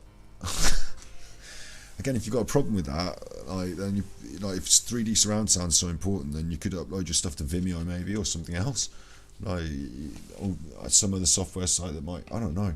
I didn't realise that YouTube was so awful at 3D surround sound when you upload it. What about when you do it live? Is that also bad? So how are we watching it in the same rate as we are watching it if YouTube's bad at sound? Isn't it? Is YouTube's not bad at video? There's been videos that look so much better on my PC, and when I put it on YouTube, it looked like pixelated garbage, and there's nothing I can do about that. That's just using YouTube. You just have So we're not seeing it the same as you are now. You just said that. to get used to that. It's just one of the, what do they call it? The necessary evils of being... But in truth, YouTube does have a bit of, it's not awful. I mean, it's a international video sharing service, so it's quite good. But it does have some... Like, if you want to see my best work the way I've seen it on my computer with my monitor in the edit suite, properly rendered, then I upload it to YouTube. You don't see it as good. Fact. True fact. Which is why most media producers have like a Vimeo site for the top work, because it renders and, it's got all the compression and all that, all those techie things that I'm not that interested in. But unlike Phil, I did try and learn about at some point because I was trying to upload at the high quality. A content creator is understanding that YouTube is basically going to be compressing your content, making you look shitty, and there's nothing you can be done about that. Because this is how it's always been on YouTube. They fuck stuff up, and now we suffer the consequence. Now, one final thing. But this is a ridiculous statement as well, because what he's talking about is the content produced by the makers of the game, right? The people who make the game, in the frame rates and graphical capabilities they make it. You are not playing it on the high-end PC, Phil, so your console is not able to pump out the same sort of power as a high-end PC, full stop. Doesn't matter what you've got, PlayStation 5 or whatever, doesn't matter. If you're not playing on a top-end PC, you're worried about the graphical fidelity, you're not seeing it at the top end. Like, my PC rips your console to bits, absolutely shits all over it, and my monitor probably shits on your telly, and I haven't even got a good monitor, still waiting on the 4K decision. But like, you're not getting that, Phil, from your crappy telly, and you're not getting it from your crappy console, like the top end stuff. And I used to play consoles aren't crap, but if you're like, and they're quite good, they look really good.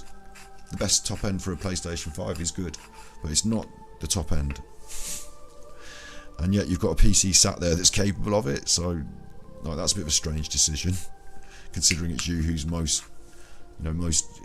determined to see these things. They fuck stuff up, and now we suffer the consequence. Now, one final thing. And also is that YouTube might compress your video a little bit, so the work of the game developer that you're presenting on your video might not look as good as it could.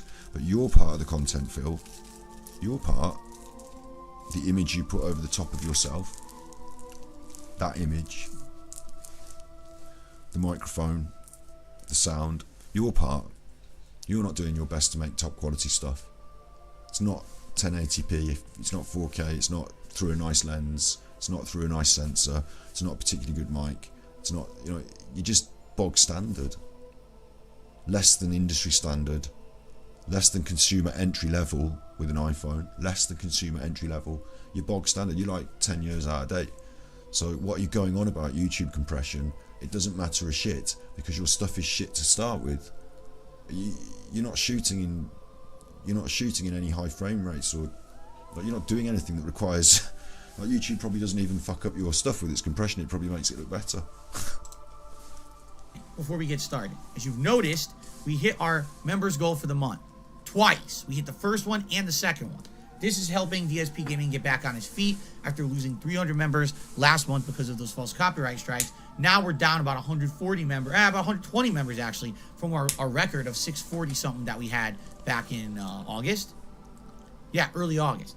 That's awesome stuff. I can't wait. I'm having so much fun now. This is cool because I'm getting that positive vibe that I had for most of 2017. I'm getting it back now. But now I'm getting that groove back, getting that vibe back. I'm ready for fun stuff. I hope you guys are ready too. So this is good for the month of October.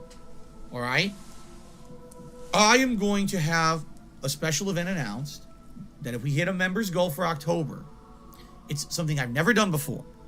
It's something unprecedented here on DSP Gaming. It used to be the case that they would tell you in YouTube boot camp to do this shit. Like, it's not like he's learned this out of the thin air. This is like marketing 101. You set goals, you encourage people to donate for these targets. It used to be the case on YouTube and on Twitch that, goal setting and targets and all this, like, it was all part of the donations scene, and it's fell by the wayside for being tacky, but Phil's dug in deep with this, hasn't he? It's still like, it's like he's read a book on marketing and how it works, and if you say this to people on the internet, then 10% of them will sign up to a thing, and then like, he's just gonna fucking keep doing it. If it yields financial reward, he will say the script again and again. Here is the goal, here is the bullshit, like, keep paying me. It's something that I feel would be very interesting. It's something that actually, when I thought about it, I was like, this would be an event I would actually really love to do. I think I will get a kick out of it. And Phil's problem here, and I don't know what he's about to say, but whatever the event is, I predict, is that he's trying to do something that might elicit some tips. That's what he's trying to do. If he were a go-go dancer, he might take off his top at this juncture to elicit a few more tips. The goal is, I'll show you my tits. Whatever it is, he doesn't really have anything though. He hasn't got any tits to show. He's doing his best work in his content. Most of us trying on the internet, like when I'm doing Madly Nine McCann tomorrow on the stream, I'm going to be trying my best to do my best content there. I don't know what else I can offer over the top of that. I'm not going to show you my tits. They're the tits there in the content. But Phil's trying to conjure up some incentive for people to tip. And rather than trying to mine his own creative, I wanted to say juices, but you don't mine juices, do you? To tap his own creative juices, rather than to do that and to create some content for the love of creating content that might have some value, or entertainment value, or message, or move him on in terms of content creation to a next step. Like, none of that. Like, if you do that, then you could say I'm doing this thing. There's the goal, isn't it? Like, this thing is good. But just like, if we reach this target, then I'll fucking dance with a funny hat on and show you my tits, like arbitrary target thing. Like, it hasn't got anything to incentive. It's not the content creation game might seem like it's being won by people who are incentivizing donations through showing tits. It might seem like that, but actually the top content creators are a bit more shrewd, and the Jake Pauls and the Mr. Beasts and people like that are a bit more clever. They're a bit more clever. They are actually doing something in their content. It's not being viewed, but he's not watching enough of it to know. Like, I'm not really. Like, I'm not trying to go on that tip too hard, but for Phil, he assumes something that is not the case, and he thinks that he thinks you can win by not. He thinks that you can offer some arbitrary target to incentivize people to tip, rather than actually putting the effort into creating content that would be worthy of merit. This would be an event I would actually really love to do. Not good. Reconnection successful. Reconnection successful. That was just a little thing. Don't know why it happened, but I'm plugged in at the wall, so I'm doing my best. Yeah, Phil was just saying, like, he's got this incentive and he's not going to tell you what it is. So obviously this is just a tactic. It's like me saying, I've got big news, I'll tell you tomorrow. So you have to come back tomorrow and watch tomorrow's video now to find out. It's like incentivizing you to watch. It's all about incentives. And in economics, we've borne out the truth that incentives don't actually work in the way they're intended always, and truly are a cheap trick rather than doing the hard work of creating valuable or interesting content. So if you're working hard on doing all these tricks, like, again, one-man band, one-man person, one man, one woman, one person of non-dominative gender, one person Swiss Army knife doing lots of jobs, tech person, sound engineer, camera person, content researcher, guest booker, turner-upper, deliverer of content. All different jobs, aren't they? Phil's not doing some of those jobs, but instead he's doing marketing grifter, trickster, con man. Moving into that, we see that. I think marketing and con jobs are very similar. And like, when you're doing it on behalf of a big company because you work in the marketing department, you're a marketing person doing good marketing. You're putting out those adverts on the telly. When you're one man doing it on your own in your living room, you're a grifter. There's a fine line. If he was working for a marketing department and doing all these things, they'd probably give him a raise, coming up with all these ideas. They're probably not these days. Probably wouldn't. But he's playing that game, isn't he? Rather than playing the game of content creation. It's pretty obvious. But I think it's going to be a really great idea. All right? Maybe you won't see it that way. But the only clue I will give you is this. It will be timely for the time of year. And it's not Halloween themed, because why would I have a goal during October for Halloween? We're already doing Halloween stuff. So that's all. Oktoberfest beer festival, and he's going to have like the big beers, and his wife can dress up as Helga. I'm going to say timely for the time of year, but not Halloween themed. Okay, I will announce this goal this coming weekend, live on something that he's going to enjoy. My streams once we hit October. Not even a bad idea. Like, if Phil did want to branch out into making more interesting content like that more often, he would certainly have more fun, and maybe it would come out in the content, and then he can abandon all this fucking bullshit about what a gamer setup should look like or shouldn't look like, and whether he should have surround sound, because he'd just be out making content with a camera, and like, that's a different kettle of fish then, isn't it? Like, I don't know why he doesn't do the things. Like, for Phil, top 10 checklist of how to be successful, right? Chapter 1, day 1, abandon all this shit completely, just fuck this off overnight, and just like, literally, right, this is, I could write him a script for it. I'll write him a script. Enter Phil, stream goes on, he pretends to do the jerking off thing again, pretends to, and stops and goes, oh wait, is the camera, oh, the camera's on, and then he just fucking smashes all this stuff off, all that stuff behind him, he stands up, and he just smashes it all off, just like smashes it onto the floor and says, fuck all this shit, we're going live. And like, then he picks up the camera, which you didn't realise until now was his new rig. He's got it on a gimbal, iPhone, whatever, you know, got it on a gimbal, like they do. We're going live. I'm Darksyde Phil. This is the dark side of life. I'm going, and then he just like walk out, like fuck where I live and people harassing me and all that. Like, you know, walk out his front fucking door. Like, and people would be like, oh my god, he's showing the front of his house. And all this, fuck all these people harassing me, I don't give a shit. I'm out my front door, mate. I'm getting in this taxi. Where are we go? I'm not a taxi, I'm an Uber. Sorry, I'm an old man. An Uber. Getting in this Uber, and we're going to the best ribs joint in the area. And I'm going to tell you, Feasting with the King is taking on a new meaning today, because we're going to meet the chef, and he's going to show me all the dishes on the menu, and I'm going to sample every fucking one.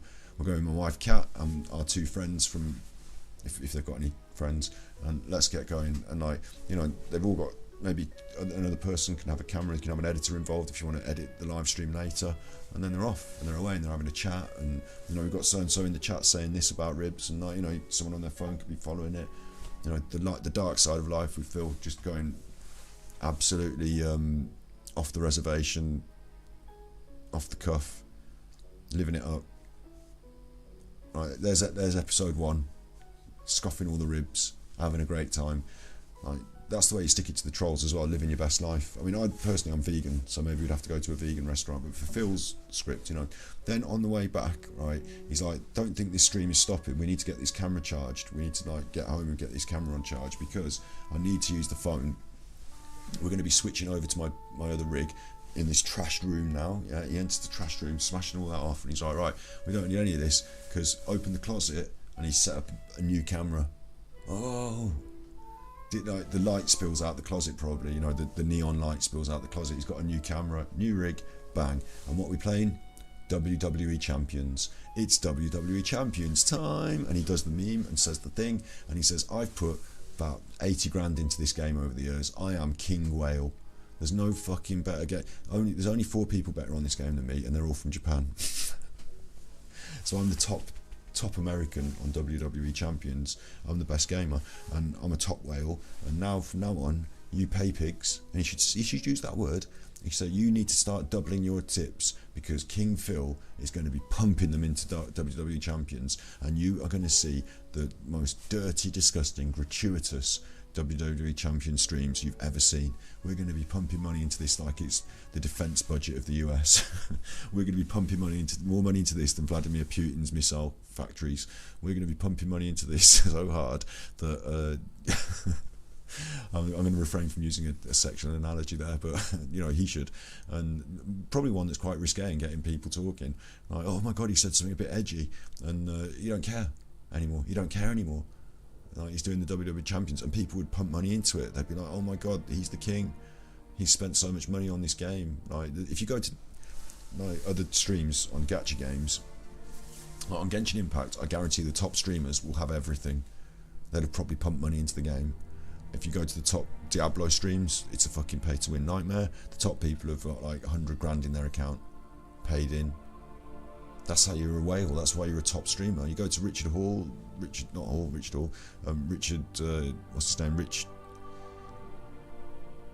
Asmongold's mate. He wails. They wail. They're on gambling streams, dropping millions. Like, honestly, the bigger the money, the more interest, the more involvement, the more stream eyes, the more wow, what are you doing? He could be the top and then from that position of the new rig in the new room, WWE Champion stream, you end the night, right, by saying, right, and finally, for the end of the night, I've arranged a couple of extra special guests. I've booked 2 strippers, and these 2 strippers just come in, hot tub stream style, and he just fucking sits there with his crown, and he says, I'm not even going to play a fucking game, I'm just going to sit here with the girls dancing, and like smoke a cigar, and then fuck you guys, and the money will come flooding in. The king is back. The king is here. And then, like, you know, bottle of gin. Finish with a bottle of gin. Like, why not? Like, that would, honestly, like, that media checklist. Could you imagine the explosion of interest in Darksyde Phil overnight from that day of streaming? He woke up, he came in the room, and he smashed everything over. He got the camera, he picked it up, and we went out to do ribs. And he walked, you know where he lives now, fucking all the trolls. Oh my god, he don't care. He's probably, in fact, hire a bodyguard for it. It'd be really funny. Hire a big burly bodyguard for the day. It'd be funny as fuck. Hire an old wrestler to be a bodyguard. Spend some money. You know, do it out, do it right, and it will come back in. It will be trending, #1 on trending. Darksyde Phil 8-hour day stream featuring WWE champions, strippers, gin, and ribs, feasting with the king. All right, that would be. No, I'd watch that. I'd actually give him a $5. Living the dream, Dan Bilzerian. Like, do you know what I mean? Phil Bilzerian. Just lean into it hard and just like say, I don't care how much of a cock you think I am. I am spending the money on WWE champions, and I've got the biggest account. I'm the #1 in America, and there's only 4 Japanese people better than me. And you know what would be funny as well is he'd be enjoying it. He could get himself an editor. You know, 2 people going around him with the cameras and an editor. You'd pay them. The first year, just sink all the money into the camera crew and the editors. Hire the detractors. The first year, hire the detractors. Sink the money. It'd be so funny. Because all they want to do is follow you around and video everything anyway. Hire them to do it. Pay them the money, and you'll double the amount of content you've got. You'll have the live stream, and you've got all that content that you're paying people to produce for you. And all that content could be put on pay-per-view. After Dark with Darksyde Phil. Plus you'll be back in that mode like you were with John Rambo and your mates, where you're having fun. Doing things.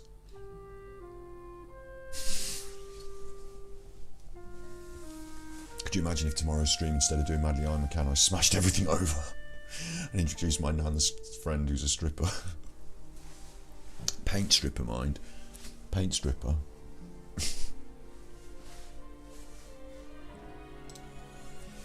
And I hope people will find this motivational to either become a member or give memberships to the channel, because I really want to do this event. Like, more so than probably any event. I'm serious. Hopefully it'll be WWE Champions event. Like, seriously though, even if he didn't smash the table over and do all that stuff I was saying, if he just said, look, I do play WWE Champions, I have sunk a lot of money into it, I'm a committed gamer, and this is my favourite game. And most streamers who commit to a game that hard find success in their niche because there are people that play the game and like it. So just own up to it and say, I like it. I'm going to be the biggest WWE champion streamer out there. And you will be. Poof, overnight. You already are sinking the money in, obviously. So, like, it's so strange to me. It's like, you know, I play Genshin Impact. You know I play Genshin Impact, so I fucking stream loads of it because I love it. Imagine me hiding that from you and like being like, I really like Genshin Impact, but I'm not going to play it on stream. And on top of that, pumping the money into it, so I've got all the characters and not showing you them on stream. The best asset I would have for my stream that I've pumped the most money in terms of gaming, I'd be hiding. That's Darksyde Phil's story. His best asset that he's pumped the most money into in terms of gaming, he is hiding from his audience. Like, more so than any event. I think I really want to do this event. I think it would be really neat and fun. All right. So, more on that this coming weekend. So, I'm sorry to create this anticipation and I'll make you sit in suspense all week. But that's how I am. I'm a little rat bastard, and I'm going to make you wait. No one cares. So he even knows exactly, you know, he states it because it's going through his mind that that's his technique. It's time. Drum roll, There you please. go, that's the end of that. We've got. That's, as they say, is that. Tell you what though, I have been playing and enjoying that ASTRONEERS. Let me just show you what that was. I'm going to keep Abzu in that window. And ASTRONEERS. that game I was playing, I only just started it, but I want the announcement. Can't even spell. This was pretty good. Like if you fancy a Raz on a game.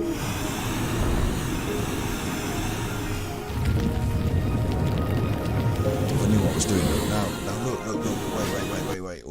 Already in the chuffing. Wait. He's flying around on a fucking jetpack. This was my problem, is I can dig holes. He's flying around on a surfboard. I can dig holes, but I don't know how to up them and make things go bigger. But they do, look. They do. Flying around on his jetpack, I couldn't do that. What's this? It's built a city.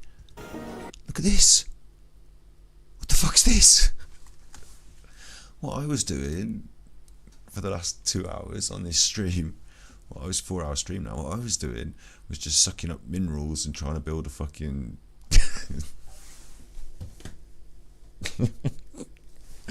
I was like in the sand pit, play pit area. I was just trying to suck up some minerals so that I could get myself a storage chest.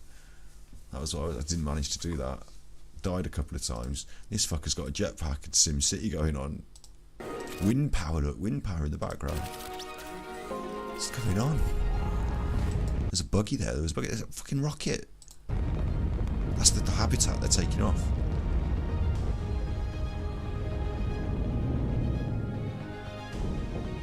ASTRONEERS it's called. I didn't get to see any of that. We'll play it more. We'll play it in the future. I like the fact it's on the Switch as well. I bought it on Steam on the old laptop, but I think I like the fact it's on Switch. It's the sort of game that you could really get if you're on a train journey. I think the best thing about the Switch and the Steam Deck, I suppose, as well, is that some games are designed for that fill-in time. Like having a Game Boy when I was a kid was so brilliant. Long car journeys or something. Not so good now that I drive the car, but you know, if you're on a train or a plane or something like that, and you've got a couple of hours, or you know, you're settled in, and you can get a good go on ASTRONEERS. I think it'd really suit handheld, time-passing gameplay. Seems like there's a lot to do that I haven't discovered yet. They're building fucking cities. Look at that. Like you got the he, she, they. Might be a woman playing this. I don't know. I'm calling them a he. Could be a woman. They popped that off. Look, I need to do that. I've seen one of them. I couldn't pop that off though. I didn't know what I was doing. That flower's shooting at them. It's got fucking. It's got wait. Look at that. I haven't been doing that. I've been digging one big hole and then having trouble getting out of it. I only just learned how to collect resin and shit, and I don't even know how to. I can suck the ground up, but I can't spit the ground out. Ooh, there's a little chuffer. ASTRONEER. That's the game I've been playing. I will be playing more of it, and then the other one we want to look at is Abzu. This is something that I want to just make sure I look at again to get it in my brain, because we're going to be doing a bit of this as well, I think, because it is quite a chill vibe while we're listening to this B-side stream. It's going to be me late at night. It's now 1:36 AM in the UK, and what I do is I sit up here and I smoke a bit and play a few games and listen to a few YouTube videos. So this sort of thing, as suggested by Snips, is a good idea.